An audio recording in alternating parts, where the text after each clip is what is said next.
arrive in the country of heaven, and recognize his home. 29. Saradig, amiable leader, a wrestler in the impetuous fight. His gold-bespangled shield was conspicuous on the battlefield, his lances were broken, and shattered into splinters, the stroke of his sword was fierce and penetrating. Like a man would he maintain his post, before he received the affliction of earth, before the fatal blow. He had fulfilled his in guarding his station. May he find a complete reception with the Trinity in perfect unity. 31. When Caradog rushed to battle, like the woodland boar was the gash of the hewer, he was the bull of battle in the conflicting fight. He allured wild dogs with his hand. My witnesses are Owain the son of Ulad, and Grian, and Gwyn, and Griad, from Catrith, from the conflict, from Bryn Hydon, before it was taken, after having clear mead in his hand. Green did not see his father. 31. The men marched with speed, together they bounded onward, short-lived were they, having become drunk over the clarified mead. The retinue of Mynadog, renowned in a trial, their life was the price of their banquet of mead. Caradog and Madog, Pyle and Ewan, Gwagon and Gwayawan, Gwyn and Sinvan, Parador with steel arms, Gordor and Eden, a defense were they in the tumult, though with shattered shields. When they were slain, they also slaughtered, not one to his native home returned. 32. The men marched with speed, together were they regaled that year over mead. Great was their design, how sad to mention them, how grievous the longing for them. Their retreat was poison, no mother's son nurses them. How long the vexation and how long the regret for them, for the brave men of the wine-fed region. Gwilliged of Gordon, having partaken of the inciting banquet of Mynadog, performed illustrious deeds, and dear was the price he gave for the purchase of the conflict of Catrith. 33. The men went to Catrith in battle array and with shout of war, with the strength of steeds, and with dark brown harness, and with shields, with uplifted javelins, and sharp lances, with glittering mail, and with swords. He excelled, he penetrated through the host. 5 battalions fell before his blade. Reuven here, he gave gold to the altar, and gifts and precious stones to the minstrel. 34. No hall was ever made so loquacious, so great, so magnificent for the slaughter. Maureen procured and spread the fire. He would not say that Sinan would not make a corpse of one harnessed, armed with a pike, and of widespread fame. His sword resounded on the top of the rampart. No more than a huge stone can be removed from its fixed place. Wilgwyd, the son of Pethan, be moved. 35. No hall was ever so full of delegates, had not Morian been like Caradog. With difficulty could he have escaped towards Mynog. Fierce, he was fiercer than the son of Ferog. Stout was his hand, he set flames to the retreating horsemen. Terrible in the city was the cry of the multitude. The van of the army of Godardin was scattered. In the day of wrath he was nimble, and was he not destructive in retaliating? The dependents of Mynadog deserved their horns of mead. 36. No hall was ever made so immovable as that of Sinan of the gentle breast, sovereign of valuable treasures. He sat no longer at the upper end of the high seat. Those whom he pierced were not pierced again. Sharp was the point of his lance. With his enameled armor he penetrated through the troops. Swift in the van were the horses. In the van they tore along. In the day of wrath, destruction attended his blade. When Sinan rushed forward with the green dawn. 37. A grievous descent was made on his native place. He repelled aggression. He fixed a boundary. His spear forcibly pushed the laughing chiefs of war, even as far as Aphid reached his valor, which was like that of Elphin, Ethan in the renowned, an ardent spirit, the bull of conflict.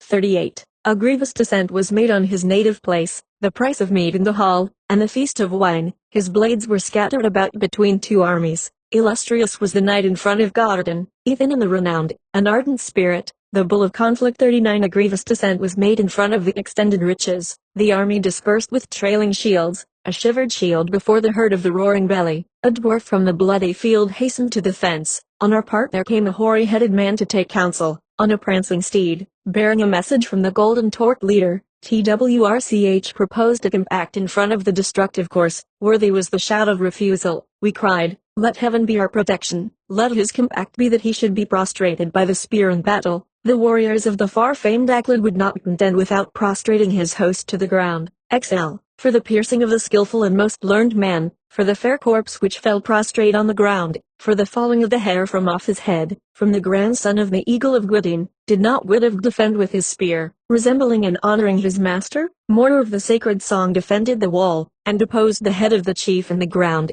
Both our support and our sovereign equal to 3 men. To please the maid, was Bradwin, equal to 12 was Gwenabwy the son of Gwen, XLI, for the piercing of the skillful and most learned man. He bore a shield in the action. With energy did the stroke of his sword fall on the head. In low jeer he caused gashings before 300 chieftains. He who takes hold of a wolf's mane without a club in his hand, must naturally have a brave disposition under his cloak. In the engagement of wrath and carnage Bradwin perished. He did not escape. 42. A man moved rapidly on the wall of the Catter. He was of a warlike disposition. Neither a house nor a city was actively engaged in battle.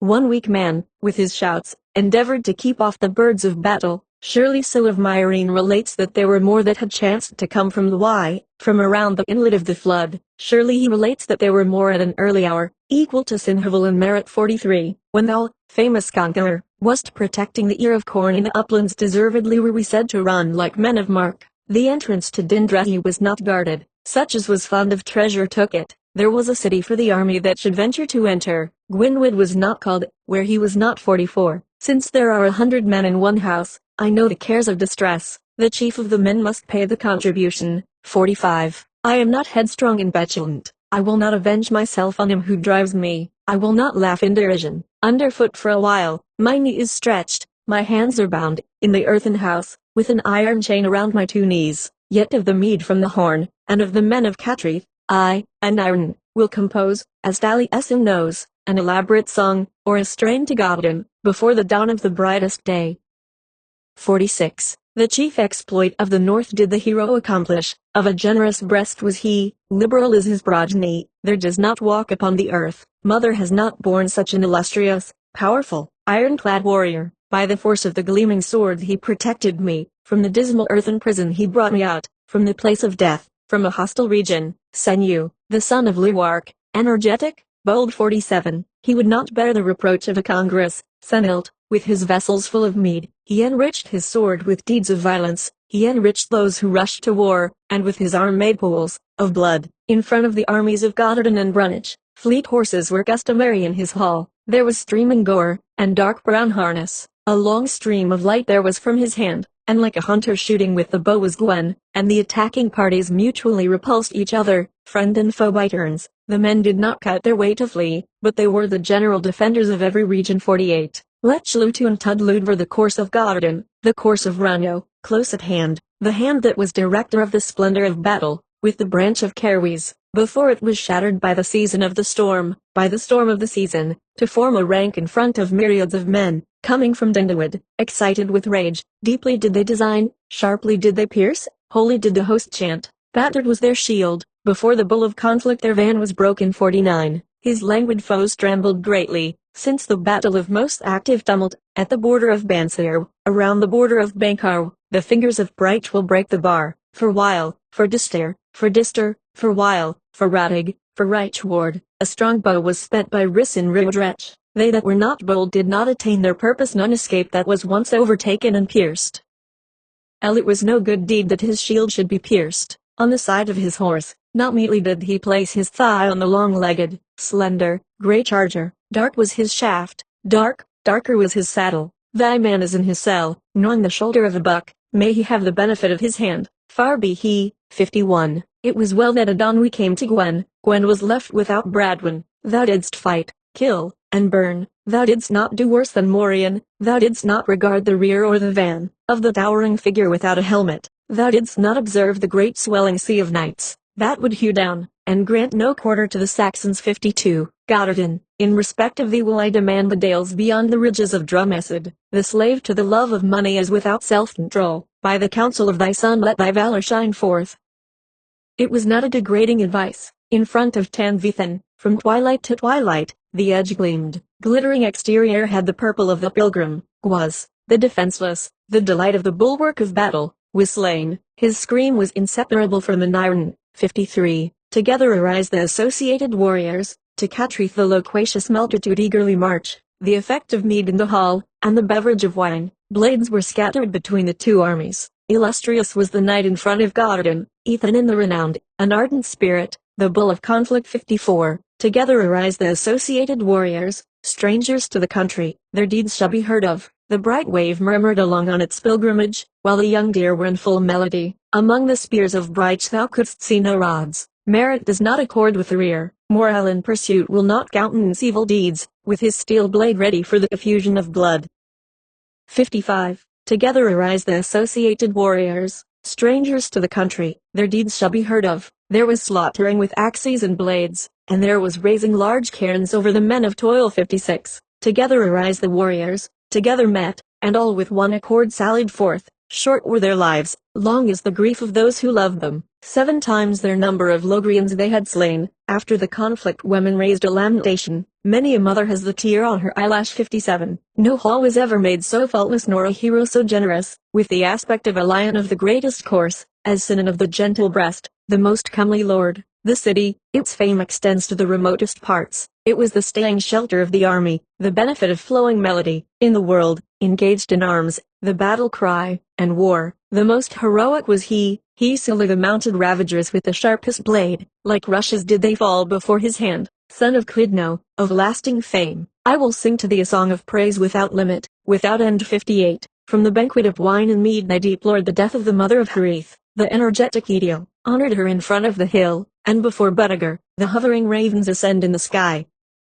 The foremost spearmen fall like a virgin swarm around him, without the semblance of the retreat. Warriors in wonder shoot their javelins, with pallid lips, caused by the keenness of the destructive sword. Wakeful was the carousal at the beginning of the banquet. Today sleepless is the mother of Riordan, the leader of the tumult. 59. From the banquet of wine and mead they went to the strife of mail-clad warriors. I know no tale of slaughter which accords so complete a destruction as has happened. Before Catreath, loquacious was the host of the retinue of Mynadog, the unfortunate hero. Out of 300 but one man returned. 60. From the banquet of wine and mead they hastened, men renowned in difficulty, careless of their lives. In bright array around the viands they feasted together, wine and meat and meal they enjoyed. From the retinue of Mynadog I am being ruined, and I have lost a leader from among my trite friends. Of the body of 300 men that hastened to Catreath, alas, none have returned but one alone. 61. Present, in the combat of spears, was impetuous as a bull, and on his horse would he be, when not at home, yet elusive was his aid against Gododin. Of wine and mead he was lavish, he perished on the course, and under red-stained warriors are the steeds of the night,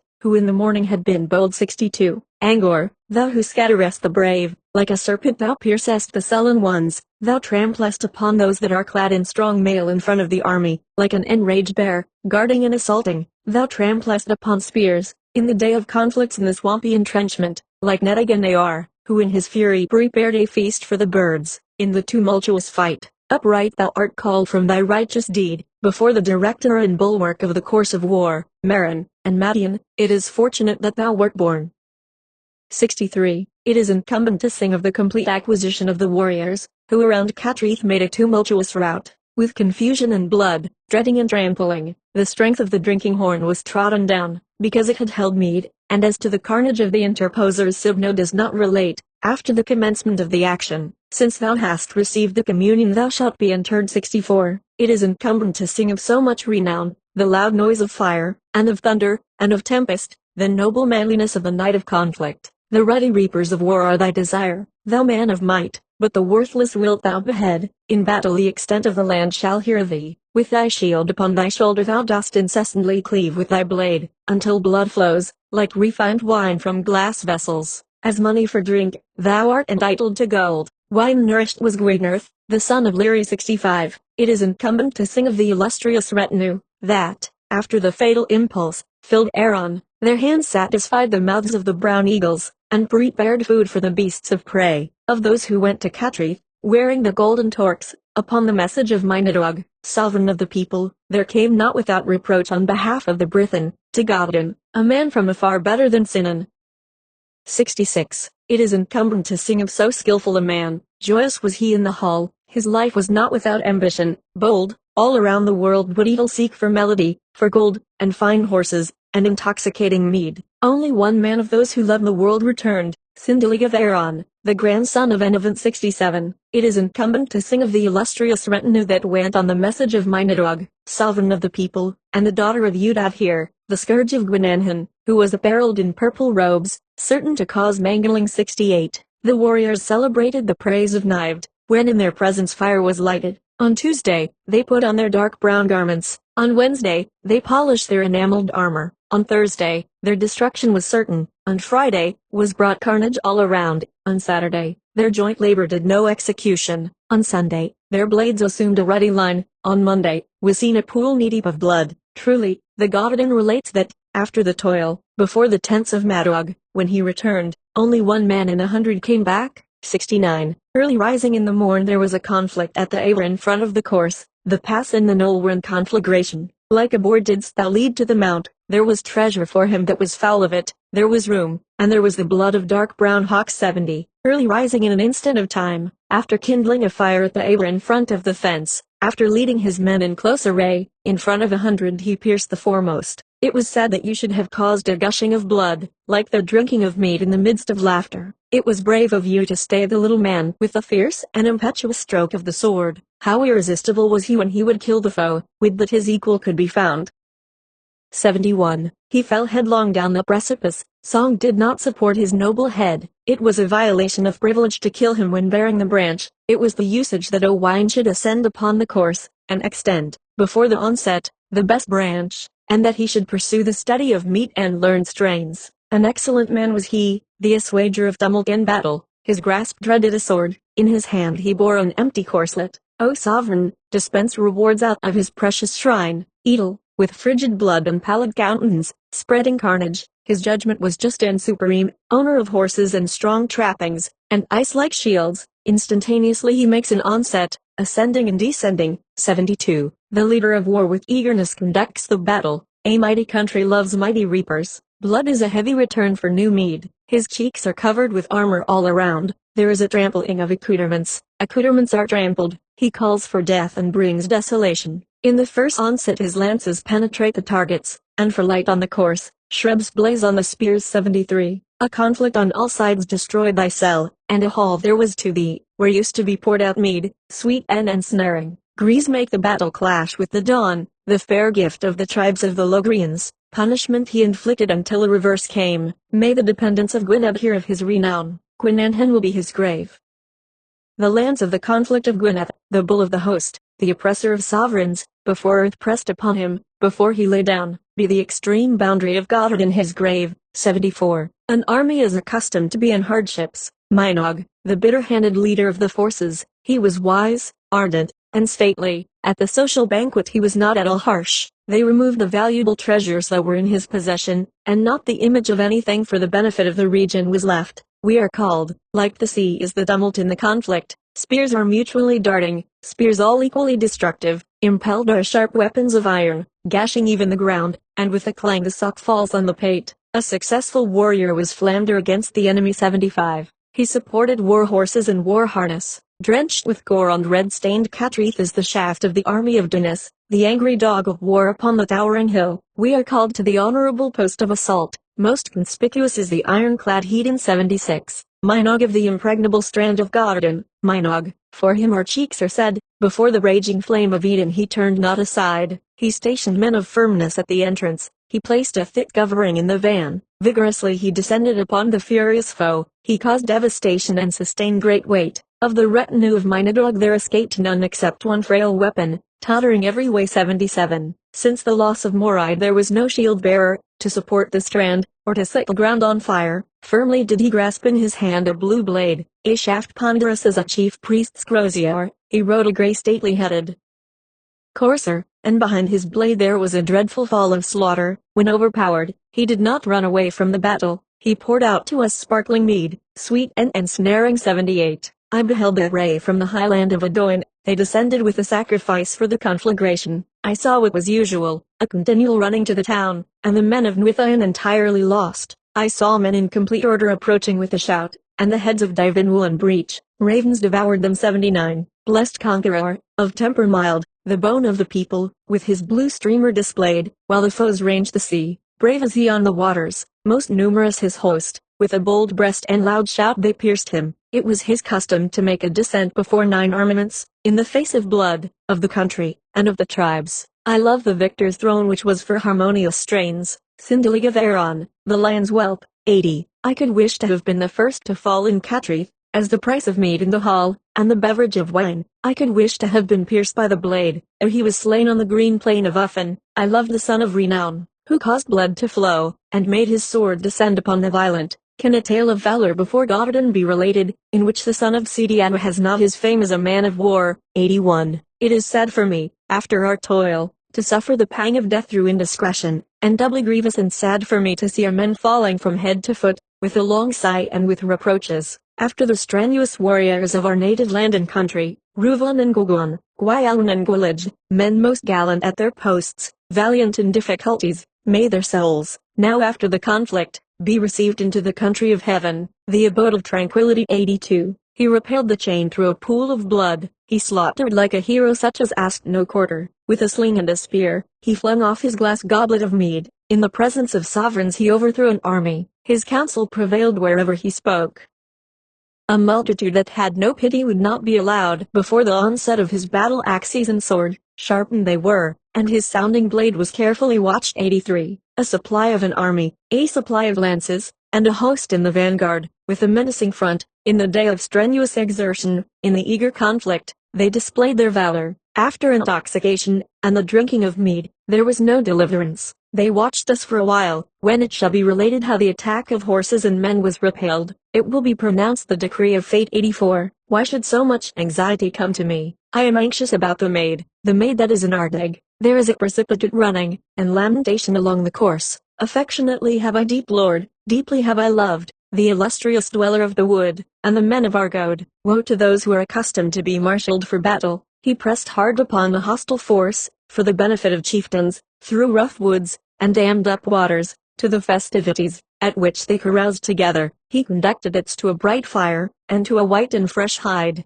Geraint front the south raised a shout, a brilliant gleam reflected on the pierced shield of the Lord of the Spear, a gentle lord attached to the glory of the sea. Posterity will accomplish what Geraint would have done. Generous and resolute wert thou. 85. Instantaneously his fame is wafted on high. Irresistible was Angor in the conflict. Unflinching eagle of the forward heroes, he bore the toil. Brilliant was his zeal. He outstripped fleetest horses in war. But he was mild when the wine from the goblet flowed, before the new mead, and his cheek became pale. He was a man of the banquet over delicious mead from the bowl. 86. With slaughter was every region filled. His courage was like a fetter, the front of his shield was pierced. Disagreeable is the delay of the wrathful to defend Raiwaniaug. The second time they raised the shout, and were crushed by the war horses with gory trappings. An immovable army will his warlike nobles form, and the field was reddened when he was greatly enraged. Severe in the conflict, with a blade he slaughtered. Sad news from the battle be brought, and a New Year's song he composed. Adon, the son of Herve, there was pierced. Adon, the haughty boar, was pierced.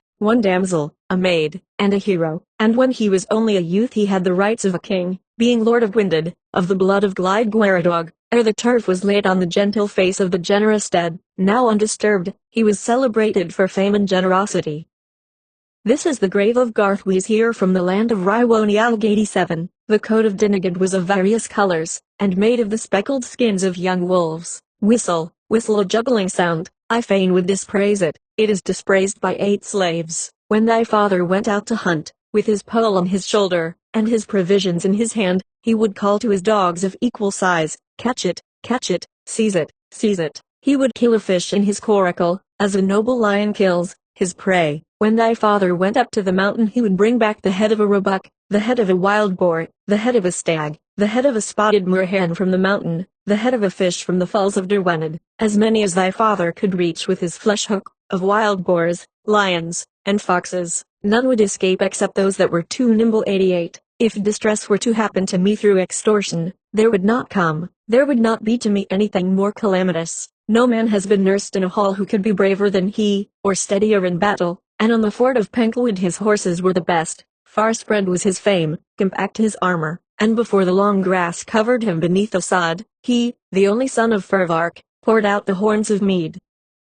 89. I saw the array from the headland of Adoin, carrying the sacrifice to the conflagration. I saw the two who from their station quickly fell by the commands of Nwith, and greatly were they afflicted. I saw the men, who made a great breach, with the dawn at Adoin, and the head of Dyvinwulf rich, ravens devoured at 90. Godardin, in respect of thee will I demand, in the presence of 100 that are named with deeds of valor, and of Gorchin, the soil of Dwiwai of gallant bravery, let it be forcibly seized in one region, since the stabbing of the delight of the bulwark of battle, Since Earth has gone upon Aneirin, my cry has not been separated from Godard. 91. Echo speaks of the formidable and dragon-like weapons, and of the fair game which was played in front of the unclaimed course of Godard. He brought a supply of wine into the tents of the natives, in the season of the storm, when there were vessels on the sea, when there was a host on the sea, a well-nourished host, a splendid troop of warriors, successful against a myriad of men, is coming from Dindawood and Divenwood, before Dalu in battle, worn out were their shields,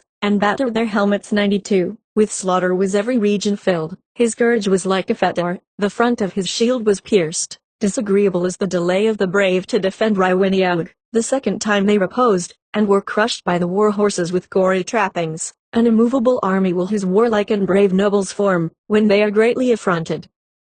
Severe in the conflict with blades he slaughtered, sad news from the battle he brought, and all 100 New Year's songs he composed. Adon, the son of Hervé, was pierced. Adon, the haughty boar, was pierced. One damsel, a maid, and a hero, and when he was only a youth he had the rights of a king, lord of Winded, of the blood of Silad Gwaradogif. The turf was laid on the face of the generous dead, wisely collected were his treasure, praise, and high-sounding fame, the grave of Glorthan here from the highlands of Rhywiniog. 93, for the piercing of the skilful and most learned man, for the fair corpse which fell prostrate on the ground. Thrice 6 persons judged the atrocious deed early in the morning, and Maureen lifted up his ancient lance, and, shouting, unbent his tight, drawn bow towards the Gwir, and the Gwyddel, and priding, towards the lovely, slender, blood-stained body the sigh of Gwanabwi, the soil of Gwan. 94. For the afflicting of the skilful and most learned man, there was grief and sorrow, when he fell prostrate on the ground, his banner showed his rank, and was borne by a man at his side.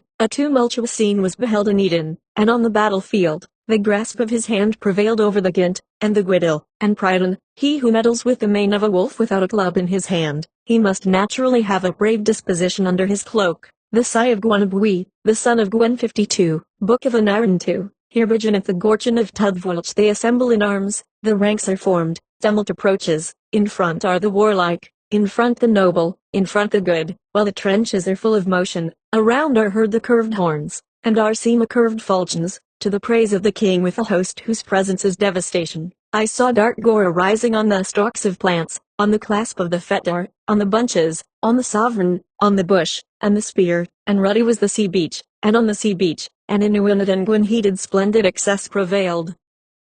The crowd made a firm stay before the ceremony, like the checking of excess. 10 uplifted were the shields around the front of the aged when the excess prevailed. A wolf in his lifetime was bleated, unrestrained in his bravery, active were the glittering shafts with the aspect of a serpent, from the radiance of serpents. Wounded thou art, commander of rulers, and delight of females, thou lovedst partly to live, I wish thou livedst, O thou of victorious energy, unjustly oppressed bull, of conflict, I deplore thy death. Thou who wert fond of the tumult, in the face of the sea, in the front rank of men, around the pit of battle bran combats in Kenwood, a wave burst forth which afflicted the world. He refused to the tribes of the country, and for the benefit of the infantry, 24 multitudes, 4 military troops of the world. The shields were in splinters, and the blade in the hair of one from the square. The man who poured the expressed meat out of the blue horns, a man of quality, surrounded with purple, the stayer armies. It was the performance of Tudvolch of severe aspect, whose standard was of the color of the blood of grapes. By reason of mead free drunk,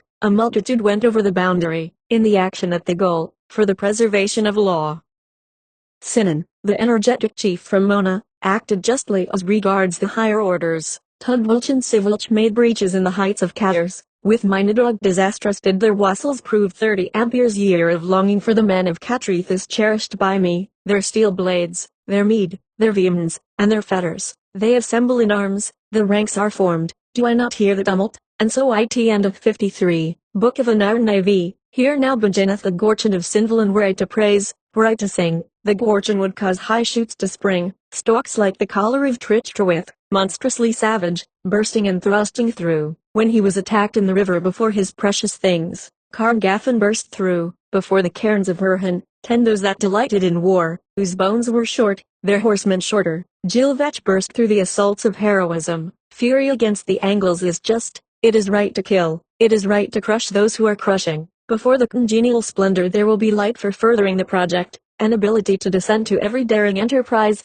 20 through nail, through snare, through trapdoor, and fetters, and gold spread abroad, and deep sorrow will happen to Gwenassan the Yellow. His blood will be around him, concealed will be the froth of the splendid yellow mead. Again there will be blood around him before the battles of Sinvalin. 30 From the indignation of Sinvalin, the uplifted pillar of wrath, food, provider for the birds.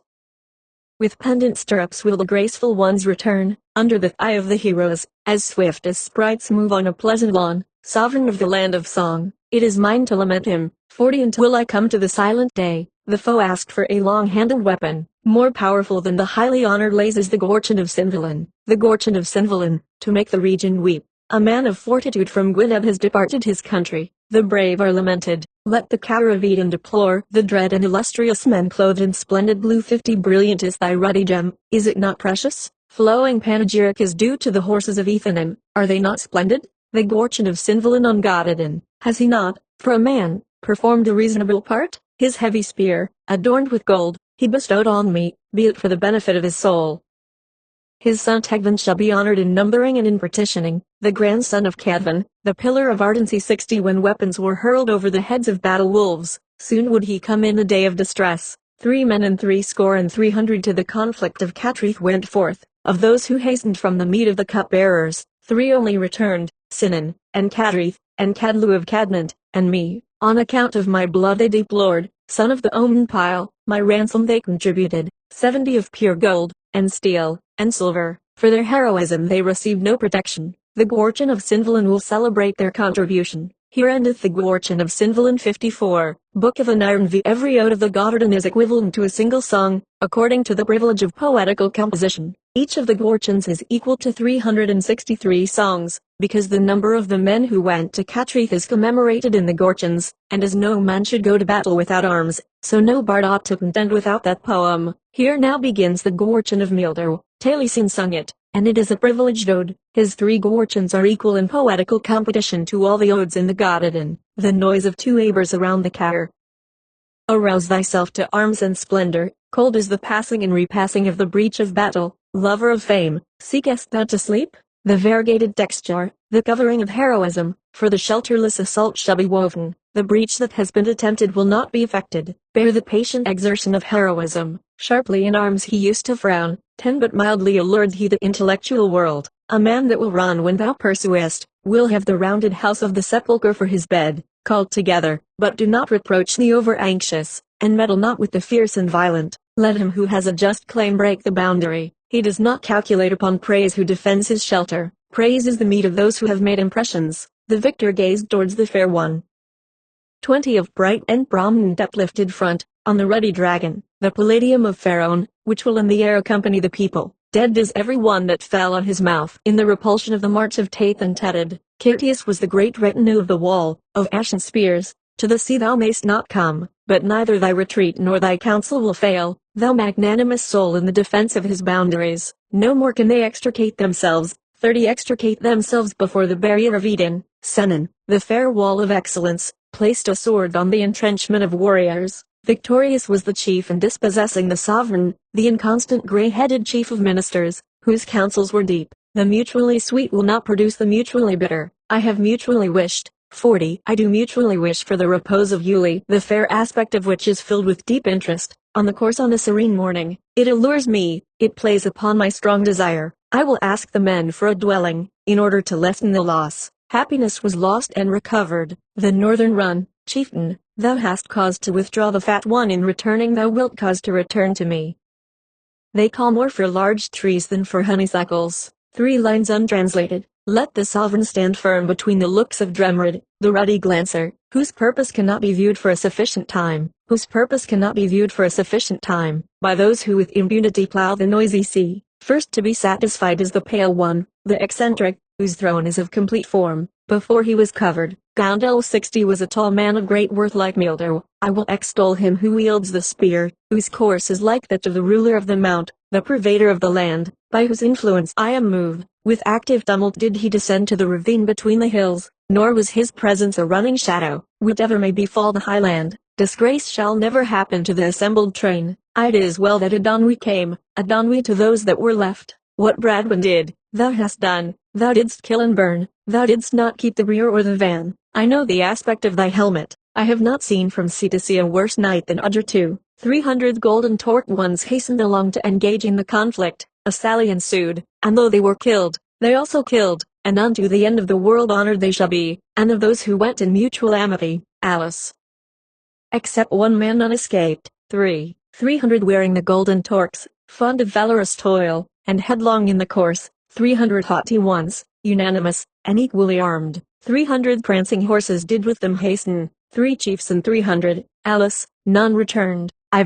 Furious in the battle, unresetting in distress. In the conflict there was no peace if he acted vigorously. In the day of wrath, shunning was no part of his work. The aspect of a boarhead bleeding son of Eli, wine was quaffed in brimful vessels of glass, and the day of battle, exploits did he achieve on Arvochan, before he died. Ruddy tinted carnage used to attract him. Vigorously in the front of battles would he cause the crimson fluid to flow, powerful as an instrument in battle, and splendidly covered with mail. Report informs me that the dexterous blade will not be manifested to the diffident. 6. He would reduce men to ashes, and make wives widows, before his death. Brent, son of Blegi, with spears would he cause blood to flow. 7. Great is the design of him who conceals his vigorous attack. His weapon he will conceal like a hidden treasure. When all ascended, thou descendest. Sanuwin, the blood of the dead how didst thou shed?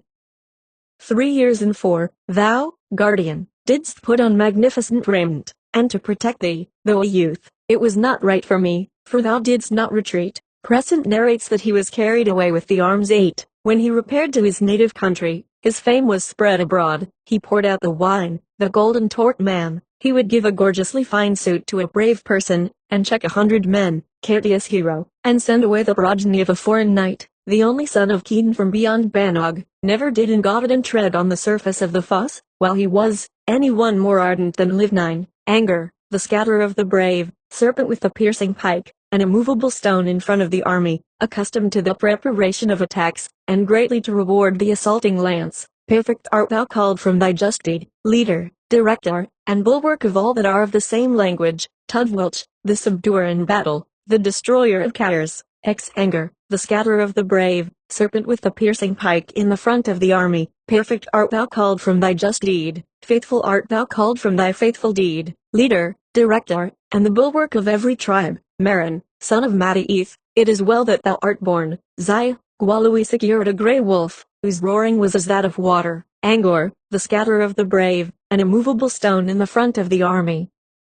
Ruddy radiance, and horses, and men were in front of Garden, whence so rapidly ascends the address of the bard of the Cymry. Toddarth, in front of Garth Marin. 12. His shield, with endurance, he would not lower before the face of any one. Wrong he would not encourage. Urgent were the requests for horses in the entrance. The gold of the heroes, the crowd of holly lances covered it with gore. While his comrade was pierced, he pierced others. Disgrace to thee he would not bring. Active in martial valor, he made a noble display, when he carried away the famous Sahurin of Mordai. 13. Falsely it was said by Tudlia, that no one's steeds were overtaken by Marklu, as he was reared to bring support to all around. Powerful was the stroke of his sword on the adversary. Eagerly ascended the ashen spear from the grasp of his hand, from the narrow summit of the awful pile. 14. Direct us to heaven, the wished for home of order. Woe to us on account of constant lamentation and grief. When the strangers came from Dunedin, every wise man was banished the country. In the contention with Loger of various conflicts, 90 for every one were made prostrate. An array of horses,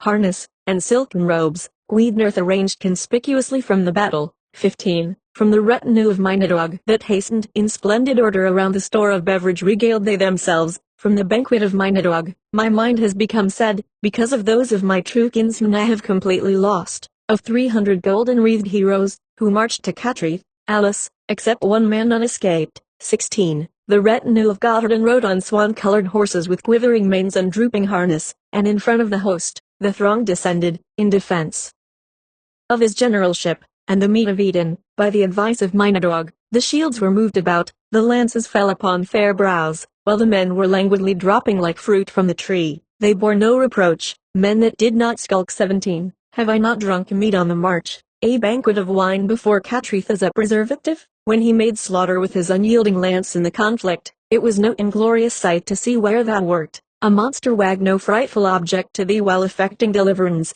Terrible and shielded Madog. 18. When they fairly met, there was no escaping for life. Dialgar of Arvon fetched bright gold at the request of the Brithen. High-mettled were the horses of Sinan 19, Lechludu, and Tudluver. The course of Godden, a hand, a council, a tempest over the sea, a vessel from beyond sea.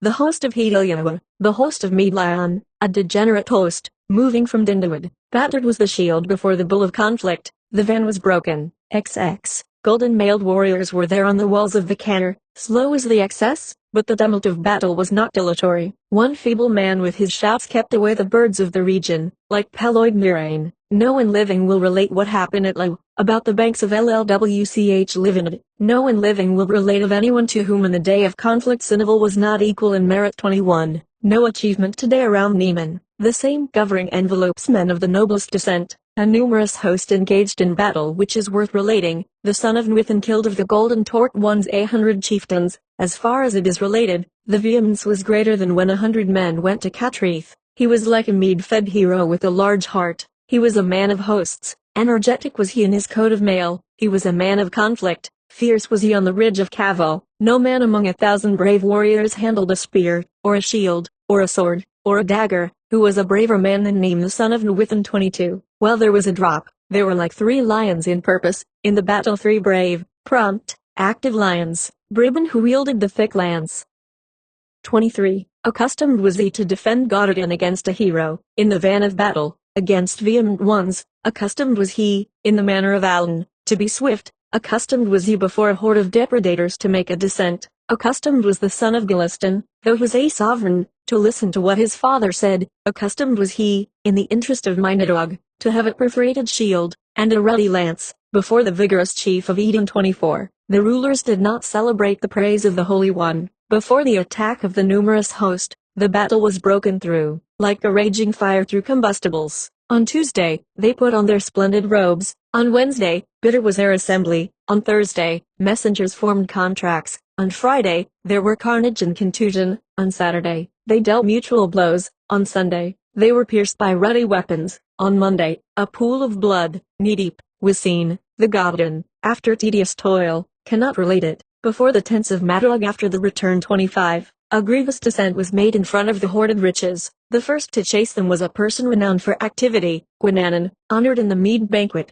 whose prowess I will extol, and next to him the brave, minded and heroic Ethan the renowned, the son of Budwa. 26. Men of excess went with them, who had been reveling in wine and mead, in the banquet of Mynadog. We are greatly grieved at the loss of a man of such terrible energy. Like thunder from heaven was the clashing of his shield, from the agitation caused by Ethanin. 27. Swift and heroic he was when at early dawn he would arise to lead his band, but whether leading or following before 100 he stood prominent. He was so disposed to assault them, as to drink meat or wine. He was so unsparing, when he transfixed the foes, and forward was his course towards them. 28. Rapidly and heroically with the dawn they marched to the conflict, with the commander in front of the course. Gwere was greeted by the fluid gore in the van of the battle. He was a beloved friend in the day of distress.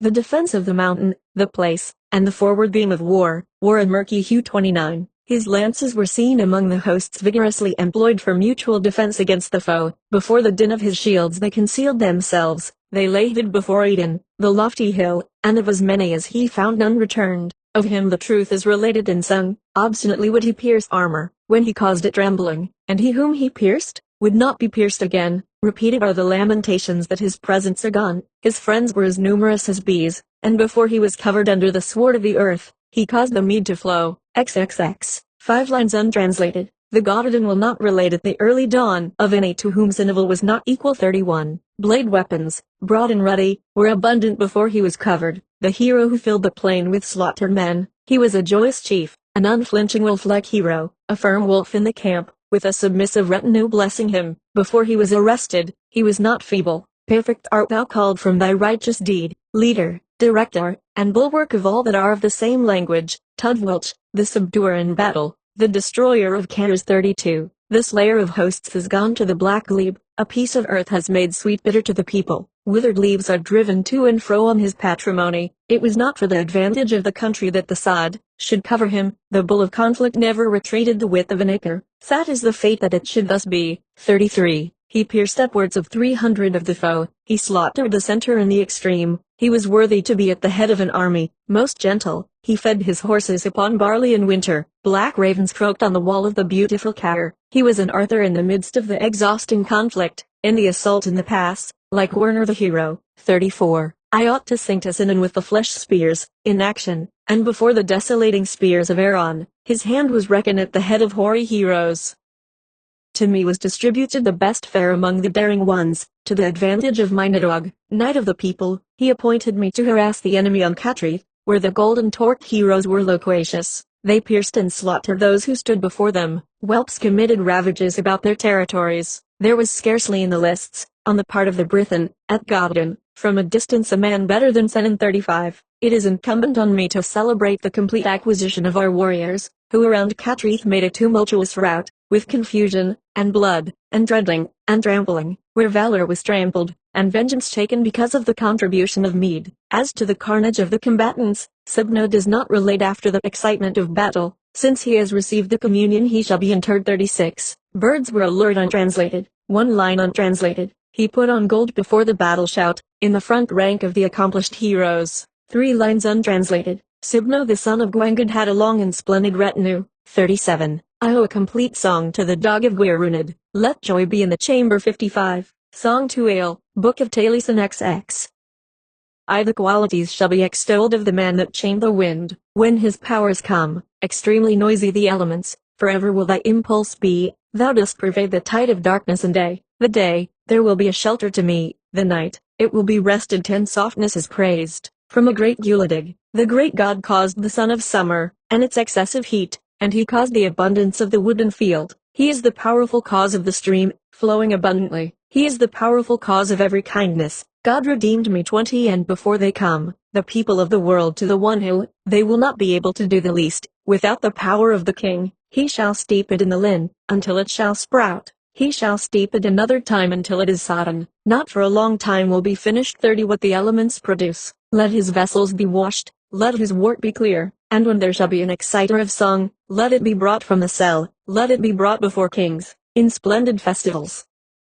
Will not oppose every to the honey that made it, God's departure and me. 40. As long as the world is in being, the mildest is the Trinity. The provocative of the drunkard is drunkenness. The fishes might show the capacity of the lodgements of the gravel of the salt sea, before it overwhelms the strand. The gravel of the salt sea below the sand will conceal me from the privileged one. Myself he will deliver. 15. No one will be satisfied, without the power of the Trinity. 2. Qualities they will honor in the boundary of Geraint. The mighty ones, without desire, from the reeking marsh will remove, when the string of harmony resounds, or the shades of night approach, the hidden retreat from day. To the skillful in song know where the powerful artist is concealed. 10. That will give me a road from the gate when he ascends, when the chief leads. In winter, what melody is commenced together, in choosing loud fame, with haste the fortunate will run, he will awake the sleeper. He will merit Carag of the many-citied Cymry, the father of Caradog. 20. The sound of the Minivians, the sound of Mynog of Mona, the great terrible perjured Gwenchans, long-haired, on account of Caerweringen, who will pay the precious reward. Is it Mealgwyn from Mona, or shall it come from Aran, or Cole or Canorn, or Grewed war his sons? 30. His enemies shall not exult from the hostages of Inir. To him will resort the minstrels, the star of magnificent stars. Have I not disarmed the mystery? In Mordai Uffen, in the seas of Godden, he is a sharer of varied words, the raven of the morning divining. I am an aged exile. 40. I am of joyful talents, and the stroke of malice. Mine, the praising of urine, of splendid purity of life. Very keen his conduct of hosts, the ruddy reaping of the steep. Red informed them, at the battle in Hardnanwys, it was Inir that broke them to pieces. 100 festivals holding 50 amperes, 100 friends be defended. I saw mighty men, who hastened to the shout of war. I saw blood on the ground from the assault of swords. They tinged with blue the wings of the dawn. They threw off the spears. 300 festivals complete of the renowned Inir. On the earth indeed there will be redness, and poems relating to Cadwallon. 56. Book of Taliesin. 49. A bright festivity about the 2 lakes, the lake on my side, the side about the Caer in urgency has been described, a comely flight from it, and the legion of the band augmented stones. 10. The dragon will flow around, above the places, vessels of liquor and golden horns in hand on the knife on the rallying point. Truly I implore thee, victorious belly, son of Managan, the king. 20 that will preserve the qualities of the honey Isle of Belly, he had a right to it. 5 chiefs there will be, of the Gwyddel Fichti, of a sinner's disposition, of the race of the knife. 5 others there will be, of the Nordman's place. The 6th the wonderful king, 30 from sowing to reaping. The 7th proceeded to land over the flood. The 8th of the line of Divy, shall not be separated from prosperity. Before the shout of Vinny, the calls of Eiri, with difficulty thou wilt come. Let us implore Eloi, when we may be with Sully. 40 a dwelling of heaven will be to me. 57. Book of Taliesin. May God exalt over the community of Britain. The sign of gladness of a host from Mona. There is a contention among the active patriots of Gwynedd, of bright radiancy, from every battle to have pledges. Powis will become grave in embraces. Men, great craving, will act on their laws. 2 hosts will go, they will be consonant, of one disposition, of one word, harmonious, compact. They will divide justly the people of Ceredigiaum. 10 When thou sayest men few about Lineron, when will be heavy Tiwi and TV rivers, they will make battle in haste about Lyslonian. What he saw he left overladen, he protected not cities from indignations. A man warm, a man that guards, a man of impulse. He was not an utterly clownish man. Redan, when Cadwallon came over the ocean of Iwarden, he regulated heaven as high creator. 20 songsters, soon may I hear their cares, an army of horsemen so harassing about Caerleon, and the revenge of Idwal and Winion, and playing at ball with heads of Saxons. There will be trouble to Catvreath and its strange language, from the ford at Teradir, as far as Porth Wygir and Mona. A youth brought them to Dinas Maon. From the time when is defended the honey and clover they leave their noise and contention. 30 not unpledged to raise anger against enemies. May God exalt over the community of Britain. 58. Red Book of Hergest. 59 Cadwallon, before he came, fought, to our ample satisfaction, 14 great battles, for fairest Prydain, and 60 skirmishes too. Cadwallon encamped on Seat, birds presaged the troubles of Logir, his hand was open, and honor flowed. 3. Cadwallon encamped on Idun, the fierce affliction of his foes, a lion prosperous over the Saxons. IV. Cadwallon the illustrious encamped on Diggle Mount, for 7 months and 7 battles daily. V. Cadwallon encamped on the Havern, and on the further side of Dijon, and the devourers were burning Meagen. 6. Cadwallon encamped on the Wy, the multitude, after passing the water, followed to the battle of Shield. 7. Cadwallon encamped by the well of Bedware, before soldiers he cherished virtue, their sin and showed how to assert the right. 8. Cadwallon encamped on the Tav, very numerous I see the sharers in the fame of the powerful chief. 9. Cadwallon encamped on the Tory, he had the hand of slaughter in the breach, illustrious was he, eager he sought the conflict. Ex Cadwallon encamped beyond the Car of Kew, with an army urgent in tumult 100 battles, and the breaking of 100 cars. Zia. Cadwallon encamped on the Cowan, the hand was weary of the rain, the men of Logir, numerous their complaints.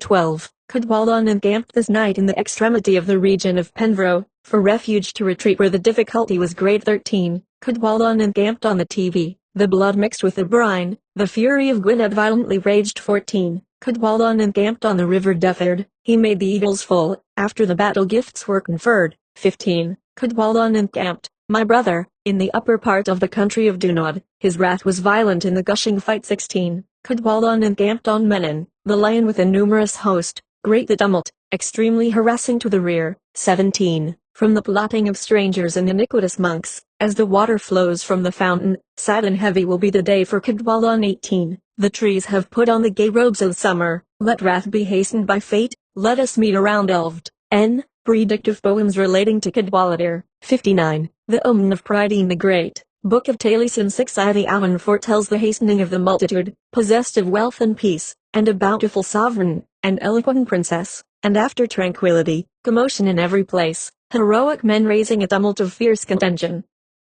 Swift the remorse of defending too long, the contention of men even to Caerweir, the dispersion of the Elman, they made great rejoicing after exhaustion, and the reconciling of the Cymry and the men of Dublin. 10 The Gwyddel of Iwarden, Mona, and Prydain, Cornwall and Clydeman there compact with him, the Brithen will be outcasts, when they shall have done, far will be foretold the time they shall be, kings and nobles will subdue them, the men of the north at the entry surrounding them, in the midst of their front they will descend to, Merden foretells these will meet, in Eber-Peridon, the stewards of the kings, and though there be no right of slaughter they complain. 20 Of one will of the mind they will refuse, stewards their taxes would collect, in the treasures of Cymry, there was naught that they would pay. One that is a proprietor says this, there will not come one that will pay in slavery, the great son of Mary declareth, when if did not break out against the chief of the Saxons in their fondness, far be the Sightman to Guthern of Gwynedd, he drove the almen to banishment. No one will attain to anything, but what earth will deprive.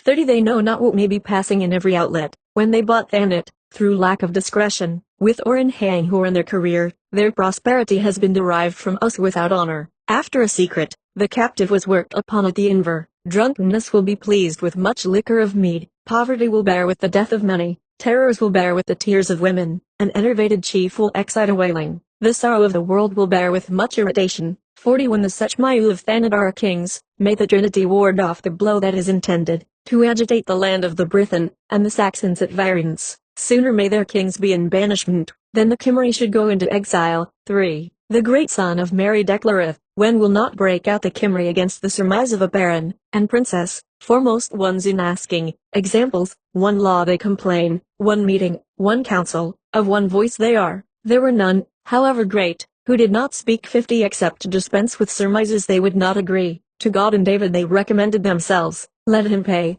let him refrain from a refusal to almen.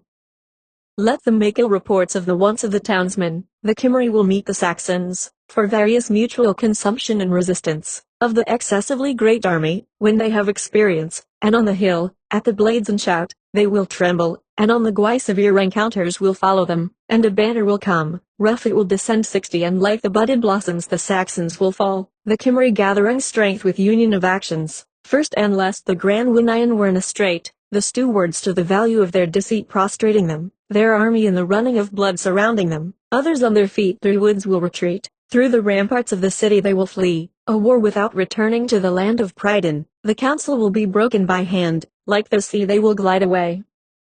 The stewards of Carcery dishonored complain 70 some the valley and hill do not decline, to Aber Puritan they came not well, tremendous taxes they collect, 90 men they descend, great mockery, except for, they did not return, tranquility to their wives they say, their shirts full of gore they wash, the Cymry, foremost in asking, profuse of soul, the men of the south will defend their taxes, with sharp ground blades utterly they will kill 80, there will be no advantage to the physician from what they do. The armies of Cadwallader, mighty they come, the Cymry were exalted, a battle they made, a slaughter without measure they assailed, in the end of their taxes, death they know, others, large branches they planted, for age of ages their taxes they will not leave off. In wood, in plain, on hill, a candle in the dark will go with him, Sinan opening a forward way in every descent 90 Saxons against the Brithen, woe they will sing, Cadwallader a pillar with his princess, though prudence utterly attending to them, when they drop their covering over their support, in affliction, and the crimson gore on the cheeks of the almen, at the end of every expedition spoil they lead, the Saxon on journey as far as Caerwent formerly who sooner skulked, happy they, the Cymry, when they say, the Trinity delivered us from the former trouble, let not Divder Glywysig tremble 100 the praise of stewards will not affect kings, nor shall the councils of the Saxons obtain what they say, mead shall not cause drunkenness with us, without the payment by fate of what we have.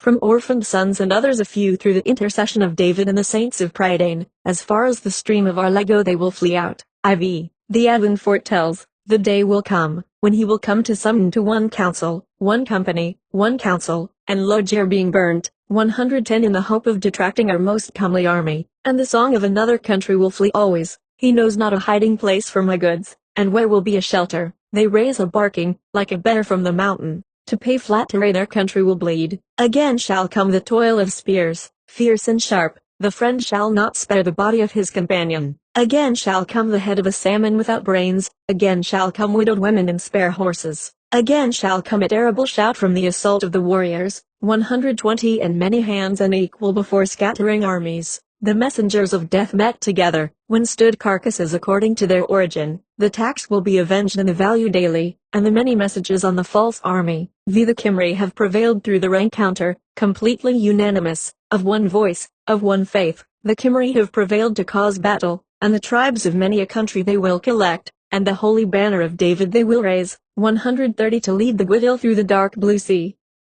And the faction of Dublin with us stood, when they come to the battle, they will not deny themselves, they will ask the Saxons what they seek, how much of debt from the country they hold, whence is their root when they settled, whence their generation, from what land did they come, since the time of Guthern they trample upon us, Truth will not be obtained in the land of discord. Did they not trample entirely on the privilege of our saints? 140 Did they not entirely break through the miracles of David? The Cymry will keep themselves, when they visit. The Alman will not go from the places they stand on, until they shall have paid 7 times the value of what they did, and death shall scatter to the value of their wrong. The kin of Garmon will pay of honor, in 4 years and 400, valiant men long-haired, the Lord will incite, and a driving of the Saxons from Iwarden there will be. Thence will come from Lengo, a one-on fleet, 150 The battle was ruined, the armies were torn. There will come from Alclad, men, bold, faithful, to drive from Prydain bright armies. There will come from Lydda, a seasonable ally, warriors from their war horses will not regard their origin. Saxons on all sides into disgrace will come, their age has passed away, there is not a country, death has been accomplished to the black auxiliary, disease and duty will deliver us, after gold and silver and what is congenial. 160 Let a bush be their shelter in reward of their bad faith, let the sea be, let an anchor be, their counselors, let gore be, let death be, their auxiliary. Sinan and Cadwallader, mighty in armies, they will be honored until judgment, prosperity will attend them. 2 Tenacious chiefs, profound their counsel, 2 that will overcome the Saxons, with the aid of the Lord. 2 generous ones, 2 treasurers of a merchant's country, 2 fearless ones, ready, of one fortune, of one faith. 2 exalters of Prydain of bright armies. 172 Bears do not know shame barking daily, Druids foretell what great things will happen, from Minot to Lydda in their hands will be. From Dive to Thanet they will possess, from the light to the ground along their avers, their chief partly paid for the land, a nakedness on Sinan. Saxons will not be, the Gwydil will return to their native country, the Cymry will raise up a mighty auxiliary, armies about ale from the tumult of soldiers. 180 And the kings of God that have kept their faith will summon to every fleet, trouble will end, and Sinan will reconcile them with each other. Sinan will not call in his combatants, save the such men of Cadwallader, and his merchants, like Casimro, joyful of speech he will be, about the afflicted isle swarms will cease, when the carcasses stand according to their race, even to Abersantwick it will be noised, that the Alman are about to emigrate abroad. 191 After another, breaking afresh upon their race. The Saxons at anchor on the sea always, the Cymry venerable until doomsday shall be supreme. They will not seek books, nor be covetous of poets. The presage of this isle will be no other than this: we will praise the King that created heaven and earth. May David be a leader to the combatants. Aneirin Gellicator for God be his, he will not die, he will not run away, he will not exhaust, he will not fade, he will not fail, he will not bend, he will not tremble. 60. Book of Taliesin 47 The Alman foretells the hastening of the multitude, possessed of wealth and peace, and a bountiful sovereign, and eloquent princess, and after tranquility, commotion in every place. The 7 sons of Beli arose, Caswallon, and Lud, and Sistudin, Diut, Plo, Col, Iago from the land of Prydain. A country boiling will be made as far as Balaon, tired out their nails, ready for journeying their reigns. 10 Borderers of a ravaging country, the Cymry lost all their bounty. In the alliance of the sovereign's servants, Limanog will appear, who will be an ambitious man, to subdue Mona, and to ruin Gwynedd, from its extremity to its center, from its beginning, from its end, and to take its pledges. 20 Persevering his face, he will submit to none, whether Cymry or Saxons. A person will come from concealment, that will make an universal stain of red, and a battle of strifes. Another will come, far extending his armies, a triumph to the Britons. 61. Book of Taliesin 53 I truly there will be to me a Roman friend, possibly from the son of another man. He will cause before him that he heard the expanding tumult, and an army and flow of blood on his enemy, and let horses sound, and the multitude be merciful. They would cut, they would greatly assemble in the sword of conflict. Ravens and eagles adore blood, the ruddy path of the violent bear is fearless.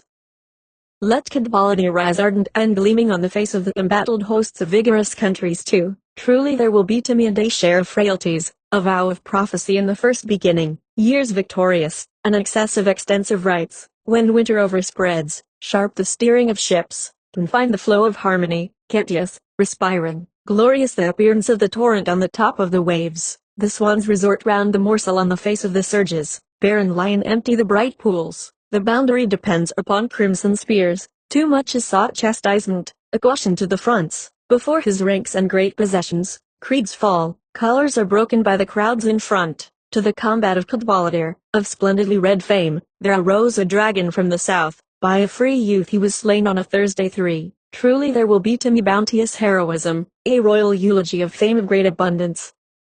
A Pethek, abundant, brought its form, until there be 7 languages to the king of Gwynedd, until exhausting tumult passes away, a king fond of a sleepless covering, violence on angles, and a journey to banishment, through a sea will glide their offspring, truly there will be to me one having a right to Mona, glorious the protection of the dragon to the people of the Britain, chief of armies, a respecter of breastplated men, deep, the prophecy divine of the Druids, they would pitch their tents on Tren and Teranhan, they would lie in ambush, to take Mona, far to go away be it a length from my warden, fair the honor to liberate the Khazarians, thee predict a scene of unlovely discord. I know when a battle was caused over wine and meat, a bear from Dehubarth barking at Gwynedd, defending too long wonderful superfluity.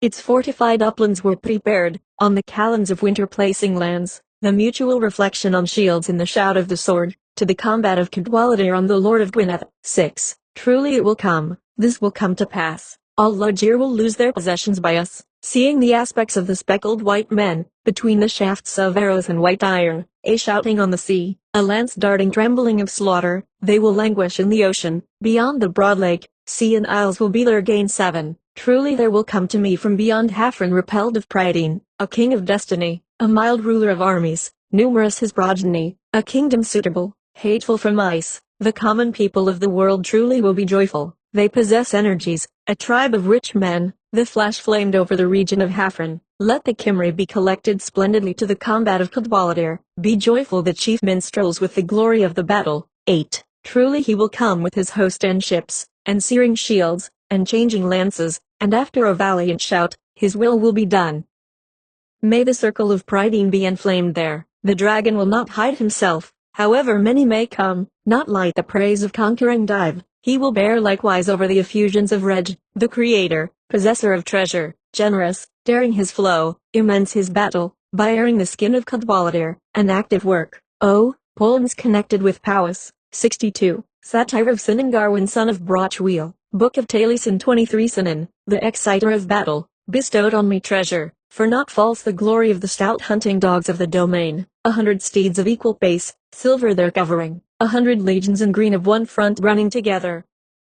100 urchins in my bosom 10 and a battalion of cats, a sword with sheath of stone, a fist sail better than any, 100 Sinan head, hateful not to see, from the vales of Gadel, in battle they were not shaken, to the battle on Wy there resorted spears innumerable, the Gwenchans were slain, 20 with the gore-drenched blade, a battle on Mona, great, fair, hovering over, and praised over the Menry, there went horses and confident ones, a battle on the hill of Dive, slaughter stings in motion, nor were seen the kind before the countenance of any one, let the son of Brutuo boast, 30 he will declare his wish, let Cornwall greet, the younger will not praise fate.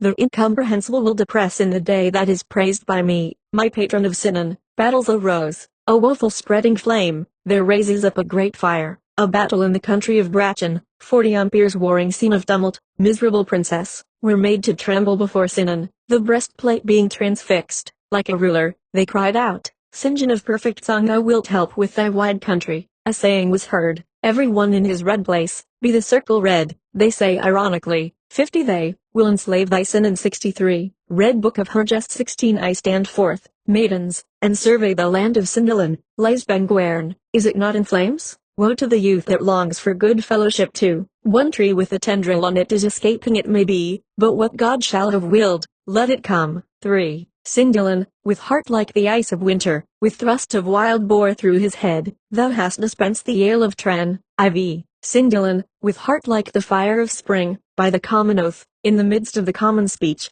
defending Tren, that wasted town.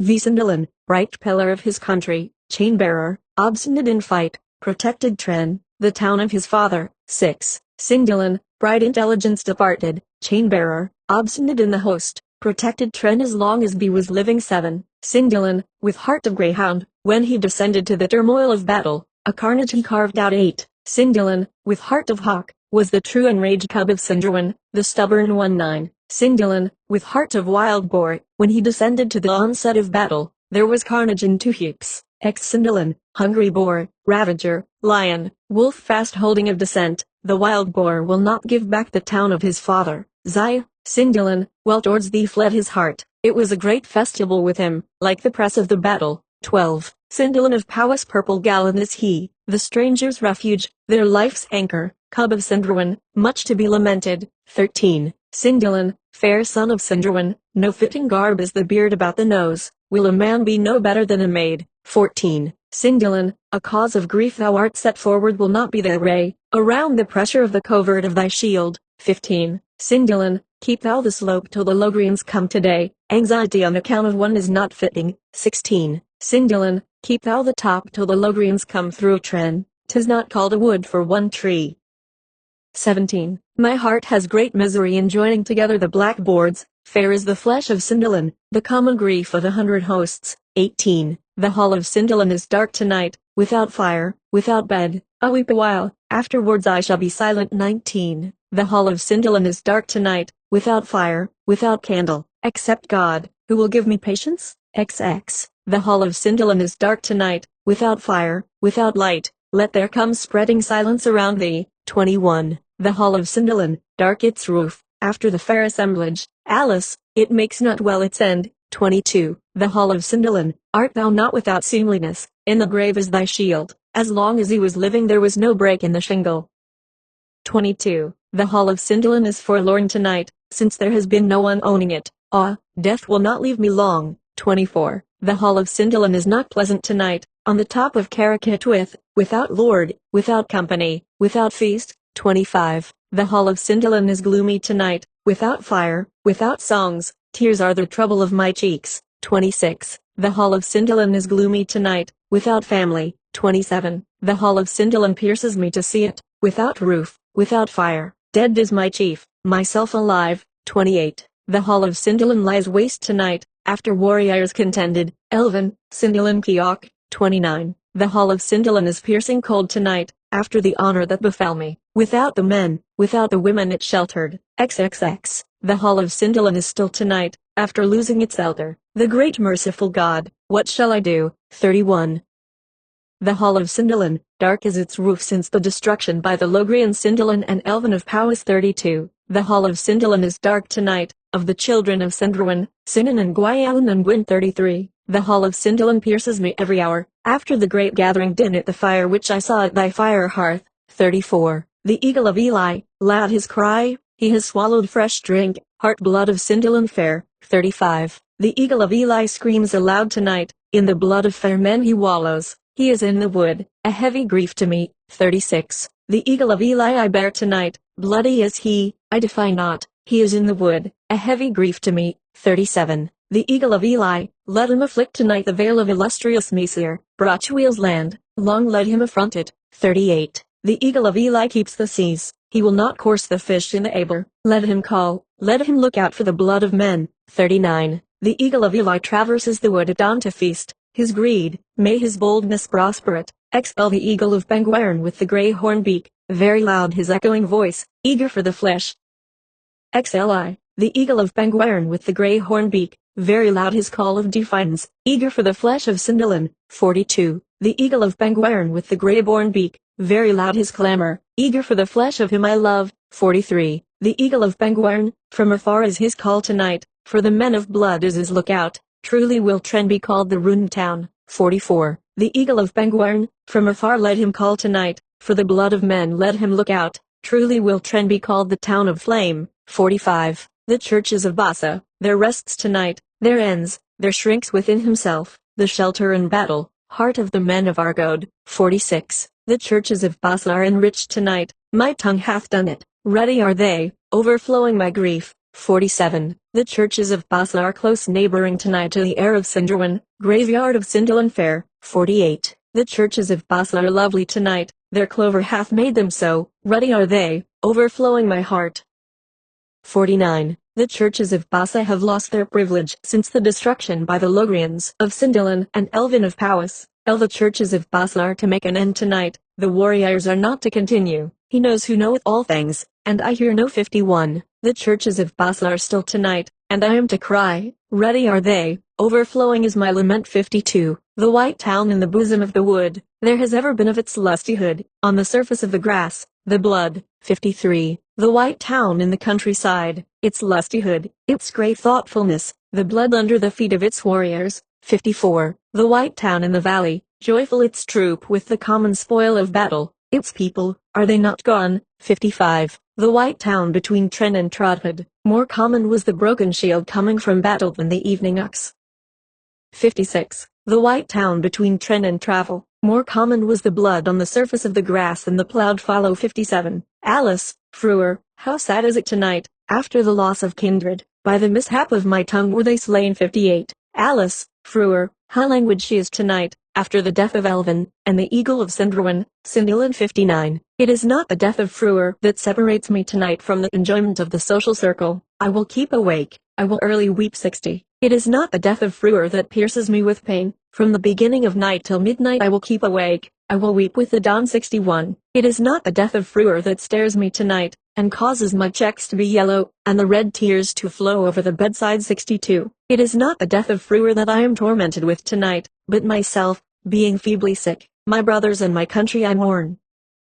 63. Fair Frewer, there are brothers who cherish thee, and who have not sprung from the ungenerous, they are men who cherish no timidity. 64. Fair Frewer, to thee have been brothers, when they heard the meeting of armies their confidence would not fail them. 65. I and Frewer and Medlin, while there may be battle in every place, are not concerned if our side be not slain. 66. The mountain, were it still higher I will not covet, there to lead my life, light of valuable things is my clothing. 67. Parallel with the Averwe, the Tren enters the Tridden and the Twrch falls into the Markenwe. 68. Parallel with the Elwyn, the Tridden flows into the Tren, and the Jirwa flows into the Alwyn. 69. Before my covering was made of the hide of the hardy goat, intent I was on carnage, I was made drunk with the meat of Briam. 70. Before my covering was made of the hide of the hardy goat, the young goat to the holly, I was made drunk with the meat of Tren. 71. After my brethren from the region of the Hafren, and about the two banks of the Dwiru, woe is me, God, that I am alive. 72. After well-trained horses and garments of ruddy hue, and the waving yellow plumes,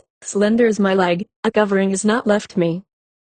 73. The cattle of Aneirin went not astray, and with none did they go away, in the lifetime of Gorwinion, a man of Ucknant. 74. The cattle of Aneirin went not astray, and with none did they wander, in the lifetime of Gorwinion, a man. Reproach is known to the herdsman, the price is shame and refusal, on such as come to disgrace it will befall. I know what is good, the blood of one hero for another. 75. Were it the wife of Jirthmuil, she would be languid this day, loud would be her scream, she would deplore the loss of her heroes. 76. The soil of Urkel is on courageous men, on the progeny of Morile, and after risk great lamentation. 77. The hawk of Helen calls unto me, O God, why is it that to thee have been given the horses of my country and their land? 78. The hawk of Helen will greet me, O God, why is it that to thee are given the dark-colored harness of Cindilin and his 40 horses? 79. Have I not gazed with my eyes on pleasant land from the conspicuous seat of Gorwinion? Long the course of the run, longer my recollection. 80. Have I not gazed from Dinnerecken on the patrimony of Frewer, with grief for its social enjoyment? 81. A horseman from a canner below, he was slow in his complaints, a man of Sanner. 82. Slain were my brothers all at once, Sinan, Cindilin, Sinraith, in defending Tren, a town laid waste. 83. A tribe would not tread on the nest of Cindilin, he would never flinch a foot, his mother nursed no weakling son. 84. Brethren I have had who never were dejected, who grew up like hazel saplings, one by one, they are all gone. 85. Brethren I have had whom God has taken from me, my misfortune caused it, they would not purchase glory by false means. 86. Thin the gale, thick the rumor, sweet the furrows, thou that made them remain not, those who have been are no more. 87. What is heard by God and man, what is heard by young and old, disgrace of beards, let the flyer loose. 88. While it lives the flyer will fly with garments waiting for the battlefield, and with blue blades the chief was enlivened. 89. I wonder the bright fort is no more after its defenders notoriously skillful. In the lair of the boar there is breaking of pig nuts.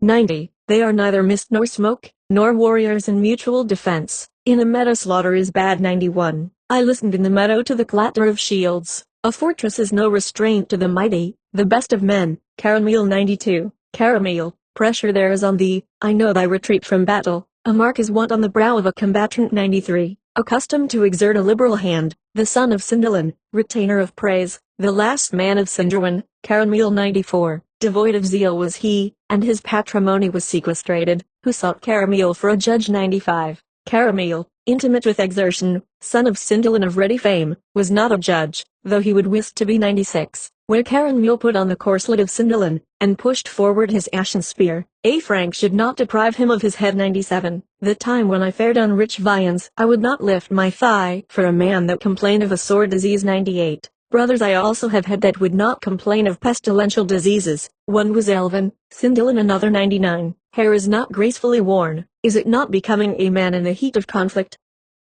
My brethren were not clamorous, see but for death and its fearful afflictions, and the ping of the blue blades. I will not be clamorous either, see I. The plain of Maodin, is it not covered with frost? Since the destruction of him who was of benevolent purpose on the grave of Erin will thick the snow. 102. The mound of Ilwyddan, is it not drenched with rain, and the plain of Maodin below it? Sinan ought to deplore him. 103. 4 equal brothers to me have been, and each was the head of a family. Tren knows to itself no owner. 104. 4 equal brothers to me have been, and to each chief there was vigor. Tren knows no congenial owner. CV. 4 equal courageous and comely brothers to me have been from Sinverwin. There is not to Tren the possession of enjoyment. 106. Fly thee hence, and array thyself, thou art not wont to rise with the dawn. Am I not wounded by a spike from the comer of thy bag? 107. Fly thee hence and hide thyself, thou art not of sinless conversation. Prostration is useless, thy creeping will cause a noise. P. Poems which mention Henry, or the son of Henry. 64. A dialogue between Myrddin and his sister Gwendid. Red Book of Hergest. I have come to thee to tell of the jurisdiction I have in the north. The beauty of every region has been described to me too, since the action of Ardred and Eredin, Gwendid, and all that will happen to me. Tell of understanding, to what place of festivity shall I go? 3. I will address my twin brother Myrddin, a wise man and a diviner, since he is accustomed to make disclosures when a maid goes to him. IV. I shall become the simpleton's song. It is the honest belief of the Cymry. The Gael intimates that the standard of Rhydderch heel is unobstructed. Though Rhydderch has the preeminence, and all the Cymry under him, yet, after him, who will come? 6. Rhydderch heel, the feller of the foe, dealt his stabs among them, in the day of bliss at the ford of Tavi. 7. Rhydderch heel, while he is the enemy of the city of the bards in the region of the Clyd, where will he go to the ford? 8. I will tell it to Gwendid, since she has addressed me skillfully. The day after tomorrow Rhydderch heel will not be 9. I will ask my far-famed twin brother, the intrepid in battle, after Rhydderch who will be? Exas Gwendil was slain in the blood-spilling of Ardred, and I have come from among the firs. Morgantmar, the son of Saturnin, Zai. I will ask my far-famed brother, the fosterer of song among the streams, who will rule after Morgant. 12. As Gwendil was slain in the bloodshed of Ardred, and I wonder why I should be perceived, the cry of the country to Urine. 13. Thy head is of the color of winter boar, God has relieved thy necessities, who will rule after Urine. 14. Heaven has brought a heavy affliction on me, and I am ill at last. Maelgwyn here over the land of Gwynedd. 15. From parting with my brother pines away my heart, poor is my aspect along my furrowed cheek. Now, after Maelgwyn, who will rule? 16. Run is his name, impetuous in the gushing conflict, and fighting in the van of the army, the woe of priding of the day. 17. Since thou art a companion and Gandon of Conlaith, which with great expense we support, to whom will Gwynedd go after Run? 18. Run his name, renowned in war, what I predict will surely come to pass. Gwendid, the country will be in the hand of Beli. 19. I will ask my far-famed twin brother, intrepid in difficulties, who will rule after Beli? XX. Since my reason is gone with ghosts of the mountain, and I myself am pensive, after Beli, his son Iago. 21. Since thy reason is gone with ghosts of the mountain, and thou thyself art pensive, who will rule after Iago? 22. He that comes before me with a lofty mien, moving to the social banquet, after Iago, his son Cadvan. 23. The songs have fully predicted that one of universal fame will come, who will rule after Cadvan. 24. The country of the brave Cadwallon, the four quarters of the world shall hear of it, the heads of the Angles will fall to the ground, and there will be a world to admire at. 25. Though I see thy cheek so direful, it comes impulsively to my mind, who will rule after Cadwallon. 26. A tall man holding a conference, and priding under one scepter, the best son of Cymro, Cadwallader. 27. He that comes before me mildly, his abilities, are they not worthless? After Cadwallader, I will. 28. I will ask thee mildly, far-famed, and best of men on earth, who will rule after Idwal. 29. There will rule after Idwal, in consequence of a dauntless one being called forth, white-shielded Howell, the son of Cadwal. XXX. I will ask my far-famed twin brother, the intrepid in war, who will rule after Howell. 31. I will tell his illustrious fame, Gwendid, before I part from thee. After Howell, Rhodri. 32. Sinan and Mona will be, he will not preserve his rights, and before the son of Rhodri may be called, the son of Celetigan will be. 33. I will ask on account of the world, and answer thou me gently, who will rule after Sinan. 34. Since Gwendolen was slain in the bloodshed of Ardered, thou art filled with dismay, Mervyn Vrich from the region of Manor. 35. I will ask my brother renowned in fame, lucid his song, and he the best of men, who will rule after Mervyn. 36. I will declare, from no malevolence, the oppression of Prydain, but from concern, after Mervyn, Rhodri. 37. I will ask my far-famed twin brother, intrepid in the day of the war shout, who will rule after the son of Rhodri. 38. On the banks of the Conwy in the conflict of Wednesday, admired will be the eloquence of the hoary sovereign Anarod. 39. I will address my far-famed twin brother, intrepid in the day of mockery, who will rule after Anarod. XL. The next is nearer to the time of unseen messengers, the sovereignty in the band of Howell. XLI. The borderers have not been, and will not be nearer to paradise. An order from a kiln is no worse than from a church. 42. I will ask my beloved brother, whom I have seen celebrated in fame, who will rule after the borderers. 43. A year and a half to loquacious barons, whose lives shall be shortened, every careless one will be disparaged. 44. Since thou art a companion and Gandon of Cunlaith, the mercy of God to thy soul, who will rule after the barons. 45. A single person will arise from obscurity, who will not preserve his countenance. Sinan of the dogs will possess Kimmery. 46. I will ask thee on account of the world, answer thou me gently, who will rule after Sinan. 47. A man from a distant foreign country, they will batter impregnable cares, they say a king from a baron. 48. I will ask on account of the world, since thou knowest the meaning, who will rule after the baron. 49. I will foretell of Servan, a constant white-shielded messenger, brave, and strong like a white-encircled prison. He will traverse the countries of treacherous sovereigns, and they will tremble before him as far as Prydain. I will ask my blessed brother, for it is I that is inquiring it, who will rule after Servan. 51. Two white-shielded bellis will then come and cause tumult, golden peace will not be. 52. I will ask my far-famed twin brother, intrepid among the Kimry, who will rule after the two white-shielded bellis.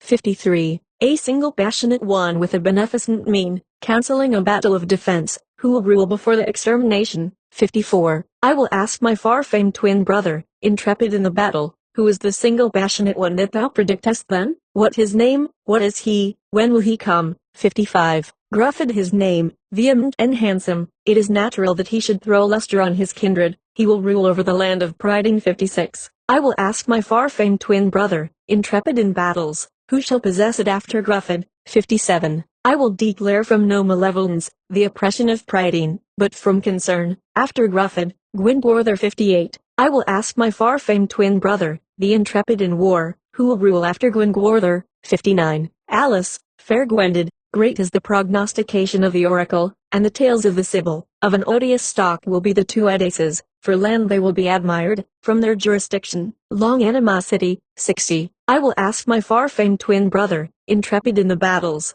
who will rule after them. 61. I will predict that no youth will venture, a king, a lion with unflinching hand, Jilvan Jevel with a wolf's grasp. 62. I will ask my profound brother, whom I have seen tenderly nourished, after that who will be sovereign. 63. To the multiplicity of the number of the stars will his retinue be compared, he is Macwi Dowhanner.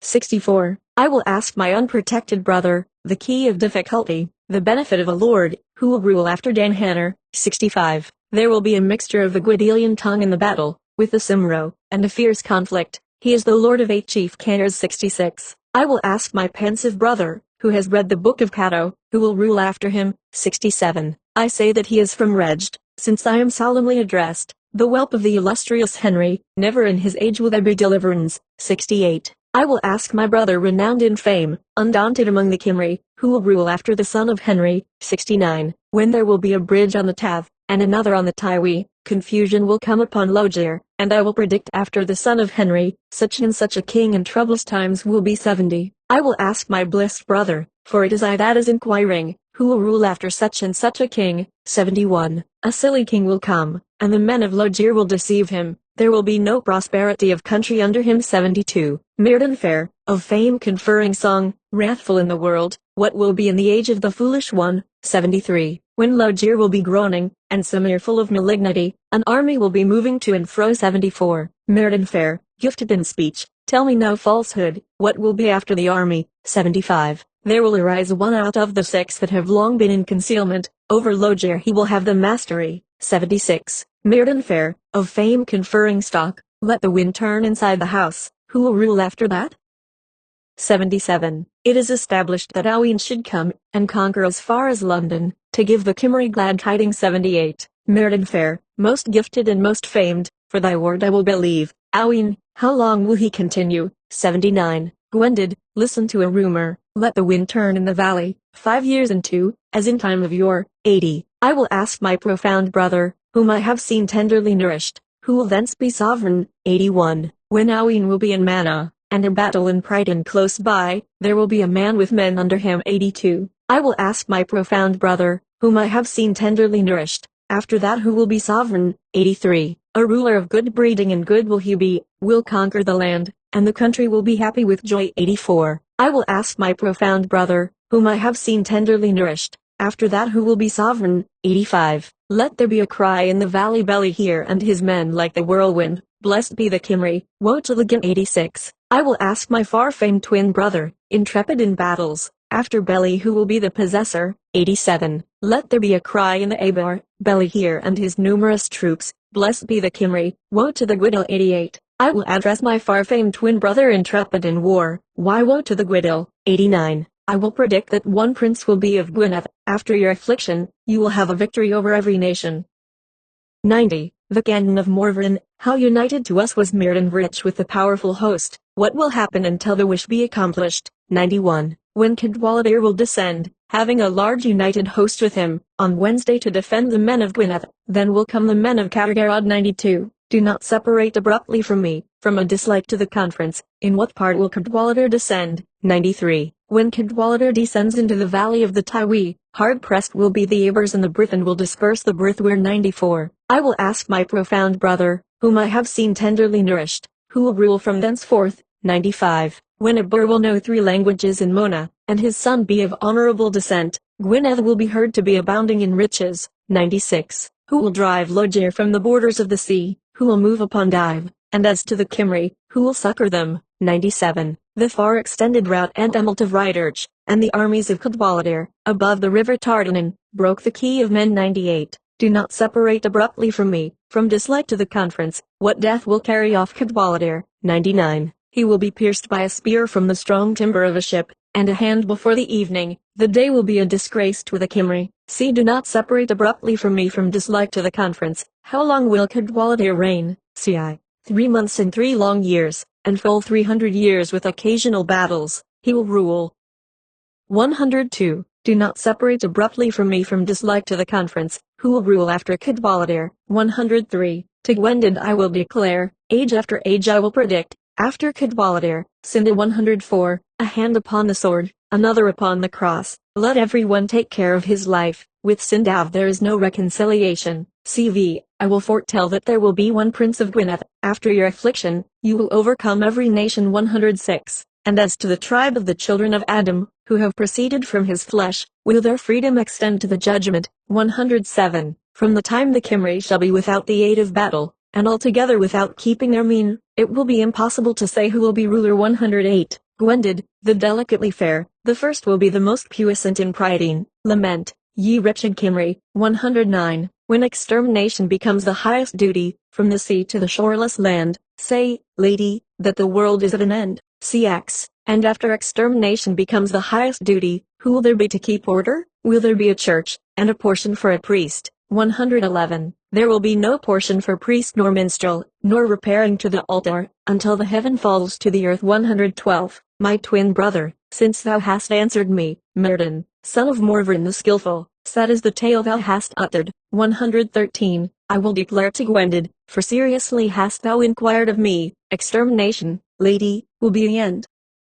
114. What I have hitherto predicted to Gwendid, the idol of princess, it will come to pass to the smallest tittle. 115. Twin brother, since these things will happen to me, even for the souls of thy brethren, what sovereign after him will be? 116. Gwendid fair, the chief of courtesy, I will seriously declare, that never shall be a sovereign afterwards. 117. Alice, I thou dearest, for the cold separation, after the coming of tumult, that by a sovereign brave and fearless thou shouldst be placed under earth. 118. The air of heaven will scatter rash resolution, which deceives, if believed, prosperity until the judgment is certain. 119. By thy dissolution, thou tenderly nourished, am I not left cheerless? A delay will be good destiny when will be given praise to him who tells the truth. 120. From thy retreat arise, and unfold the books of Ellen without fear, and the discourse of a maid, and the repose of a dream. 121. Dead Dismorgenu, dead Sovereign in Morile, dead Dismorian, the bulwark of battle, the heaviest grief is, Myrddin, for thy destiny. 122. The Creator has caused me heavy affliction, dead Dismorgenu, dead Dismordev,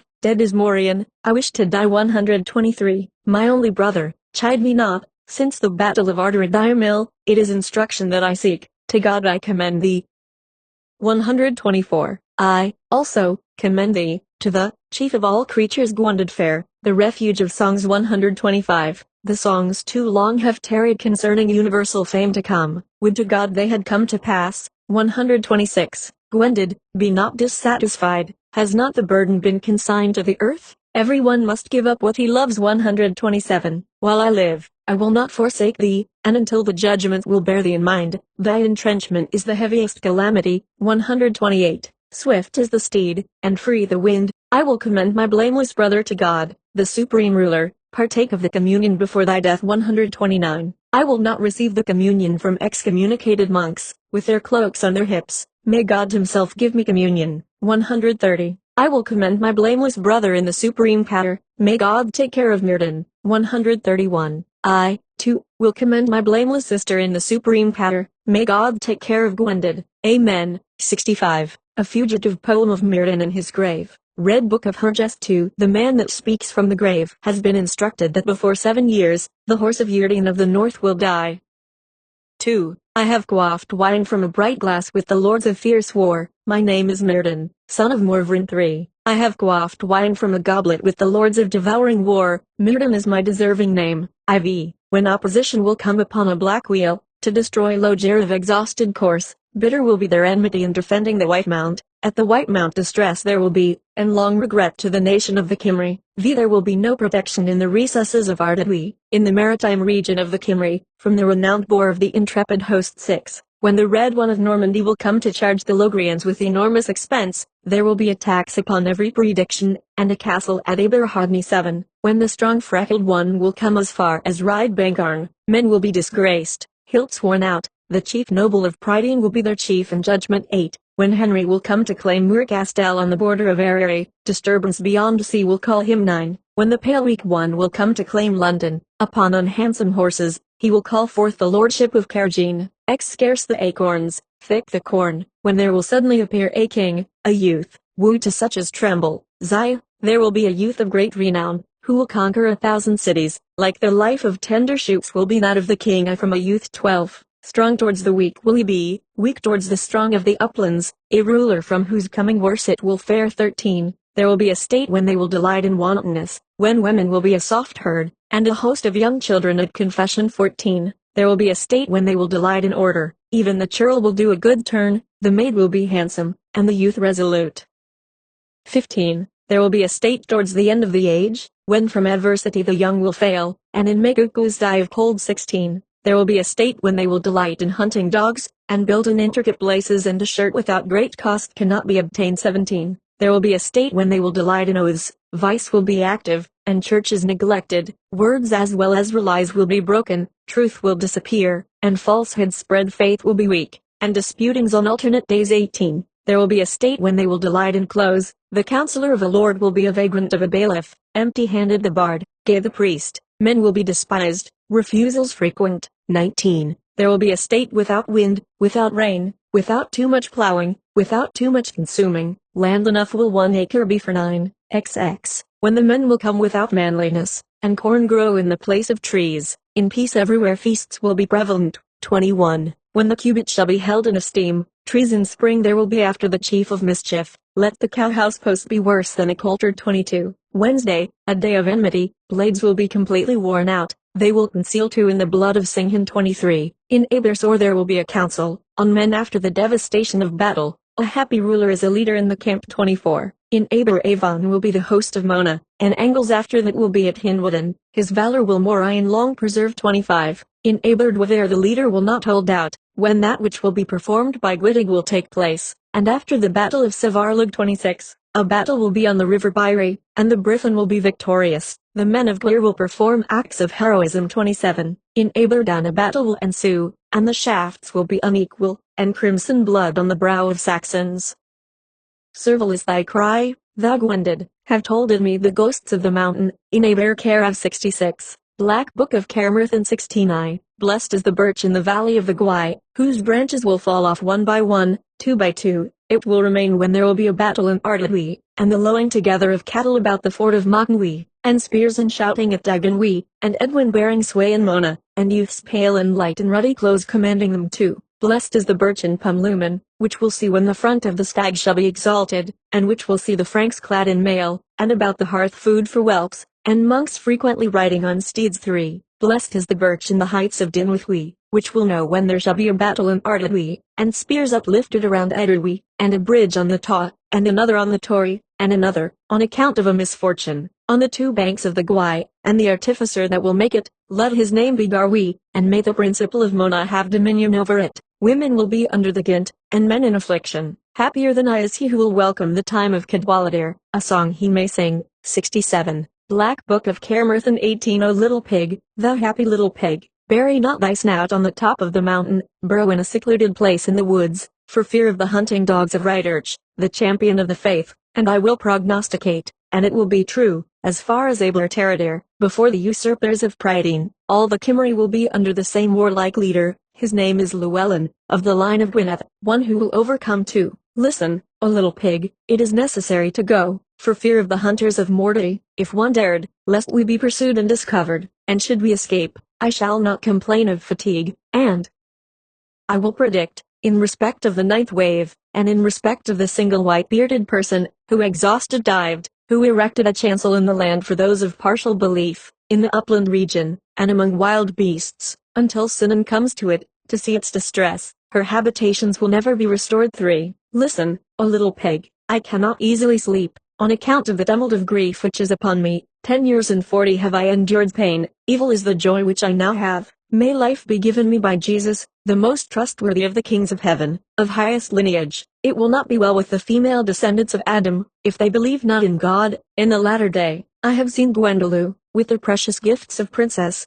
gathering prey from every extremity of the land. Beneath my green sod is he not still, the chief of sovereigns of the north, of mildest disposition. IV. Listen, O little pig, it was necessary to pray, for fear of the 5 sovereigns from Normandy, and the 5th going over the salt sea, to conquer Iwardon with its pleasant towns. He will cause war and confusion, and ruddy arms and groanings in it, and they, certainly, will come from it, and do honor on the grave of Dewey, and I will predict that there will be confusion from the fighting of son and father, the country shall know it, and that there will be to the Logrians the falling of cities, and that deliverance will never be to Normandy. Listen, O little pig. Be not drowsy, there comes to us a sad report of petty chieftains full of perjury and husbandmen that are close-fisted of the penny, when there shall come over the sea men completely covered with armor, with war horses under them, having 2 faces, and 2 points on their terribly destructive spears. There will be plowing without reaping in the world of war, the grave will be better than life to all the wretched, horns will be on the women of the 4 quarters, when the vigorous young men shall become corpses, there will be a severe mourning in Cansalog. 6. Listen, O little pig, thou pig of peace, a sibyl has told me a wonderful tale, and I will predict a summer full of fury, between brothers, treachery from Gwynedd, when a pledge of peace shall long be required from the land of Gwynedd. There shall come 700 ships of the Gint with the north wind, and in Aberdow their conference will be 7. Listen, O little pig, thou blessed little pig, a sibyl has told me a tale which frightens me, when Loger shall encamp in the land of Ethlin, and make Dagenwy a strong fort, by the, of Loger and Llewellyn, there will be a child on the shoulders baggage. When Dinol, the son of Dunodinwan, becomes enraged, the Frank shall flee the way he does not seek, In Aberdulus their support will be exhausted, of a ruddy hue will be their garments around them. 8. Listen, O little pig, listen to the calls for attention.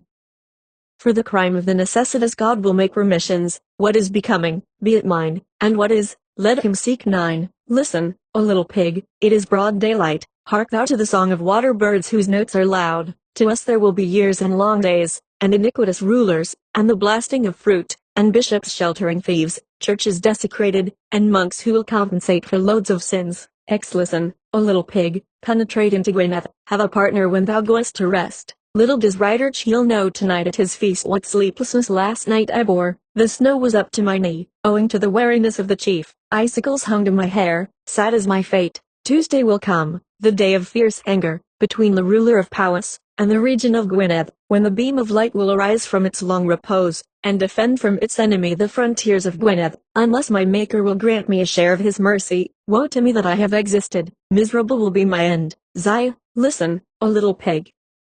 Utter not a whisper, when the host of war marches from Carmarthen, to support, in the common cause, 2 whelps of the line of Rhys, the stay of battle, the warlike commander of armies, when the Saxon shall be slain in the conflict of Cimmeraw. Blessed will be the lot of Cymru, the people of Cymru. 12. Listen, O little pig, blessed little pig of the country, do not sleep in the morning, burrow not in the fertile region, lest Rider Cheel and his cunning dogs should come, and before thou couldst reach the wood, thy perspiration trickle down. 13. Listen, O little pig, thou blessed pig, hadst thou seen as much severe oppression as I have, thou wouldst not sleep in the morning, nor burrow on the hill, when the Saxons repose from their serpent cunning, and the castle of Kilwyn is resorted to from afar. Clothes will be smart, and the black pool clear. 14. Listen, O little pig, hear thou now, when the men of Gwynedd lay down their great work, blades will be in hands, horns will be sounded, armor will be broken before sharp lances, and I will predict that 2 rightful princes will produce peace from heaven to earth. Sinan, Cadwallader, thorough Cymru, may their counsels be admired, the laws of the country, and the exclusion of troubles, and the abolition of armies and theft, and to us then there shall be a relief after idols, and from generosity none will be excluded. 15. Listen, Q little pig.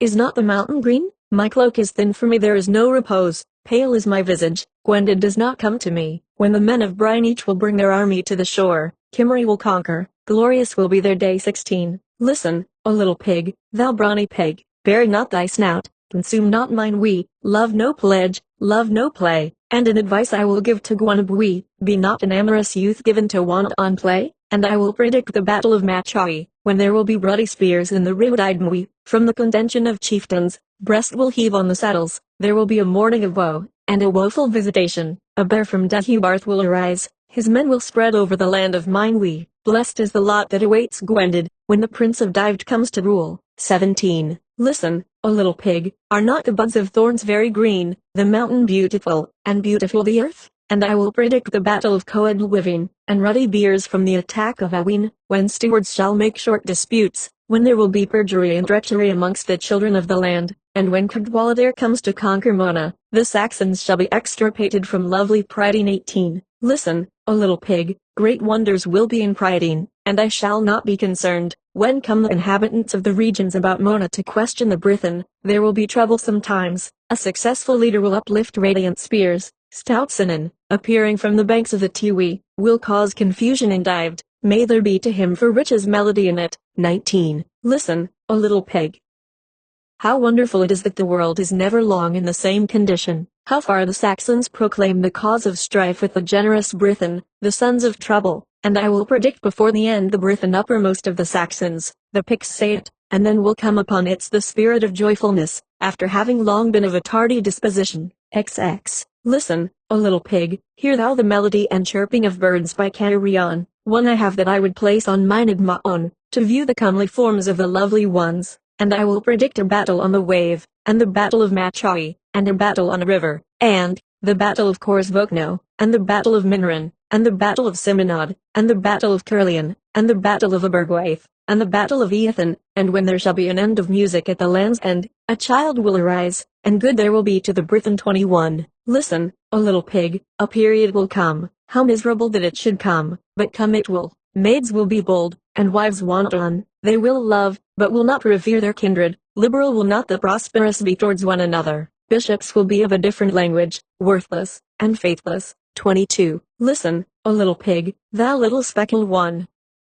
List to the voice of sea birds, great is their energy. Minstrels will be out, without their appropriate portion, though they stand at the door, a reward will not come. I was told by a seagull that had come from afar, that strange sovereigns will make their appearance. Gwydil, and Brython, and Romani will create discord and confusion, and in the name of gods will come into it, and vigorously fight on both banks of the Tawe. 23. Listen, O little pig, thou stout-armed little one, hark to the voice of sea birds, whose clamor is great. Minstrels will be out, without an honorable portion. There will be repugnance to hospitality. A youth will have his own opinion, without protection of countenance, without an honorable portion. When two brothers will be two idaces for land, from their claim will be cherished a lasting feud. 24. Listen, O little pig, to me it is of no purpose to hear the voice of water birds, whose scream is tumultuous. Thin is the hair of my head, my covering is not warm, the dales are my barn, my corn is not plenteous, my summer collection affords me no relief. Before parting from God, incessant was my passion, and I will predict, before the end of the world, women without shame, and men without manliness. 25. Listen, O little pig, a trembling pig,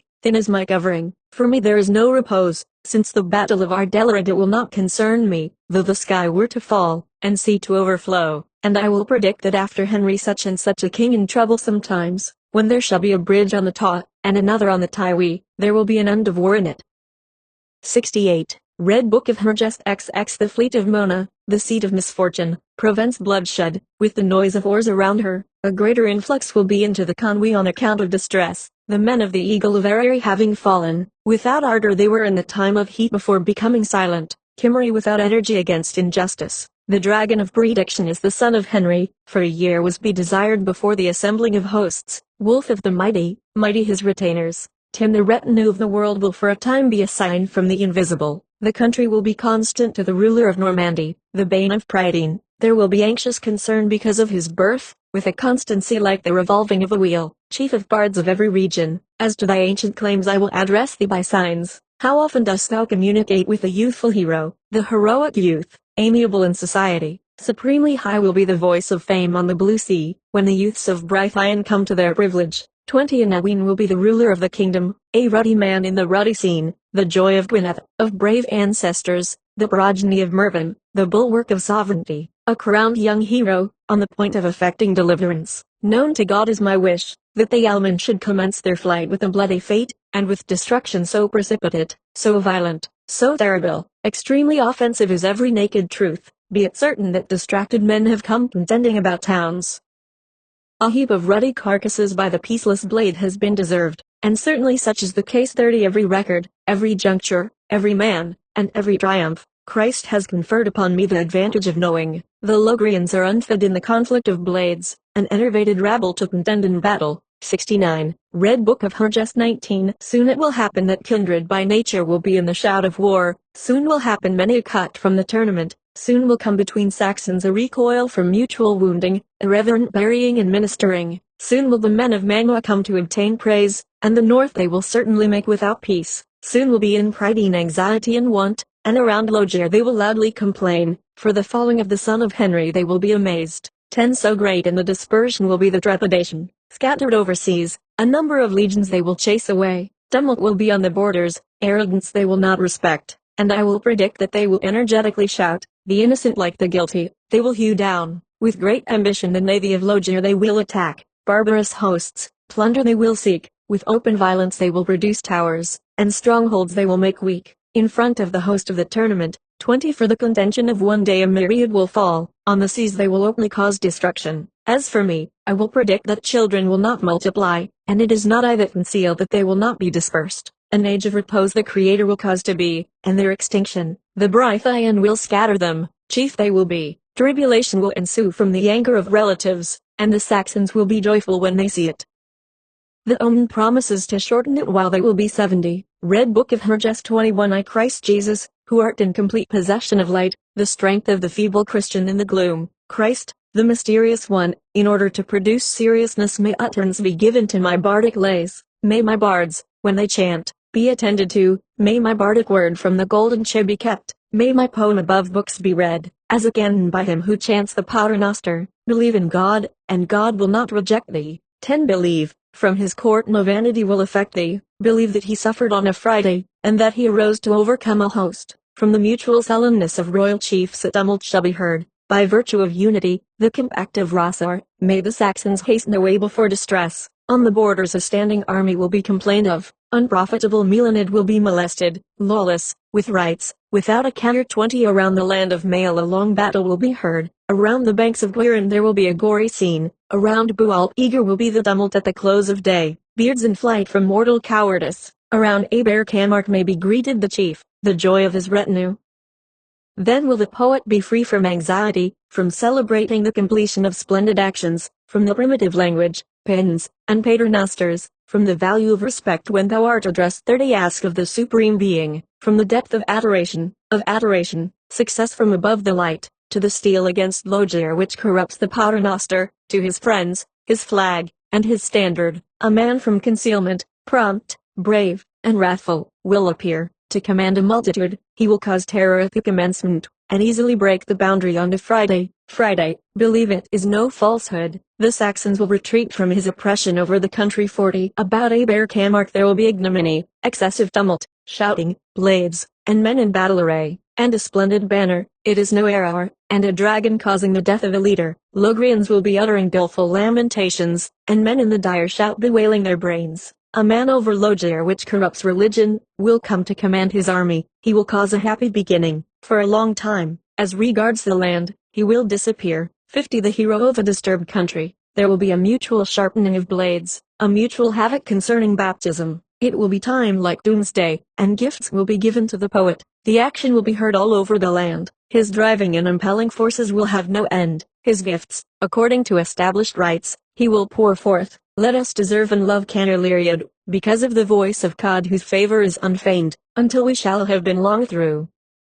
60. Purity is a state of freedom from frailty. Precious will be the gifts of baptism from my Lord. Seek mercy, for fear of the element of discord. 2. Around Bualp the troops of the public host cause a tumult. There is complaint for each destruction. When disbanded let the hordes of Henry fly. Obscure as the top of the car where ruins meet. Alton, the foremost in beauty, is all commotion, dispersion, ruin, and disgrace are all over it. 70. The slaughter shocks one when thou relatest it. To relate its severe loss thou canst not. From the contention of a baron of short cooperation, there will be a white corpse, without head, without beauty. There will be spare horses, worthless to be destroyed, and men with unfriendly looks about Sari, and loud uproar, and thrusting, and shouting, and groaning in every. Actively will the sons of Cymru call upon Dewi who loveth peace and mercy. 3. 80. Fellow ranger of the green woods. Painful, piercing grief affects me. Conflicts are pangs of anguish to the upright. The life of a man is pursued like that of a wretch, by the strong ones of Logier who corrupt equity. Let us meet them and see their death. The union of Saxons is but for a night. Of ignoble descent they are in the banquet of mead. They make compacts without mutual entertainment and sociality, and break them with a violent rupture. 90. Barons whose cooperation is of short duration. And the ruler of what land in Gwind, inferior in speech, can relate the fatigue and trouble of pursuing them. Look if you can see any paltry spoil. The tumult of slaughter is heard again. Let reparation be made if there is military law. It is peaceless treachery if a man is to be denied the hope of being brought to God at once. Hosts get rich on full march. A plaintiff is strong while investigating his claim. 100. Ampere's man was killed by an unlucky obstruction. True, it is incumbent on the innocent to die, but it is a disgrace before God to cause his death. There is a deliverer 10 times to the brave. God will be pleased when every language shall have ceased. Health by means of penance is a painful restriction. May he give us through hope, in the end, mercy through a just compact. Amen. 3. Miscellaneous poems from the Black Book of Carmarthen. Q. Poems attributed to other early bards. 71. Megant. Black Book of Carmarthen. 2. A dream I happened to see last night. Clever is he that can interpret it. It shall not be related to the wanton. He that will not conceal it shall know it not. It is an act of the gentle to govern the multitude. Pleasure is not the wealth of a country. Have I not been under the same covering with a fair maid of the hue of the billow of the strand? Labor bestowed on anything good is no pain, and the remembrance of it will last. Worse is my trouble to answer him who is not acquainted with it. It is no reparation for an evil deed, a desistance after it is done. One's benefit does not appear when it is asked for in a roundabout way. Thou hadst better keep to what there is, and associate with the virtuous, and be resolute as to what may happen. 10. He that frequently commits crime will at last be caught. He that will not relate a thing fully, will not find himself contradicted. Riches will not flourish with the wicked. Mass will not be sung on a retreat. A sigh is no protection against the vile. He that is not liberal does not deserve the name. 72. Cuchulainn. Black Book of Carmarthen. 3. God Supreme, be mine Avan. Amen. Fiat. A successful song of fruitful praise, relating to the bustling course of the host, according to the sacred oath of Cyrgwen, the goddess of various seeds, the various seeds of poetic harmony, the exalted speech of the graduated minstrel. Cuchulainn the bard of elegant Cymric utterly rejects, a poem for a favor, the gift of friendship, will not be maintained.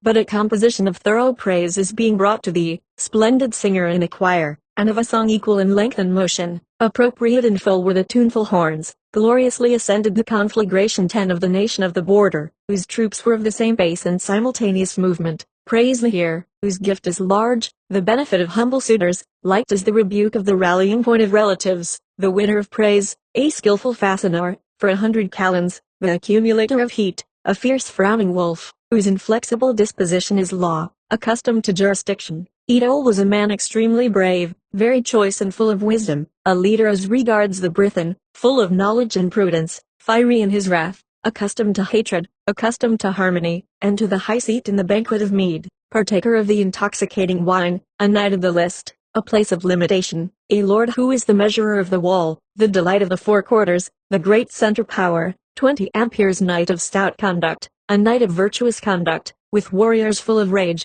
a guardian celebrated in song, a fine panegyric, the blandishment of language. Odious was his death by Nogna. Am I not agitated? The active and eloquent one will I praise, a contented ruler, a restless guardian, energetic and wise, a company of active reapers, melodious poetry, and the assuaging of wrath. A talented hero, like a furious wave over the strand, the marrow of fine songs, a contemplative mind, a sacred mystery, a servitor with knowledge, the possession of mead, in agreeable eulogy, music which has melody like that of a golden organ, a place of retirement, the action of law against violence, the admirable vigor of the brave, the energy of the supreme being. 30. A blessing I will venture to ask, a blessing I will pray for, I will bind myself thereby, the wonderful rush of the gale, the pervasion of fire, the war of youth, one deserving of ruddy gold, one liberal of praise furrowed with age, a free wing, ready affluence, a rill in a pleasant shelter, a reward for a panegyric. The most deserving will yield, he will keep his refuge from the insult of the enemy, he has completely kept the law, completely shown his disposition before the placid Ogirvan. For a good turn from me, may the gift of Cuchulainn give satisfaction of mind. 73. Black Book of Carmarthen. Ivy. According to the sacred oath of Cyrgwen, the Ogirvan of various seeds, the various seeds of poetic harmony, the exalted speech of the graduated minstrel, Cuchulainn the wise, of elegant Cymric, an exalted possession, will skillfully sing,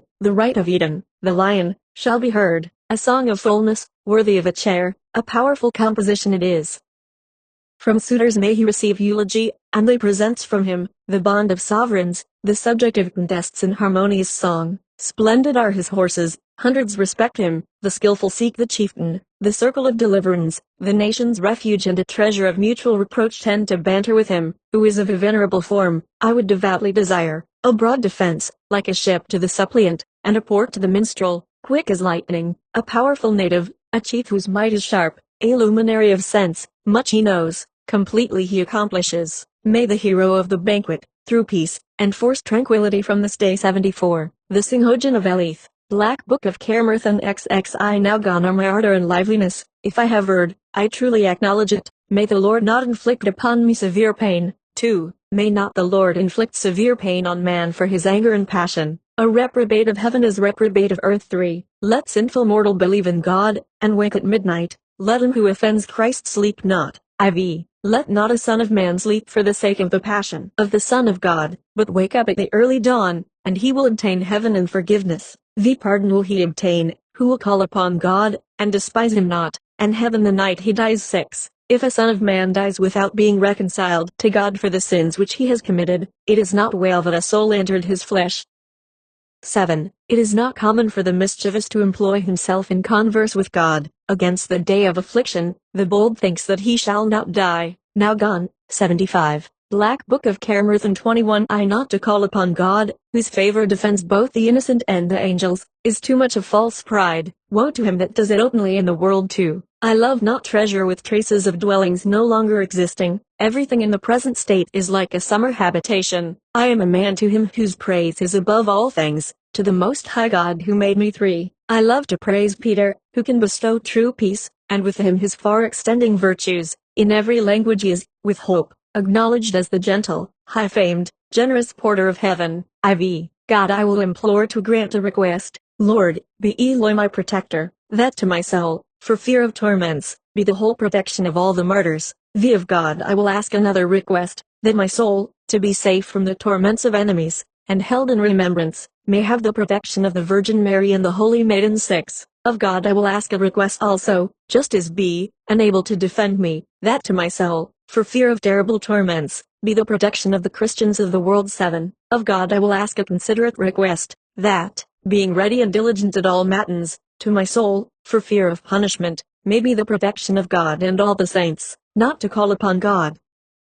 Our anonymous poems on religious subjects. 76. Black Book of Carmarthen via skillful composition, the pattern being from God, composition, the language, beautiful and pleasant, from Christ. And should there be a language all complete around the sun, on as many pivots as there are under the sea, on as many winged ones as the Almighty made, and should every one have thrice 300 tongues, they could not relate the power of the Trinity. A diligent man in prosperity will receive no punishment. Let communion be ready against the Trinity. 10. Let him be ill and ailing when his flesh becomes weak, that he may puff his disguise. Woe to thee, man of passion, if the world were given me, unless thou wert to deliver thyself, thou wouldst be satiated of the evil. Art thou not at liberty as regards what thy mind loves? Furious thy violent death, thy being born on the wattled frame, more wretched thy end, thy interment in the grave, and being trodden by feet in the midst of soil and sod, unequalled thy journey, thy separation from thy companions, faithless and useless body,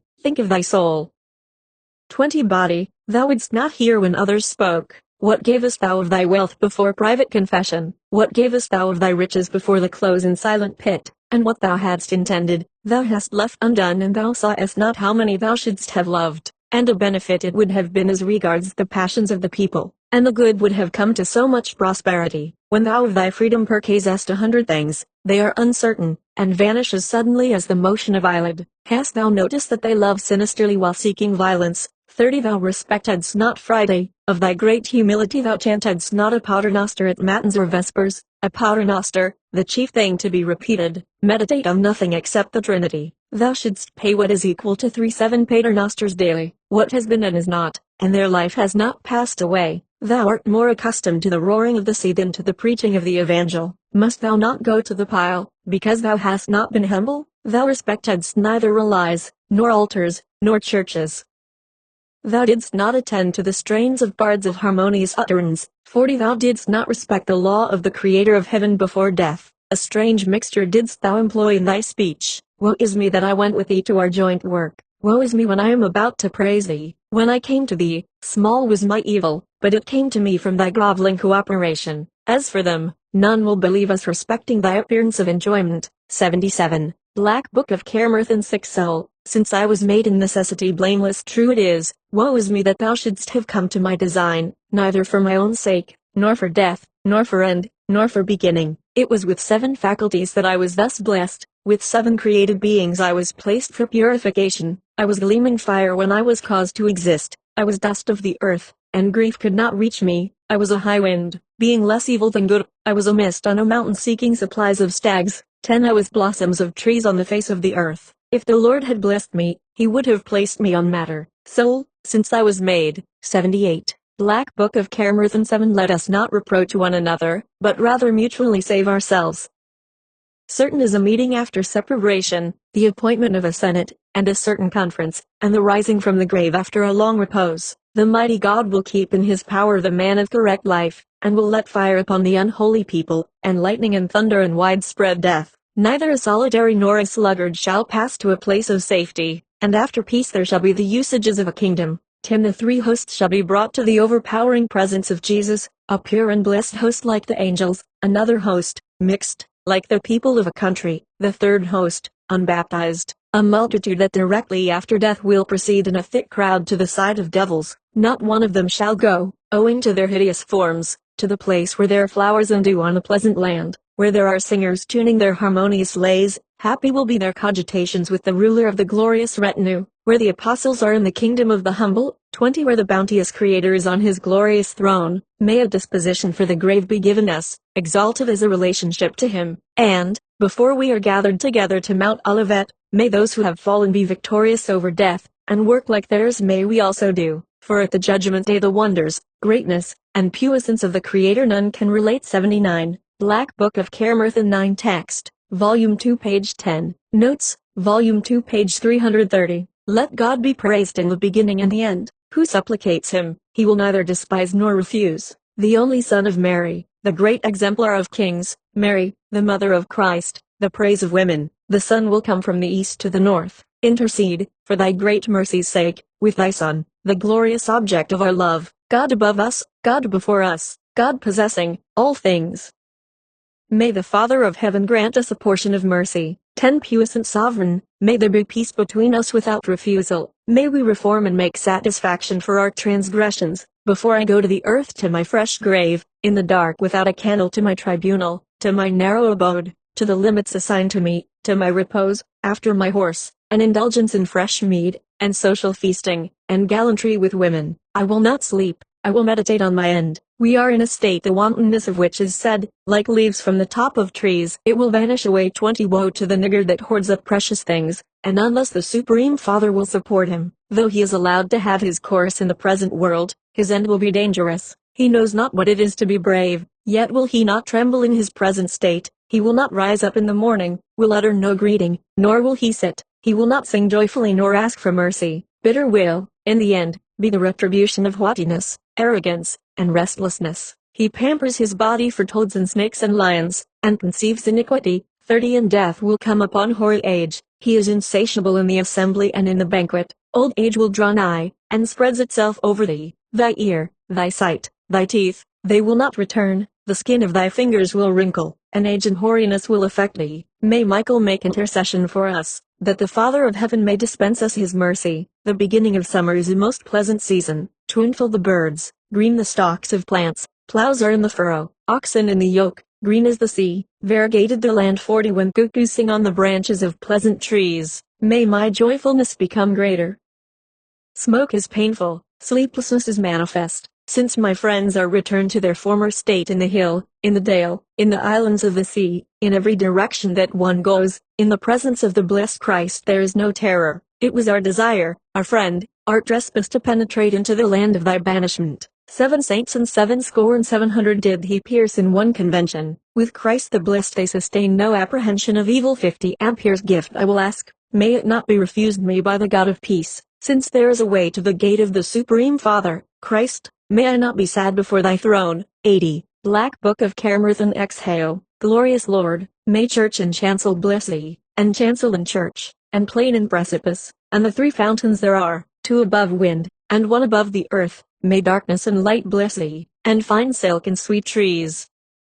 Abraham the chief of faith did bless thee. 10 And life eternal, and birds find bees, and old and young, Aaron and Moses did bless thee, and male and female, and the 7 days and the stars, and the air and the ether, and books and letters, and fish in the flowing water, and song indeed. 20 And sand and sword, and such as were satisfied with good. I will bless thee, glorious Lord. Hail, glorious Lord. 81 Black Book of Carmarthen. I will extol thee, the Trinity and the mysterious One, who is one in 3, a unity of one energy, of the same essence and attributes, one God to be praised. I will praise thee, great Father, whose mighty works are great. To praise thee is just, to praise thee is incumbent on me. The produce of poetry is the right of Eloi. Hail, glorious Christ, Father, and Son, and Spirit, Lord, God, Adonai. 2 I will extol God, who is both 1 and 2, who is 3 without any error, without its being easily doubted, who made fruit, and rill, and every gushing stream. God is his name, being 2 divine ones to be comprehended. God is his name, being 3 divine ones in his energy. God is his name, being 1, the God of Paul and Anton. 3 I will extol 1, who is both 2 and 1, who is, besides, 3, who is God himself, who made Mars and Luna, and male and female, and ordained that the shallow and the abyss should not be of equal depth, who made heat and cold, and sun and moon, and letters in the wax, and flame in the candle, and affection to be one of the senses, and lovely woman late, and caused the burning of 5 caters, and an Aaron consort 82. Black Book of Carmarthen 12. In the name of the Lord, mine to adore, whose praise is great. I will praise the great ruler, whose blessing is great on an alms deed, the God that defends us, the God that made us, the God that will deliver us, the God of our hope. Blessed, perfect, and pure is his true happiness. God owns us, God is above, the triune King. God has been felt a support to us in affliction. God has been, by being imprisoned, in humility. May the blessed ruler make us free against the day of doom, and bring us to the feast, for the sake of his meekness and lowliness. 10. And happily receive us into paradise from the burden of sin, and give us salvation, for the sake of his agony and 5 wounds, terrible anguish. God delivered us when he assumed flesh. Man would have been lost, had he not ransomed him, according to his glorious ordinance. From the bloody cross came redemption to the whole world. Christ the mighty shepherd, his merits will never fail. 83. Black Book of Carmarthen 13. Here is a graciously disposed king, who is wonderful in the highest degree, who is chief above the children of Adam, who is a happy and most mighty defense, who is generous, glorious, and most pure, whose claim is most strong and binding. What is heard of him, and what is true, that will I celebrate. To the great God, to the condescending and most compassionate God, to the blessed God a sacred song I will sing, until I become a blameless man to God. I will consider the substance. 10. About the sin which Adam shined, about sin before the judgment I am very anxious, against the day of appointment, when all men shall come from their graves in their strength and greatest vigor, as they were when they were in their very prime, in one host to the one place most pleasant, even to the top of one hill, in order to be judged. Among this multitude may I attain the merit of being protected by a retinue of the 9 orders of heaven. My God, what a gathering! 20. My Lord God, may my bardic lore affect the bonds of the universe, my great superior, my owner, the object of my reverence. Before going to the sod, before going to the gravel, permit thou me to indite a composition to thy praise, before my tongue becomes mute, and my memory like Job, who spoke unto his wife concerning her dragonic obedience, when the servant of God on a certain day came to him to the contest with his wife. 30. Before the blow he gave a handful of what had peeled from the surface of his flesh, and since the presents which any one gave were now acceptable, the merciful God made a gift of charity in pure gold, the treasure of the Trinity. In a fainting state he sits, and there praises God. Blessed was he to be plagued. Now said sin, thou knowest how to conceal the perfidy of the mysterious being, the love-diffusing Lord of heaven, the Creator. Take thou to praise him, that thou mayest reach the fair and happy region. 40. Happy, pleasant, free, and greatly deserving praise, loving wine, love thou the gentle, preserve the truth. Eva did not preserve the sweet apple tree which God commanded her. For her transgression he was not reconciled to her, but manifest pain he inflicted upon her. Some wonderful covering of a flinty dress she put on herself. The Maker of heaven caused her, in the midst of her riches, to make herself bare. And a second miracle did the bountiful Lord, who hears being praised. When she wished to avoid being caught, the way in which she fled was where 50 there was a plowman plowing the ground, with men in attendance. The mysterious Trinity has spoken it. Then went the faultless mother of splendid gifts with her happy husband. A crowd of men afterwards came to ask, in an entertainment, hast thou seen a woman and a son with her? And say thou, for the record's truth, and he will not refuse our request, that thou didst see us going without her 60 to a certain spot, and the blessing of God be on it. Upon that came a destitute rabble, a race of the disposition of Cain. A fierce and iniquitous multitude are they. A tower was sought, in order to seek the mysterious being. Then said one who was deformed and unwitty, to the man whom thou saidst, hast thou seen the men of the city of giants going by thee without turning? I did see them when I harrowed the fair land, where you see the reaping. What the children of Cain now did, was 70 to turn away from the reapers. Through the intercession of Mary Maria, and her knowledge communicated to her by God, there were defending them, besides herself, the Holy Spirit and her sanctity. 84. Black Book of Carmarthen 25. As long as we sojourn among excess and pride, let our work be perfect. Let us seek deliverance through faith, and religion and belief, as long as there is a belief in God through obtaining faith, and by doing great penance daily. Soul, why askest thou me what my end, and will the grave be my portion? 85. Black Book of Carmarthen 29. A blessing to the happy youth and to the fair kingdom. Large is the wave, capacious the breast. God is his name in the depth of every language.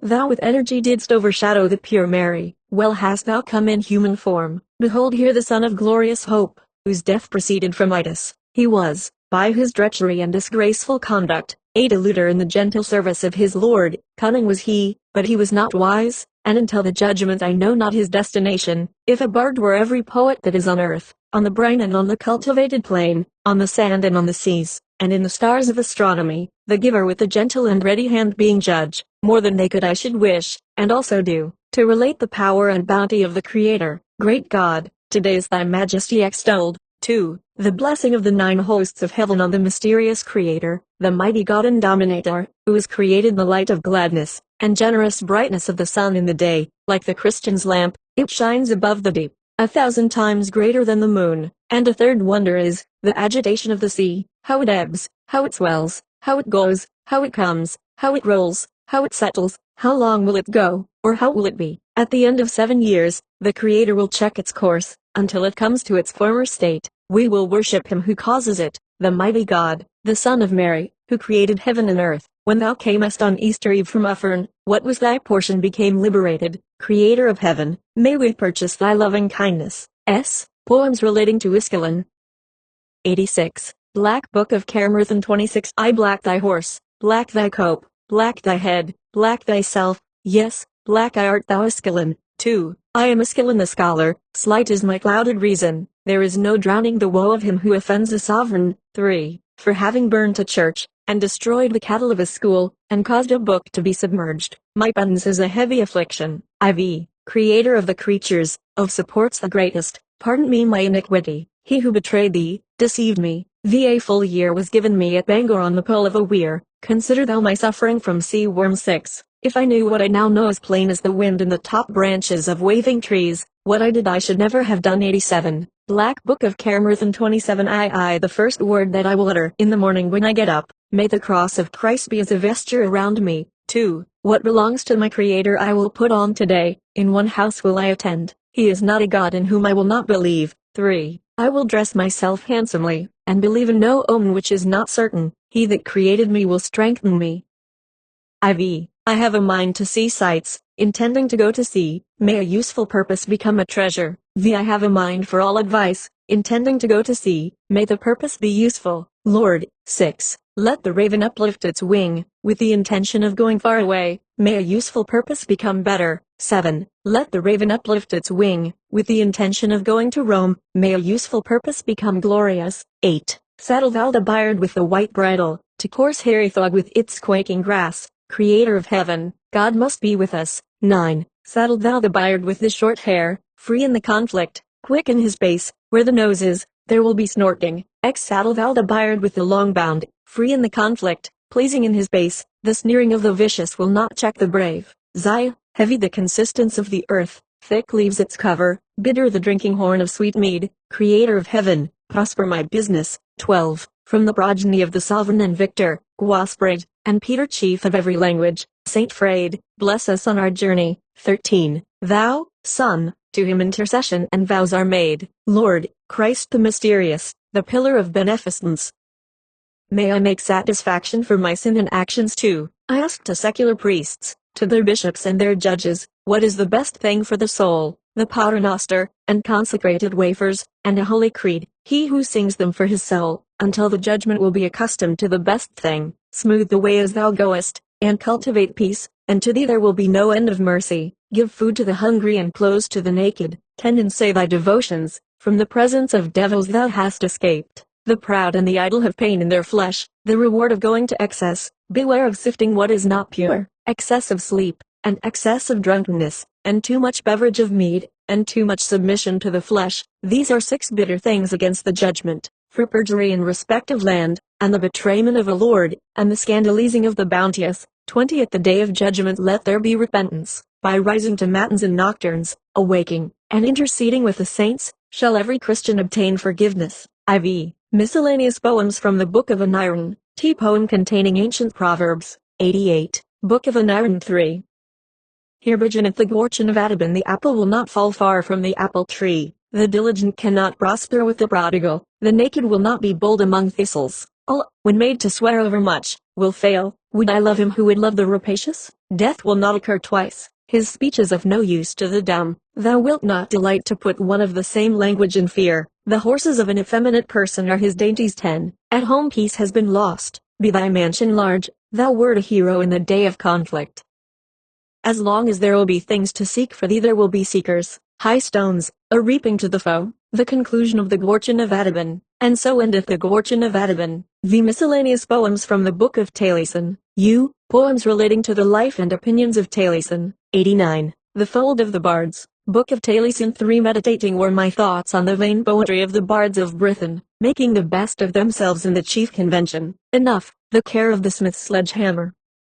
I am in want of a stick, straightened in song, the fold of the bards, who knows it not? 15,000 over it adjusting it. I am a harmonious one, I am a clear singer 10. I am steel, I am a druid, I am an artificer, I am a scientific one, I am a serpent, I am love, I will indulge in feasting. I am not a confused bard driveling. When songsters sing a song by memory, they will not make wonderful cries. May I be receiving them, like receiving clothes without a hand, like sinking in a lake without swimming. The stream boldly rises tumultuously in degree 20 high in the blood of seaboard towns. The rock waves surrounded, by great arrangement, will convey for us a defense, a protection from the enemy. The rock of the chief proprietor, the head of tranquility, the intoxication of meads will cause us to speak. I am a cell, I am a cleft, I am a restoration, I am the depository of song, I am a literary man. I love the high trees, that afford a protection above, and a bard that composes, without earning anger. I love not him that causes contention. 30. He that speaks ill of the skilful shall not possess mead. It is a fit time to go to the drinking, with the skilful men, about art, and 100 knots, the custom of the country, the shepherd of the districts, support of gates, like going without a foot to battle. He would not journey without a foot, he would not breed nuts without trees, like seeking for ants in the heath, like an instrument of foolish spoil. 40. Like the retinue of an army without a head, like feeding the unsheltered unlightened, like ridging furrows from the country, like reaching the sky with a hook, like deprecating with the blood of thistles, like making light for the blind, like sharing clothes to the naked, like spreading buttermilk on the sands, like feeding fish upon milk, like roofing a hall with leaves. 50. Like killing a tortoise with rods, like dissolving riches before a word. I am a bard of the hall, I am a chick of the chair, I will cause to loquacious bards a hindrance, before I am dragged to my harsh reward. May we by thee, that wilt protect us, thou son of Mary. 90. Hostile confederacy. Book of Taliesin 7. A bard there is here, who has not sung, what he shall have to sing, let him sing, when he shall have finished. An astrologer then he may be. The generous ones refuse me, there will not be one that will give. Through the language of Taliesin, it was a bright day when Cian did praise the multitude. 10. There will be a slaughter, let there be the speech of a Vagdu, but if he ingeniously brings the requisites forward, Gwyamon will declare, oh the deep that will come he would make the dead alive, and destitute of wealth he is. They will not make their cauldrons, that will boil without fire, they will make their metals 20 an age of ages. Thy pace that bears thee from the deep of panegyric, is it not the hostile confederacy? What its custom? So much of national song your tongue has given, why will ye not recite an oration of blessing over the liquor of brightness, the theme of everyone's rhapsody? 30. I shall be there according to custom. He was a profound judge, he came after his periodical custom, the third of the equal judges. 60 years I have supported an earthly scene, in the water of law and the multitude, in the element of lands. 100 servants surrounded, 100 kings made vows. 40 amperes 100 they are that went, 100 they are that came, 100 minstrels sang, and he foretold of them. Latin, the daughter of the stream, little was her desire for gold and silver, who is the living one that left her? Blood on the breast, he will probably be spoken of. 50 he will be greatly praised. I am Taliesin, I will delineate the true lineage continuing until the end. In the pattern of Elphin, is not the tribute of counted gold a debt? When is hated and not loved, perjury and treason, I desire not advantage. 60 Through the fluctuation of our song, the brother that freely greets, from me no one shall know. The wise man of the primary science, the astrologer reasoned, about wrath, about the resolvent, about the man describing windings, about men well versed in praise. Let us proceed. God it is, through the language of Taliesin. 70 Baptism was the day of judgment, that judged the characteristics of the force of poetry. He and his virtue gave inspiration without mediocrity. 70 Adrivan are in the Awan, 80, of every score it will be one. In the deep it will cease from ire, in the deep it will be excessively angry. 80 In the deep, below the earth, in the sky, above the earth, There is one that knows what sadness is, better than joy. I know the law of the graces of the Allen, when it flows, concerning skillful payments, concerning happy days, concerning a tranquil life. 90 Concerning the protection of ages, concerning what beseems kings, how long their consolation, concerning similar things, that are on the face of the earth. Magnificent astronomy, when communicated, sees all that is high, when the mind is active, when the sea is pleasant, when the race is valiant, when the high one is supplicated, or the sun when it is given. 100 When it covers the land, covering land of what extent? When was drawn the bird of wrath when it was drawn, when the earth is green, who chanted songs who chanted, if true, who has considered them? It has been considered in books. 110 How many winds, how many streams, how many streams, how many winds, how many rivers in their courses, how many rivers there are, the earth, what its breadth, or what its thickness. I know the noise of the blades, crimson on all sides, about the floor. I know the regulator, between heaven and earth. 121 An opposite hill is echoing, when devastation urges onward, when the silvery vault is shining, when the dell shall be gloomy, the breath when it is black, when as best it has been, a cow, when it is horned, a wife, when she is lovely, milk, when it is white, when the holly is green. 131 Is bearded the kid in the multitude of fields, when it is bearded, when the cow parsnip is created, when is revolving the wheel, when the mallet is flat, when is spotted the little roebuck, when the salt is brine, ale, when it is of an active quality, when is of purplish hue the alder. 141 Is green the linnet, when are red the hips, or a woman when restless, when the night comes on, what reserve there is in the hour of flowing. No one knows whence the bosom of the sun is made ruddy, a stain on a new garment, it is difficult to remove it. The string of a harp, why it complains, the cuckoo, why it complains, why it sings. 150 Why keepeth he agreeable, why have led the camp Geraint and Armon? What brings out the sparkle from barred working of the stones, when is sweet-smelling the goat's beard plant, when the crows are of a waxen line. Taliesin is the greatest astronomer. What is the imagination of trees? 160 From the muse the agreement of a day, I know good and evil, the bowl of whom has flowed, what dawn has finished, who preached, Eli and Aeneas. I know the cuckoos of summer where they will be in the winter. 170 The Awen I sing, from the deep I bring it, a river while it flows, I know its extent, I know when it disappears, I know when it fills, I know when it overflows, I know when it shrinks, I know what base there is beneath the sea. 180 I know their equivalent, every one in its retinue, how many were heard in a day, how many days in a year, how many shafts in a battle, how many drops in a shower. Mildly he divided them, a greater mockery, the partial stirring up of disgrace, the vicious muse of Gwydion.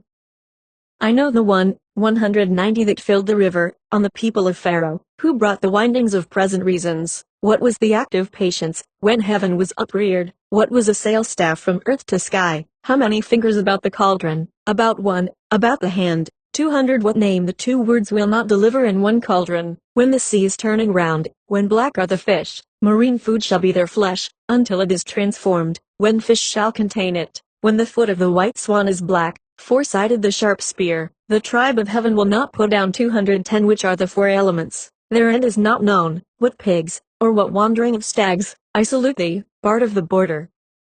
May he increase thee whose bones are of mist where two cataracts of wind fall. My mind has been expressed in Hebrew, in Hebraic, in Hebrew. Laudetu laudat Jesu. 220 A second time was I formed. I have been a blue salmon, I have been a dog, I have been a stag, I have been a roebuck on the mountain, I have been a stock, I have been a spade, I have been an axe in the hand, I have been a pin and a forceps, a year and a half, I have been a speckled white cock upon hens and eating. 230 I have been a stallion over a stud, I have been a violent bull, I have been a buck of yellow hue, as it is feeding, I have been a grain discovered, which grew on a hill, he that reaped me placed me, into a smoke hole driving me, exerting of the hand, in afflicting me. 240 Ampere's hen received me, with ruddy claws and parting comb, I rested 9 nights, in her womb a child, I have been matured, I have been an offering before the Guildig, I have been dead, I have been alive. A branch there was to me of ivy, I have been a convoy, before God I have been poor. 250 Again advised me the cherisher with ruddy claws, of what she gave me scarcely can be recounted, greatly will it be praised. I am Taliesin, I will delineate the true lineage, that will continue to the end, in the pattern of Elphin. 91, The Chair of Taliesin, Book of Taliesin 13 Text, Volume 2 page 151, Notes, Volume 2, page 403. I am the agitator of the praise of God the ruler, with respect to the concerns of song, the requisites of a profound speaker, a bard, with the breast of an astrologer, when he recites the Advent at the setting in of the evening, on the fine night of a fine day. Bards loquacious the light will separate, and their praise will not bring me to associate, in the strath, on the course with aspect of great cunning. I am not a mute artist, conspicuous among the bards of the people. I animate the bold, I influence the heedless, I wake up the looker-on, the enlightener of bold kings. I am not a shallow artist, 20 conspicuous among kindred bards, the likeness of a subtle portion, the deep ocean is suitable, who has filled me with hatred, a prize in every unveiling, when the dew is undisturbed, and the wheat is reaped, and the bees are gentle, and myrrh and frankincense, and transmarine aloes 30, and the golden pipes of loo, and a curtain of excellent silver, and a ruddy gem, and berries, and the foam of the sea. Why will the fountain hasten water cresses of purifying juicy quality? What will join together the common people? Wort, the nobility of liquor, and a load that the moon separates the placid gentleness of Merlin 40, and philosophers of intelligence will study about the moon, and the influence of an order of men, exposed to the breeze of the sky, and a soddening and effusion, and a portion after effusion, and the coracle of glass in the hand of the pilgrim, and the valiant one and pitch, and the honored Sagir fig, 50 in medical plants, a place of complete benefit, and bards and blossoms, and gloomy bushes, and primroses and small herbs, and the points of the tree shrubs, and deficiency in possession, and frequent pledging, and wine overflowing the brim, from Rome to Rost 60, and deep still water, it stream the gift of God, or if it will be wood a purifier, fruitful its increase. Let the brewer give a heat, over a cauldron of 5 trees, and the river of Guiawan, and the influence of fine weather, and honey and trefoil, and mead horns intoxicating 70, pleasing to a sovereign, the gift of the Druids 92, Song to the Wind, Book of Taliesin 17. Guess who it is? Created before the deluge, a creature strong, without flesh, without bone, without veins, without blood, without head, and without feet. It will not be older, it will not be younger, than it was in the beginning. There will not come from his design fear or death. He has no wants from creatures. Great God, the sea whitens when it comes from the beginning. Great his beauties, the one that made him. He, in the field, he, in the wood, without hands and without foot, without old age, without age 20, without the most jealous destiny, and he is coeval with the 5 periods of the 5 ages, and also is older, though there be 500,000 years, and he is as white as the face of the earth, and he was not born, and he has not been seen. He, on sea, he, on land. 30. He sees not, he is not seen, he is not sincere, he will not come when it is wished. He, on land, he, on sea, he is indispensable, he is unconfined, he is unequaled, he from 4 regions, he will not be according to counsel, he commences his journey 40 from above the stone of marble, he is loud-voiced, he is mute, he is uncourteous, he is vehement, he is bold, when he glances over the land. He is mute, he is loud-voiced, he is blustering, greatest, his banner on the face of the earth. He is good, he is bad. 50. He is not bright, he is not manifest, for the sight does not see him. He is bad, he is good, he is yonder, he is here, he will disorder it. He will not repair what he does, and he sinless. He is wet, he is dry, he comes frequently 60 from the heat of the sun, and the coldness of the moon. The moon is without benefit, because less, her heat. One person has made it, all the creatures. He owns the beginning and the end without falsehood, not skillful, the minstrel that praises not the Lord, not true, the songster 70 that praises not the Father, not usual will a plough be without iron, without seed. There was not a light before the creation of heaven, there will not be a priest, that will not bless the wafer, the perverse will not know the 7 faculties. 10 countries were provided, 80 in the angelic country, the 10th were discarded, they loved not their Father, a loveless shower and utter ruin. Look you for the corrupter, like his destitute country. 7 stars there are, of the 7 gifts of the Lord, the student of the stars 90 knows their substance. Marca Mercedes Ola Alamus Luna Laphurus Jupiter Veneris, from the sun freely flowing the moon fetches light. Remembrance is not in vain, no cross if not believed. Our Father, 100 a relative and companion, our sovereign, we shall not be separated, by the host of Luke for 93. Song to Mead, Book of Taliesin 19. I will adore the ruler, chief of every place, him that supports the heaven, Lord of everything.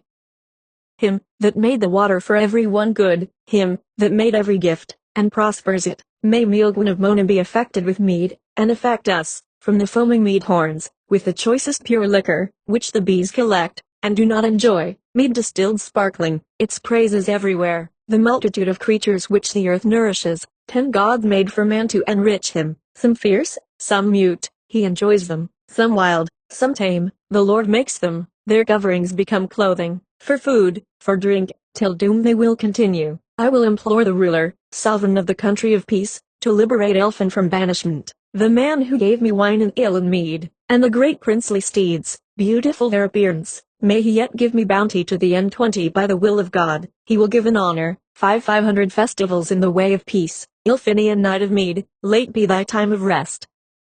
94. Song to the Great World, Book of Taliesin 55. I will adore my Father, my God, my strengthener, who infused through my head a soul to direct me, who has made for me in perception, my 7 faculties, of fire and earth, and water and air, and mist and flowers, 10 and southerly wind, other senses of perception thy Father formed for me. One is to have instinct, with the second I touch, with the third I call, with the fourth I taste, with the 5th I see, with the 6th I hear, with the 7th I smell. 20 and I foresay, 7 airs there are, above the astronomer, and 3 parts the seas, how they strike on all sides, how great and wonderful, the world, not of one form, did God make above, on the planets, he made Sola, 30 he made Luna, he made Marca and Marcarusha, he made Venus, he made Veneris, he made Severus, and the 7th Saturnus, the good God made 5 zones of the earth, for as long as it will last. 41 is cold, and the 2nd is cold, and the 3rd is heat, disagreeable, unprofitable, the 4th,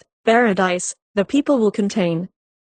The 5th is the temperate, and the gates of the universe, into 3 it is divided, in the minstrelsy of perception. 51 is Asia, the 2nd is Africa, the 3rd is Europa, the baptism of consolation, until doomsday it will continue, when everything will be judged. My Ammon has caused me to praise my king, I am Taliesin, with a speed flowing as a divine art, 60 continuing to the end in the pattern of Elfin. 95. Song to the Little World, Book of Taliesin 56. The beautiful I sang of, I will sing, the world one day more, much I reason, and I meditate, I will address the bards of the world, since it is not told me what supports the world, that it falls not into vacancy, or if the world should fall, 10 on what would it fall, who would uphold it?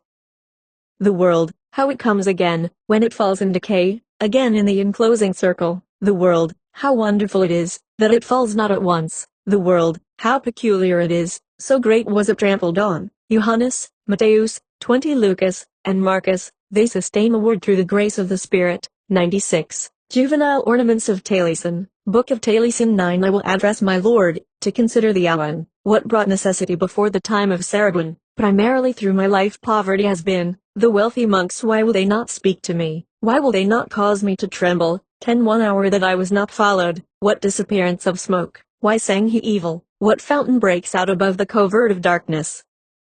When the reed is white, when it is a moonlight night, another was not sung, it was shaken out, when is apt to be forward. 20 The noise of waves on the shore, in the vengeance of the ocean, a day will reach to them, when a stone is so heavy, when a thorn is so sharp, knowest thou which is best, its base or its point, who caused a partition between man and frigidity, whose is the wholesomest sore, 30 The young or the old, knowest thou what thou art when thou art sleeping, whether a body or a soul, or a secrecy of perception? The ingenious minstrel, why does he not inform me? Knowest thou where should be the night waiting the passing of the day? Knowest thou a sign, 40 how many leaves there are?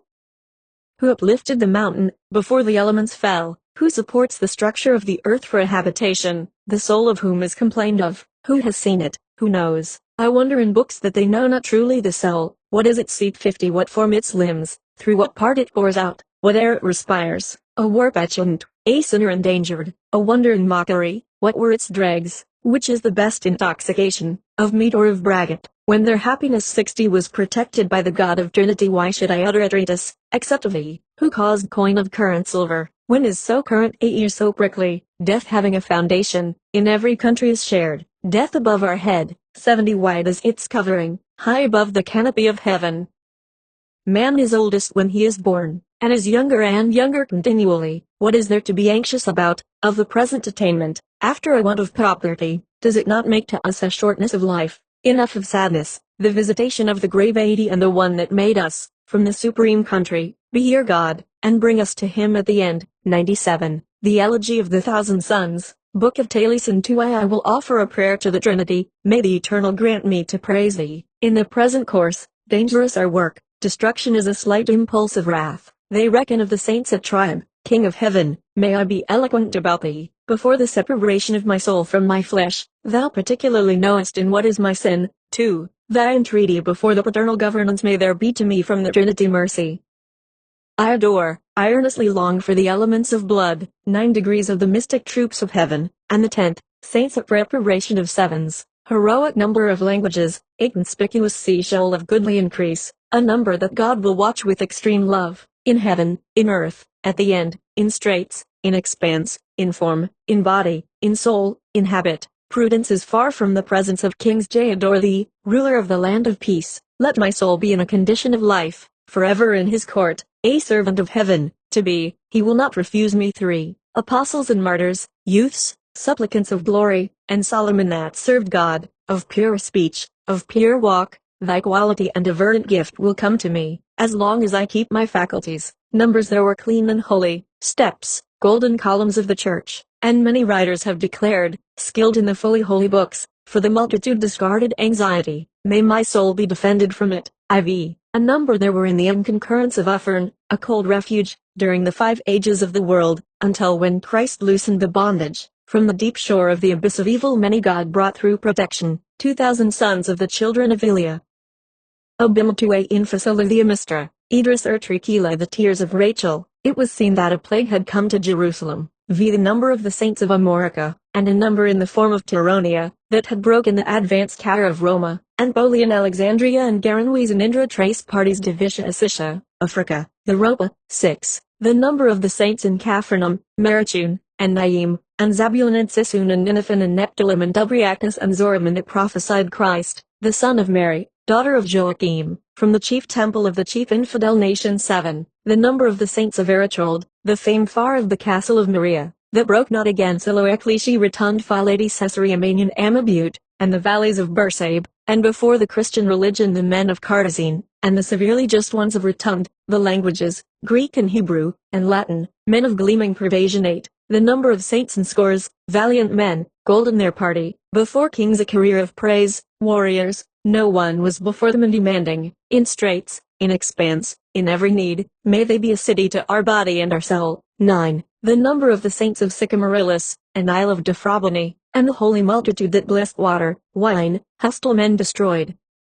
And in treating his exalted weight, under the stars, saints he planted, x the number of the saints that the upper region holds, effectus re inferior superior in Arminum and Pfeiffer and the valley of Enor and Seger, and Carthage the greater and the less, and the Green Isle, the boundary of the sea, Zia, the number of the saints of the Isle of Prydein, and Iwarden, a gentle portion, multitudes, of beautiful works, believed, served with us. 12. The number of saints, a synod without desire, from God the divine prophesy, in every tongue they compose, about the earth they were, and so many wisely prophesied Christ, and before he was, there were 13. The number of the saints of the east, and the concord of the nation of Judah, languages of Greek and Hebrew, and Latin, men of gleaming pervasion. 14. 7 scores, 7 scores, 700s of saints, and 7,000s and 7 scores, November a number implored, through martyrs good they came. 15 scores of saints there were and 3,000 children of Marilus, in these Decembers above relatives over the head of Jesus utter size. 15.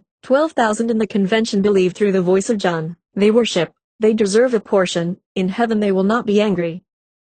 16. 9,000 saints receive baptism, and religion, and confession, notwithstanding death the punishment of people is heat, Uffern, cold its refuge, if the Lord hath satisfied us, through the head of Peter was made the destitute. 17. Qui venerant Anglia Natali Domini medianactin laudem cum pastoribus in Bethlehem, nivum Angli de Celoco Michaela Archangelo qui precedent Prasilio erga animus in mundo am nivum Angeli, precedent confirmative nistrati baptizati usque in them judicii, quando fut Christus crucifixus et sibi ipsi placisset veniscent ibi in auxilium plusquam duodecim legions angelorum, toto orbitarium, Jesus Christus videntum in agonia in mundo, ut sunt nostri auxilium duodecim millium ante tribunal standum, qui laudenti laudantium Tuesday mores rex regum. 18. The number that have been, and will be, above heaven, below heaven, how many there are, and as many as have believed in revelation, believed through the will of the Lord.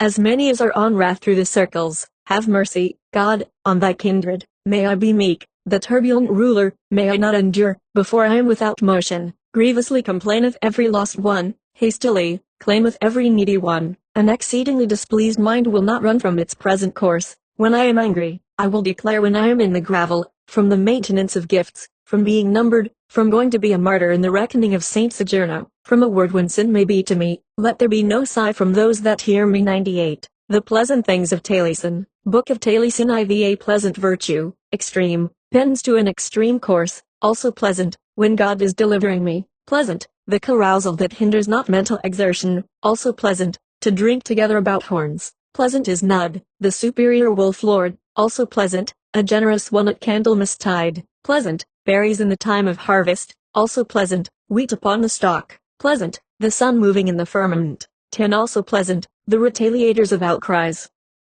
Pleasant, a steed with a thick mane and a tangle, also pleasant, crackling fuel, pleasant, desire, and silver fringes, also pleasant, the conjugal ring, pleasant, the eagle on the shore of the sea when it flows, also pleasant, seagulls playing, pleasant, a horse with gold enameled trappings, also pleasant to be holiest in a breach, pleasant, liquors of the mead brewer to the multitude, 20 also pleasant, a songster generous, amiable, pleasant, the open field to cuckoos and the nightingale, also pleasant when the weather is serene, pleasant, right, and a perfect wedding, also pleasant, a present that is loved, pleasant, a meal from the abundance of a priest, also pleasant to bring to the altar, pleasant, meet in a court to a minstrel, also pleasant, the limiting a great crowd, pleasant, the Catholic clergy in the church, 30 also pleasant, a minstrel in the hall, pleasant to bring back the divisions of a parish, also pleasant to us the time of paradise, pleasant, the moon, a luminary in the heavens, also pleasant where there is a good rememberer, pleasant, summer, and slow long day, also pleasant to pass out of chastisement. Pleasant, the blossoms on the tops of the pear trees, also pleasant, friendship with the Creator, pleasant, the solitary doe and the fawn, 40 also pleasant, the foamy horse block, pleasant, the camp when the leek flourishes, also pleasant, the charlock in the springing corn, pleasant, a steed in a leather halter, also pleasant, alliance with a king, pleasant, the hero that destroys not the yielding, also pleasant, the splendid Cymric language, pleasant, the heath when it is green, also pleasant, the salt marsh for cattle, pleasant, the time when calves draw milk, 50 also pleasant, foamy horsemanship, and what is pleasant to me is no worse, and the paternal horn by mead nourished payment, pleasant, the directing of fish in the pond, also pleasant, calling about to play, pleasant, the word that utters the Trinity, also pleasant, extreme penance for sin, pleasant, the summer of pleasantness, communion with the Lord, in the day of judgment. 99. Book of Taliesin V. O God, the God of formation, ruler, strengthener of blood, Christ Jesus, that guards, princess loud proclaiming go their course, for a decaying acquisition, it will not make me without shares, the praising thy mercy, there hath not been here, O supreme ruler, Tim there hath not been, there will not be, one so good as the Lord, there hath not been born in the day of the people anyone equal to God, and no one will acknowledge anyone equal to him, above heaven, below heaven, there is no ruler but he, above sea, below sea, he created us. 20 When God comes a great noise will pierce us, the day of judgment terribly, messengers from the door, wind, and sea, and fire, lightning and thunder, a number without flattery, the people of the world groaning will be concealed.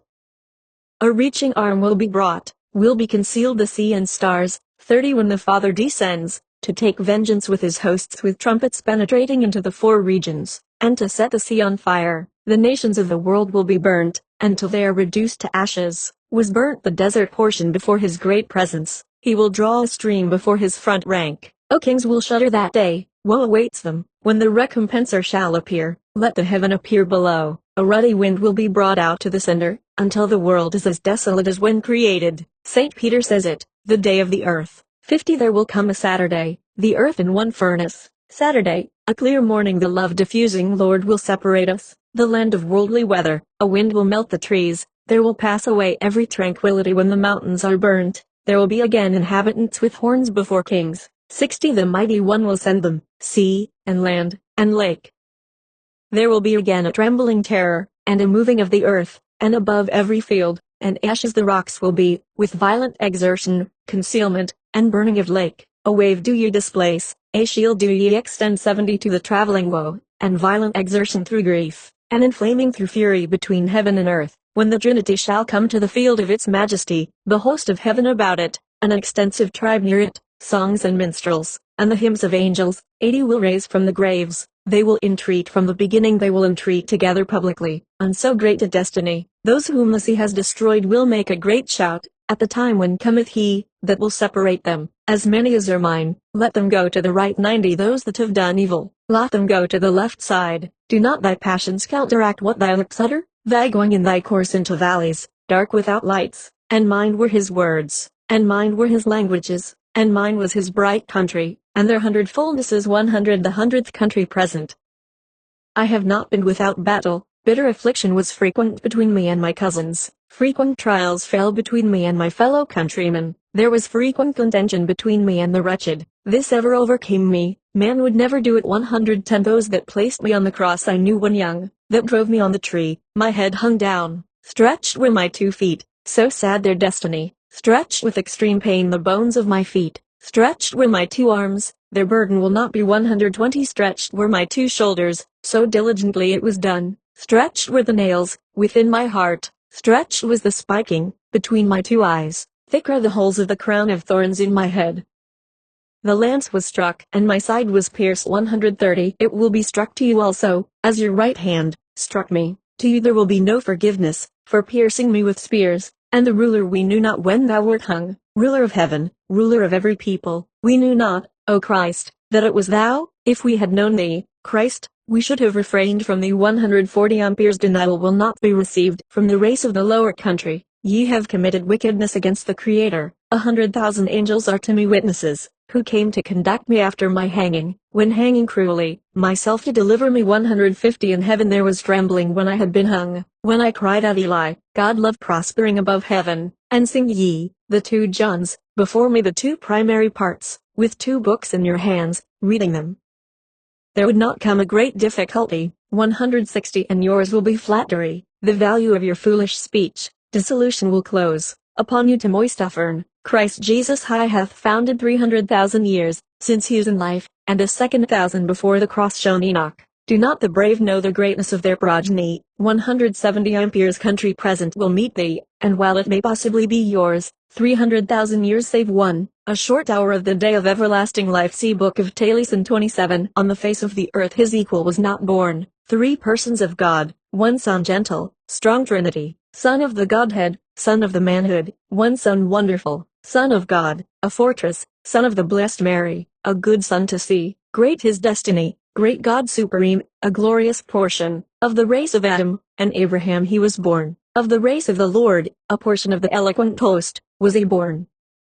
He brought by a word the blind and deaf from every ailment, a people gluttonous, vain, iniquitous, vile, perverse. 10 We have risen against the Trinity, after redemption, the cross of Christ clearly, a breastplate gleaming against every ailment, against every hardship. May it be certainly a city of protection. The poems relating to Jewish history, ci. The plagues of Egypt, Book of Taliesin 22. The Hebrews took upon the sons of Israel, high in mind, a joint number and succession, they approached, God kept vengeance on the people of Pharaohs. 10 plagues painting before their being drowned in the bottomless sea. 10 The first plague, fish destroying with unusual cold. The second plague, frogs abundant, they filled the rivers, the houses and furniture, and couches, and closets of meat. The third, gnats, bold and sharp, were arranged. The fourth, sharp watery humor. 90 strikes in the manner of winged insects. Next were devoured the fruits of the trees and the field by a crop of flies. The fifth, murn, on all the children of the Egyptians, animals were destroyed, with a heavy disease they were all smitten. 30 The sixth, without deceit, sweating imposthumes, the scars of ants. The seventh, thunder, hail and fire, and rain destructive, wind blasting the tops, on leaves and shrubs. The eighth, locusts, broad their ears, 40 devouring flowers. The ninth, prodigious to be spoken of, terrible, like waves floating black darkness, with a countenance gloomy. 10th, in the night the greatest affliction on the people of the tribes, Christ Jesus, Christians, are prostrate 50 until they are in shelter. The 600 warriors of the Hebrew soldiers. 102, the rod of Moses. Book of Taliesin 24. From every return his host of brothers he rencountered, advantage acknowledged to Christ the ruler, portion of praise, the glorious God sits on the lap of Mary his counterpart, the course of truth, perfect nobility, a pattern of thee, rods of Jesse, thy people Judah encountered, dexterous Lord, courteous, faultless, of gentle conquered, in respect of the earth, in the temple of Solomon, foundation of impulse, tend the door of paradise, shepherd of God, profoundly he reigned. Was it not heard from learned prophets that the birth of Jesus had taken place, during his life, that there would be life to all kings, a life prepared or ready, before thou wouldst have caused, if I had not recorded the danger, he brought what was bright, he did not cease from the earth, on the sea deep, when descended thy emotion, a country native, brought not the greatly kind, be to me from thee the greatness of thy tribulation, be to me thy grace, rods of Jesse, and the grace of Jesus, glittering its flowers 20 great miracle in his mind from the gifts of God. He was a judge he was, a dexterous divine, a man of counsel to every obedient one against falsehood. He is a bright tenure of a number of generations, bold will be the opposition to the only Son of Mary, to worship the Lord, the youth ready to assist, from God he sprang, whether he be knowing, whether he be simple, thy foreholding, coeval with perfect trees, had been expanded beautifully from the lap of Jesus 30, and to give grace, the King of sons, a new melody men will not greatly listen to, true his grace, a youth of support, without a lord, the evolver of every elevation before druids, nutters they knew not, a gentle sight to see Mabon, they brought frankincense and hard gold from Ethiopia, O fate impelling God, O God the ruler, King of the states of progression.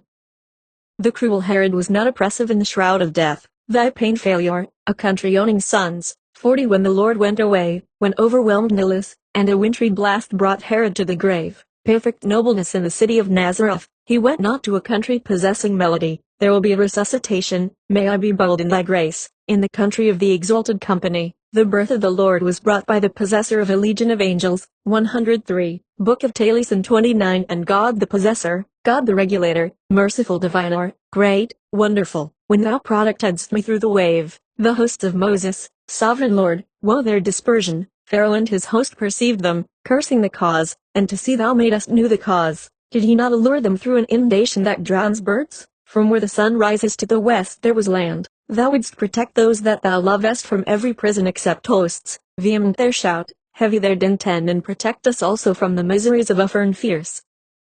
And God the possessor, God the regulator, merciful diviner, thine is the country of heaven, it is in peace that thou lovest, there is not weariness, nor want in thy country, Lord, no one will be ordered, no one will be an enemy to another, I would have known, if I had understood, for shame, that thou lovest, the Holy Trinity, any one that is skillful, bards disparage you, they love much forever, that was not vile, the Israel which thou placedst in the hand of David. Alexander had a large number of men 20 he would not have been strong, had he not thy friendship, with his armies and great battles and his tortuous hosts. When they came to the land they were sad in their death. Solomon the judge contained the land, he was better than they, son of kings, he was accustomed to riches for his auxiliary. The sons of Jacob were rich on their land, what they liked, they shared according to the word of the Lord. Abel, innocent, was prosperous, and took the faith. His brother Cain was headstrong, evil his counsel. Aser and Soy in the clear air, their cooperators.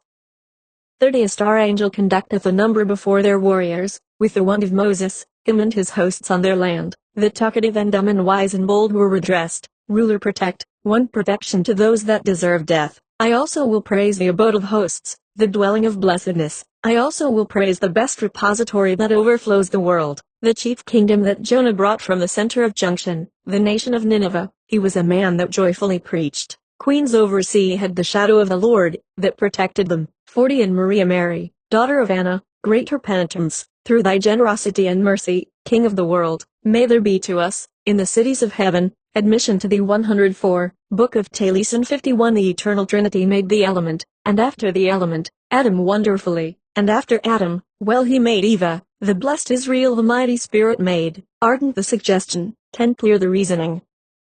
12 Towns of Israel, rising equally high, 12 sons of Israel, the generous God made. 12 sons of Israel were nursed together, 12 good, blameless, 3 mothers nursed them, 1 person created them, the Creator made them, as he will do as he pleases, who is supreme. 12 sons of Israel made the love diffuser, as he will do as he pleases, who is Lord. 12 sons of Israel made the Lord 20 as he will do as he pleases, who is skillful. 12 sons of Israel bore reward of the mission of Jesus, and 1 father there was to them, and 3 mothers to them, from them came grace and good offspring.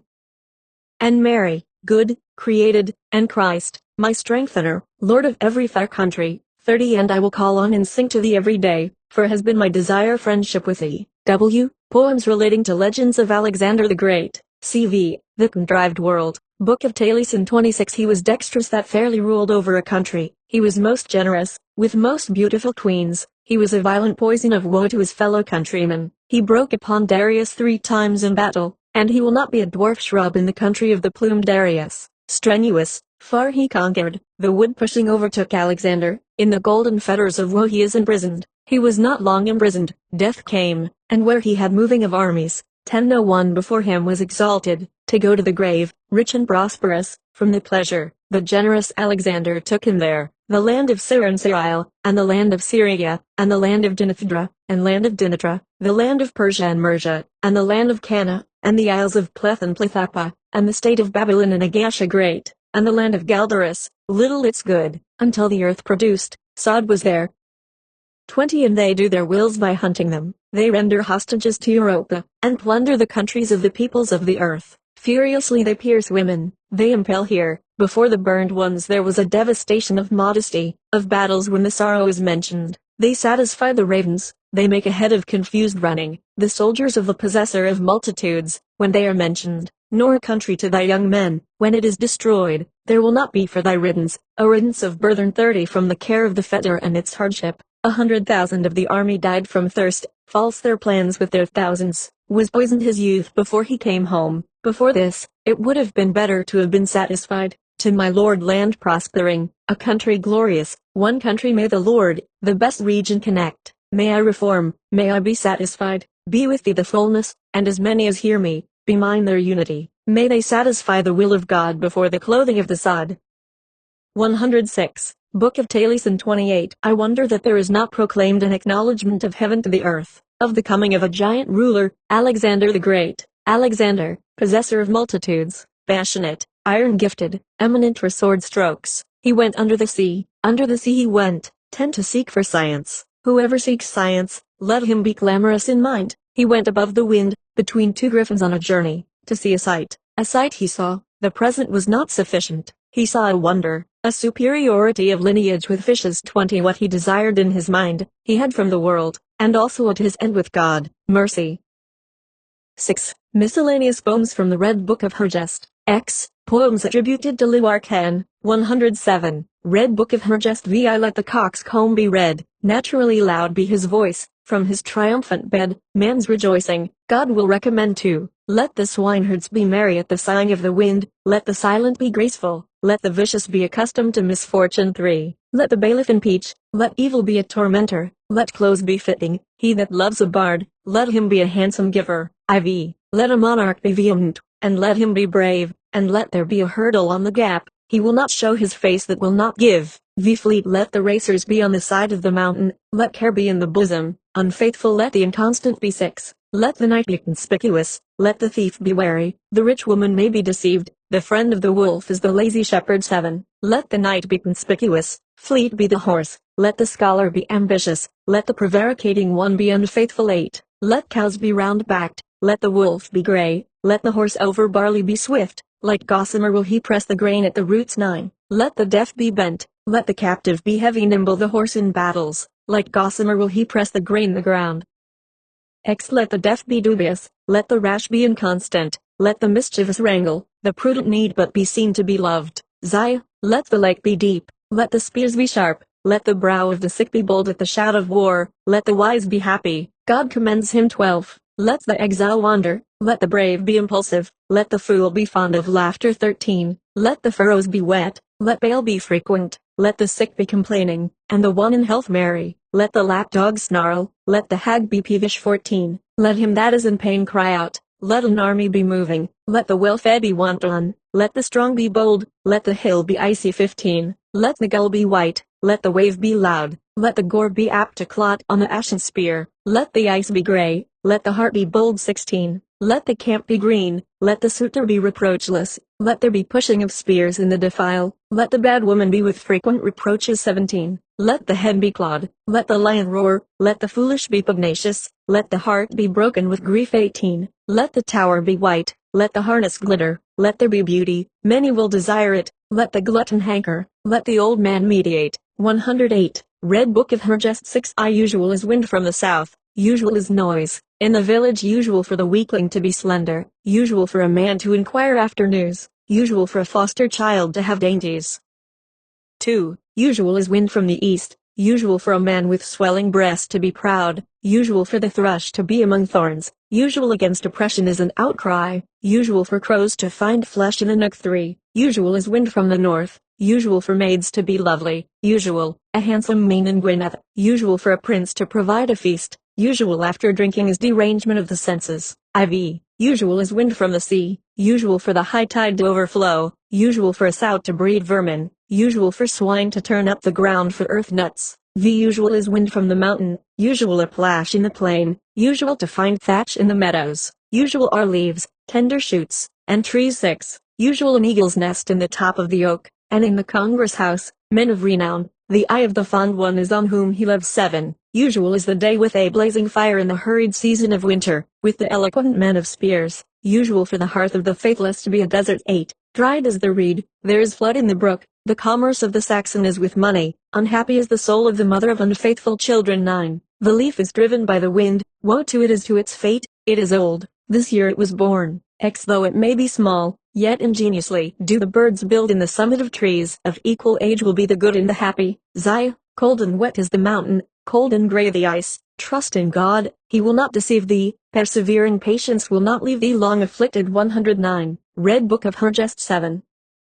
The calends of winter, hard is the grain, the leaves are on the move, the plash is full, in the morning before he sets off, woe to him that trusts to a stranger. 2. The calends of winter, the time of pleasant gossiping, the gale and the storm keep equal pace, it is the work of the wise to keep a secret. 3. The calends of winter, the stags are lean, yellow, the tops of birch, deserted the summer dwelling, woe to him who for a trifle deserves disgrace. IV. The calends of winter, the tops of the branches are bent, uproar from the mouth of the vicious is common, where there is no natural gift there will be no learning. V. The calends of winter, blustering is the weather, unlike the beginning of summer, except God, there is none that divines. 6. The calends of winter, gay the plumage of birds, short the day, loud the cuckoos, mercifully has the most beneficent God made them. 7. The calends of winter, it is hard and dry, very black is the raven, quick the arrow from the bow, at the stumbling of the old, the smile of the youth is apt to break out. 8. The calends of winter, lean is the stag, woe to the weak, if he chafes, it will be but for a short while, truly better is amiability than beauty. 9. The calends of winter, bare is where the heath is burnt, the plough is in the furrow, the ox at work, amongst 100 there is hardly a friend. CX. Red Book of Hergest 8.1. Entangling is the snare, clustered is the ash, the ducks are in the pond, white breaks the wave, more powerful than 100 is the counsel of the heart. 2. Long the night, boisterous is the seashore, usual a tumult in a congregation, the vicious will not agree with the good.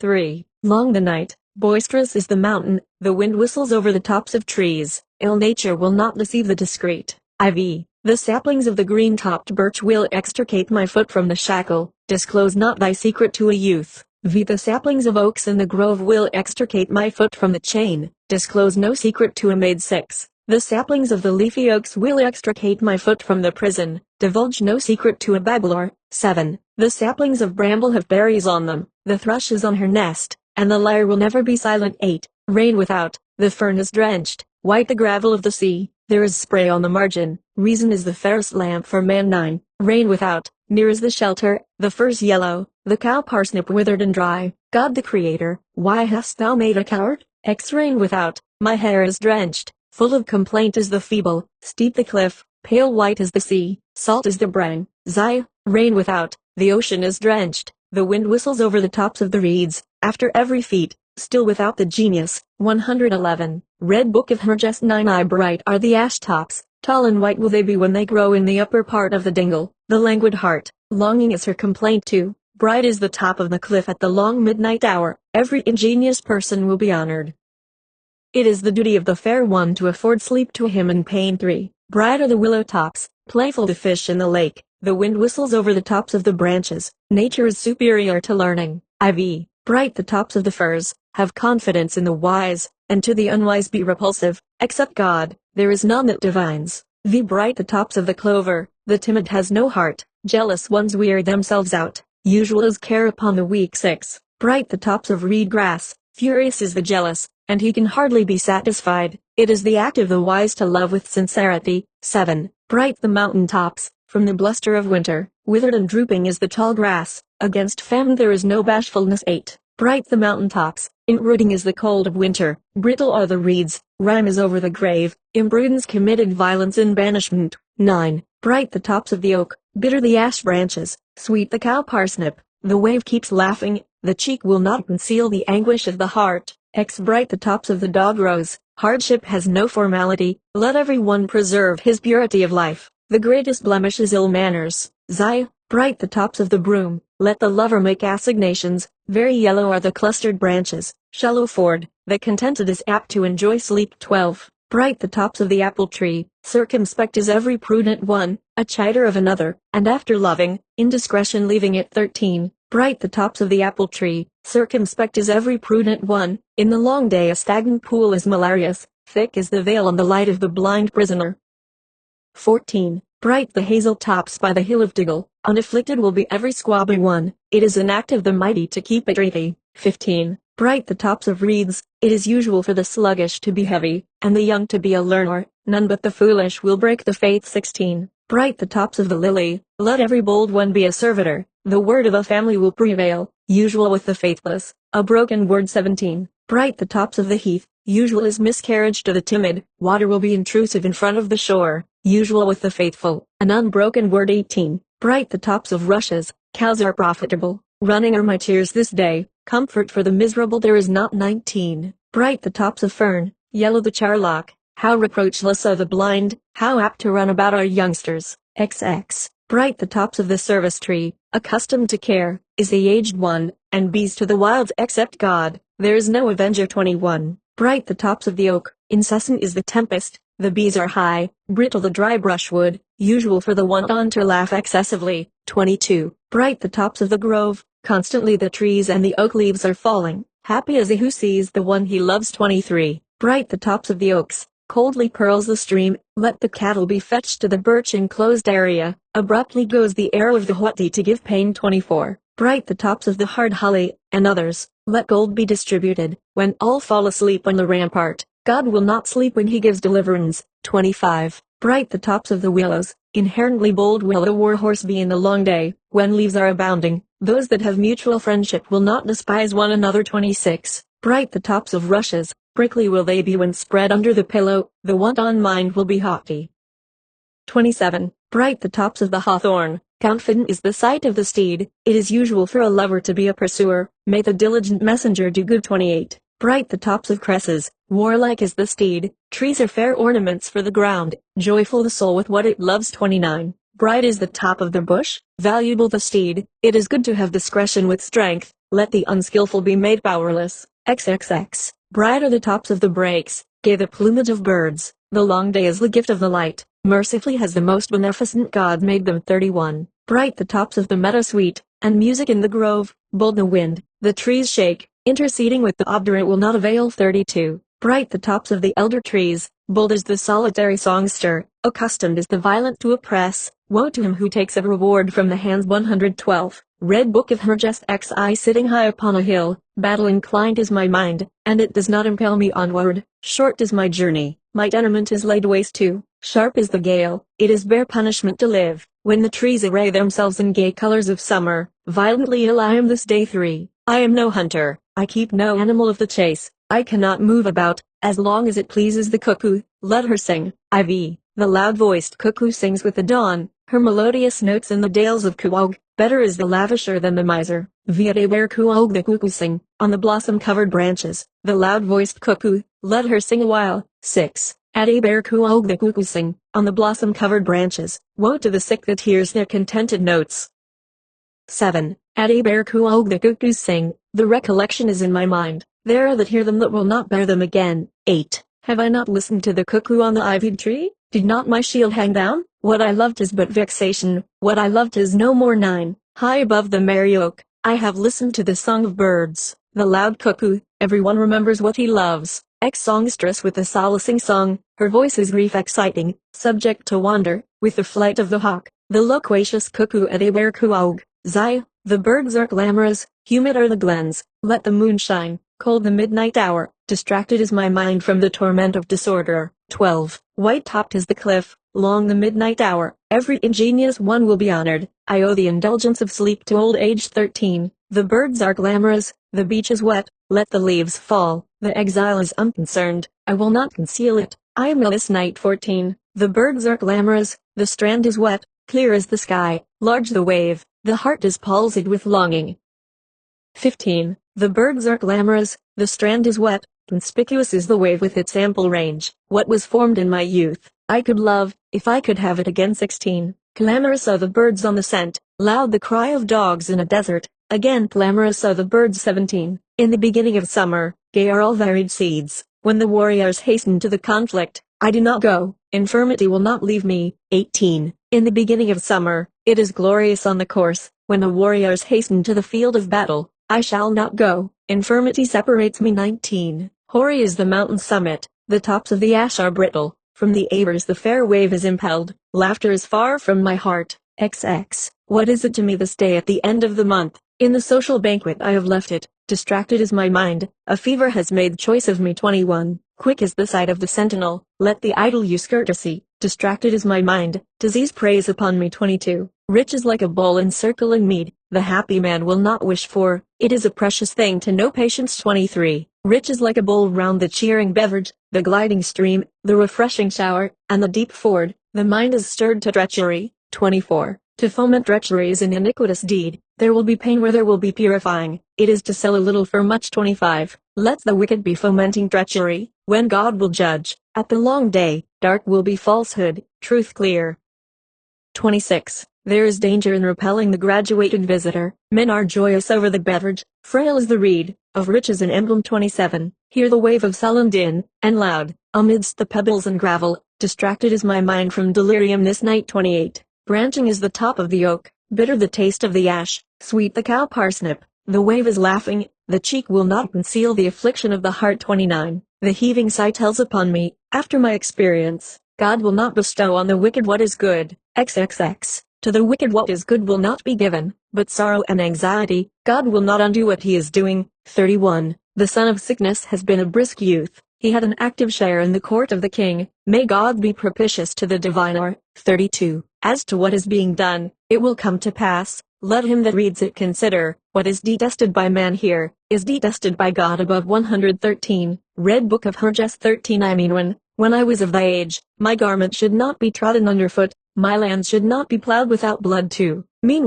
when I was opposed to thee, with youth attendant on me, the foe would not break my boundary. 3. Mean while I was in pursuit of thee, following my youth, the foe loved not the fury of my resentment. IV. Mean while I was young and plump, addicted to fierce slaughter, I would perform the acts of a man, though I was but a youth.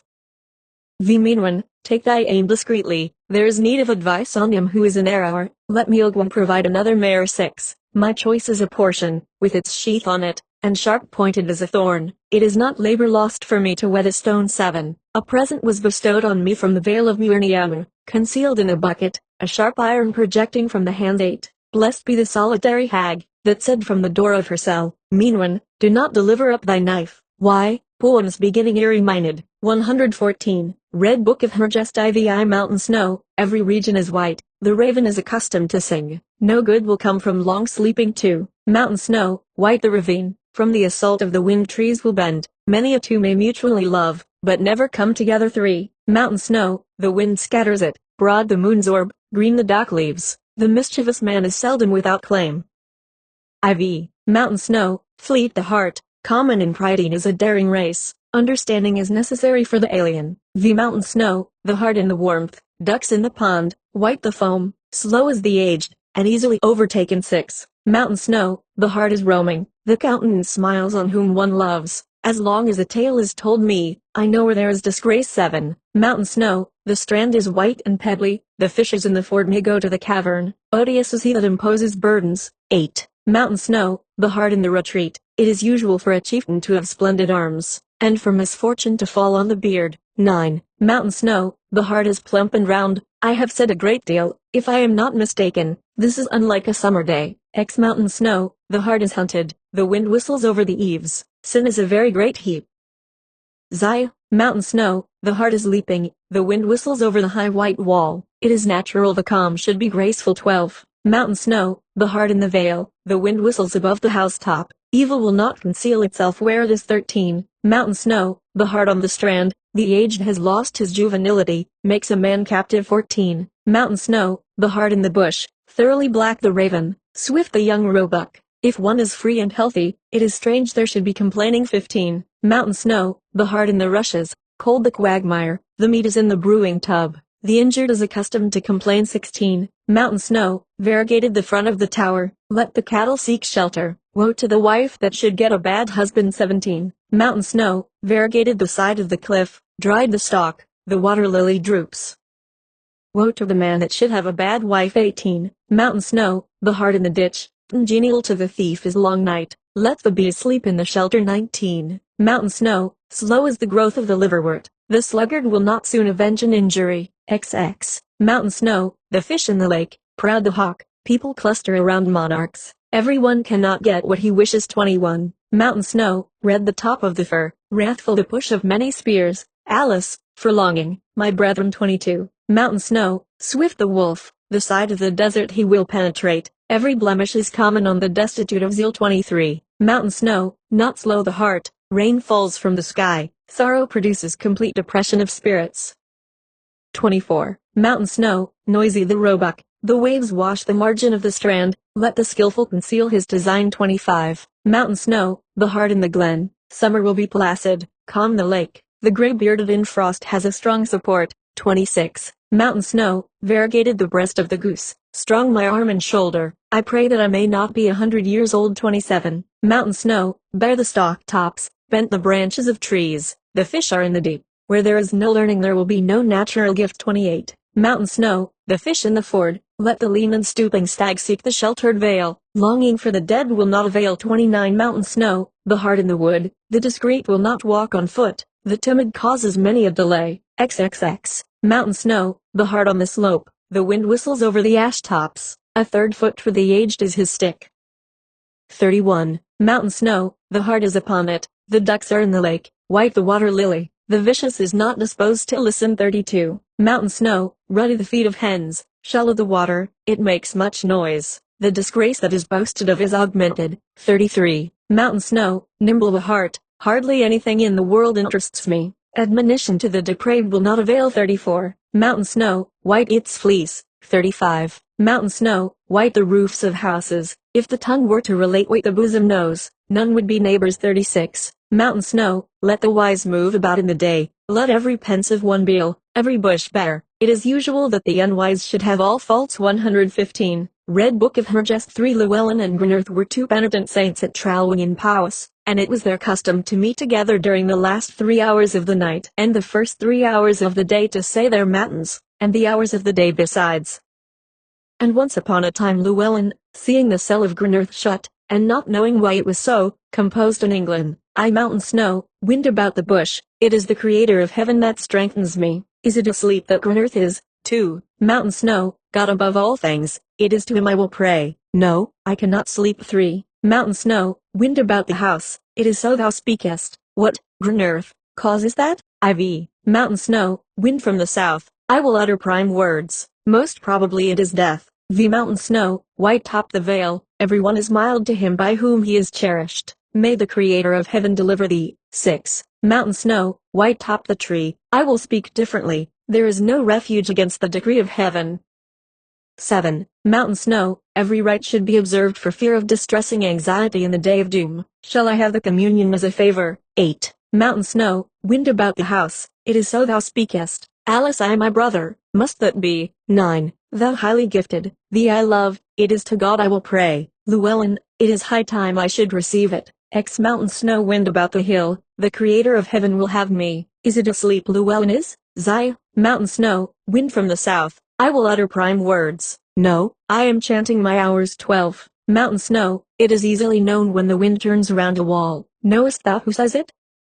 13. Mountain snow, thou bold of speech, it is so thou speakest, I know not, unless thou wilt say 14. Mountain snow, every assistance will receive becoming praise, thy brother Grynerth is here 15. Foremost in the tumult and in energetic action is every brave one, being impelled by his admin, what, Grynerth, is best for thee. 16. The first thing to be aimed at in every usage and action congenial to the brave, is a purer life unto the day of judgment. The best that I have found is almsgiving. 17. Thou highly gifted with good qualities, the cannon is on thy lips, tell we what alms the best. 18. Bold the Alwyn, there's wind over the lake when the wave beats around the emmons, the best is meat for hunger. 19. If meat I cannot obtain, and with my hands cannot get in, say what shall I then do? XX. Foremost in the tumult and in energetic action is every brave one, impelled by his admin, give clothing to keep from nakedness. 21. My clothes I will give, and myself commend to God, what recompense shall I then receive?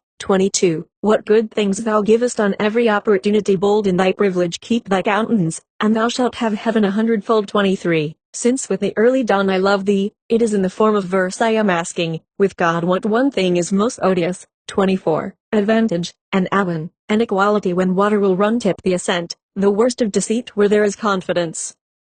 25. If I practice deceit through confidence and to God supreme confess, what punishment will befall me? 26. Shouldst thou practice deceit through confidence, without faith, without religion, without belief, thou shalt have sevenfold penance. 27. I will with the dawn believe thee, and for God's sake will ask, how shall I obtain heaven? 28. Good and evil are not alike, as wind and smoke when contending, do good for the sake of God, who is not wrathful. 29. Bold is the oven of every one that is patronized, horses are apt to run much about in hot weather, the end of all things is confession. XXX. What thou doest from all excess, from deception, and oppression, and arrogance, for God's sake make a full confession. Tysilio, the son of Brochwheelis Jithrog, composed these verses concerning Grynerth's coming to perform his devotions with Llewellyn the saint, his companion, and they are called the Colloquy of Llewellyn and Grynerth. Z. Poems on various subjects. 116. Red Book of Hergest. 18. Like a wheel revolving immense courses,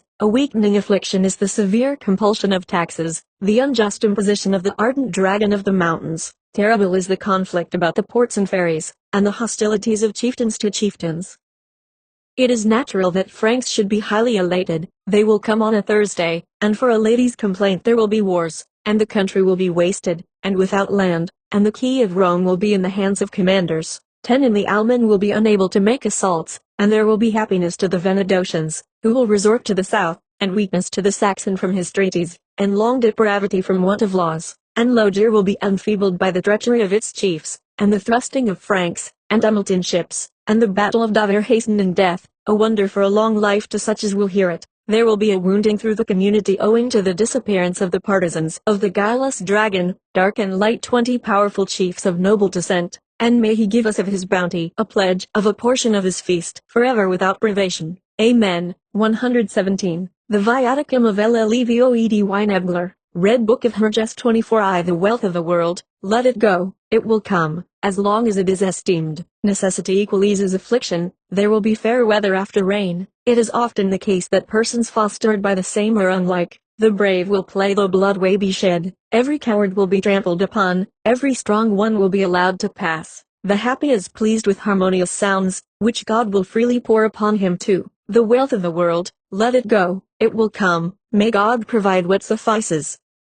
Loud is the noise of the wave against the land, when called, it recedeth from it. Listless is the man that sees not, that is not concerned, that cares not what may be. Where justice is not practiced, it is not entertained in the country. Mass will not be sting on a flight, let him be a wolf that dareth deceive. Desirous will the scholar be that Ladino should prosper. 3. The wealth of the world, let it go, it will come. Desire calls for the return of liberty. The height of the young will increase. Lying praise will not be borrowed. The slave and the free are not of the same design. Empty the country, where there is no religion, there will be a return which will not be repeated.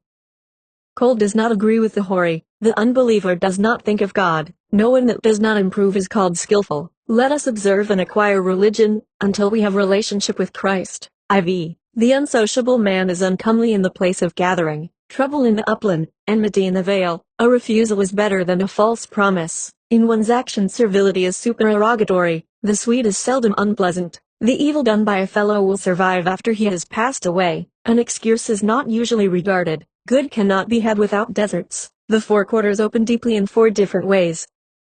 It is a saying that death is better than trouble. Bad is sin from its being far pursued. It is good in distress to support a monastery. God of heaven, woe to the daring one that does not believe thee, Son of Mary, endowed with undefiled genius. It is a good work to hope in thee. Before the world thou art mentioned. Thee the wave hastens forward, let it beat the shore. The fuel of wrath is impulsive. Watchstones form the best history, the wisdom of a host, and deception through laughter. Let fundamental knowledge be accurate. Let the weakling be slow, let the niggard die. The evil alliance of Gulsinen, with a want on a secret will not long remain. Blood will cause blood to flow, the froward will meet with contention.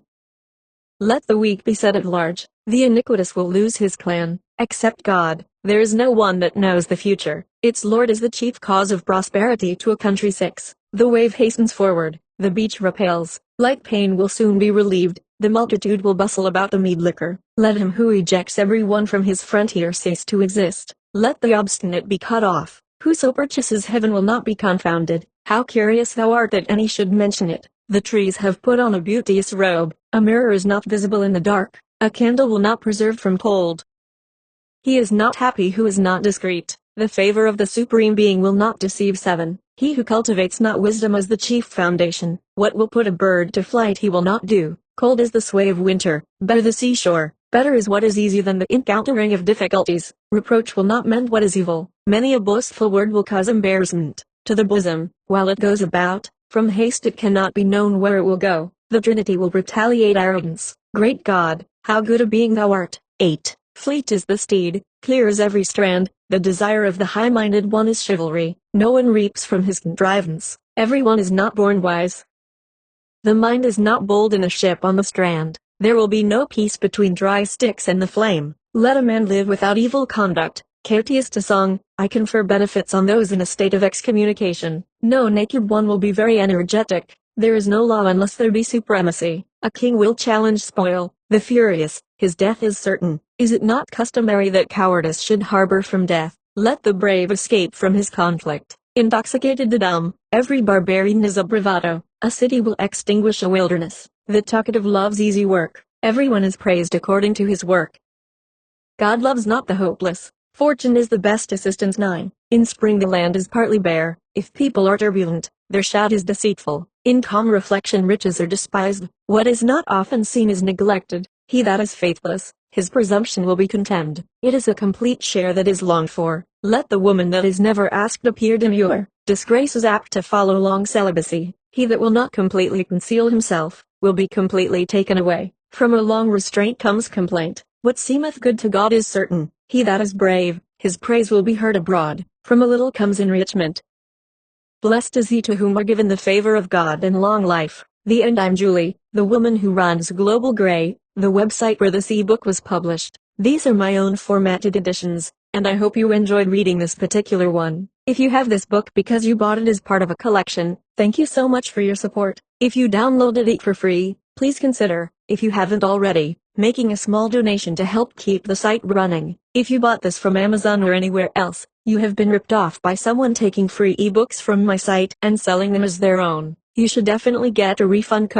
Thanks for reading this, and I hope you visit the site again. New books are added regularly, so you will always find something of interest. Notes: 1. It is remarkable that there is no reference to readings in the Lifford-Do in the poems which are actually to be found there, while in 6 poems which are not in the Black Book, the foot of the page is full of references to the Lifford-Do for various readings. These various readings, so far as I have been able to judge, correspond with the Red Book of Hergest, while those attributed to the Lifford-Cock are not to be found there.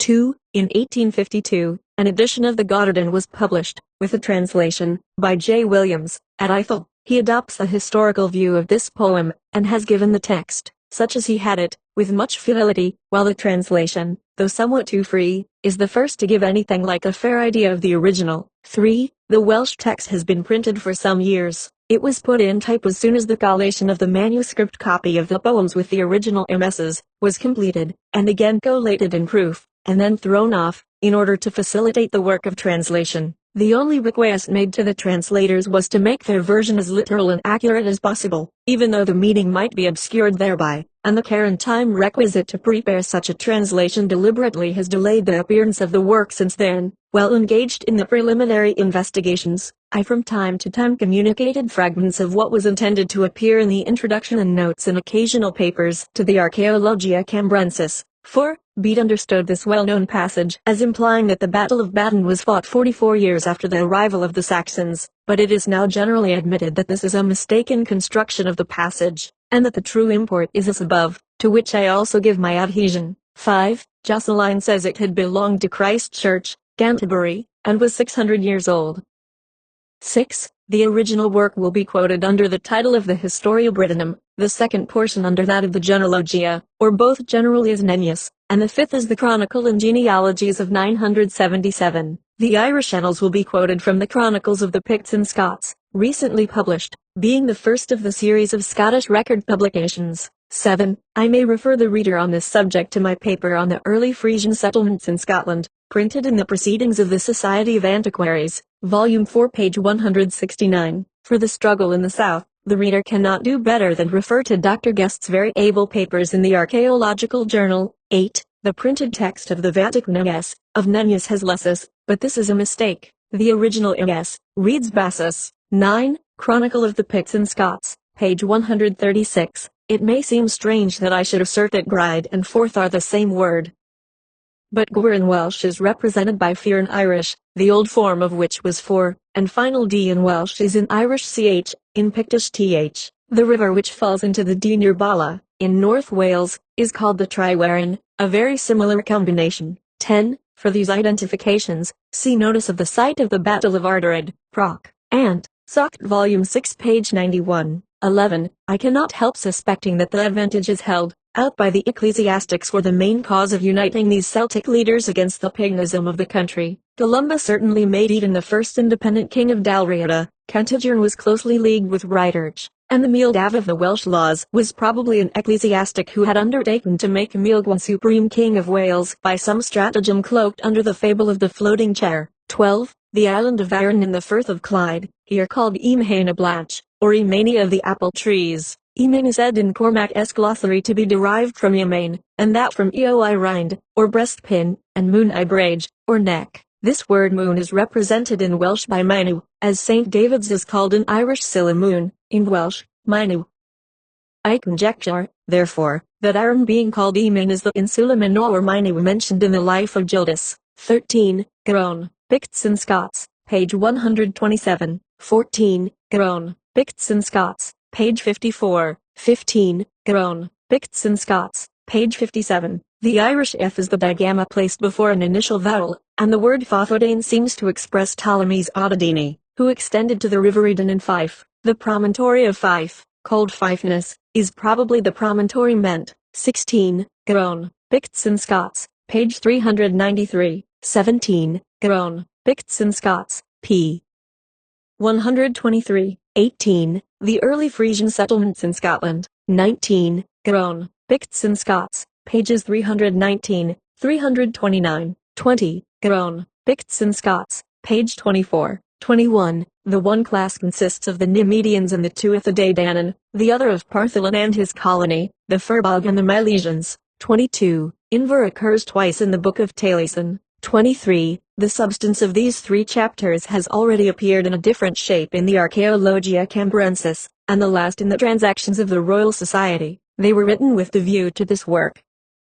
24. The Chronicle of 977 places Kentigern's death in 612, but the Aberdeen Breviary, in the life of Baldard, places his death on Sunday, the 13th of January 603. The 13th of January is St. Kentigern's Day, and it fell upon a Sunday in 603 and also in 614. The first date is to be preferred. 25. The passages quoted from Tiernack will be found in the Chronicles of the Picts and Scots, recently published in the series of Scottish Records, and an account of Calatria will be found in the introduction, page 80. 26. I do not here notice the poem, BT 16, Cadir Carachun, as I consider it of later date, and to belong to a different period and class of poems. 27. The translation is Mr. Nash's.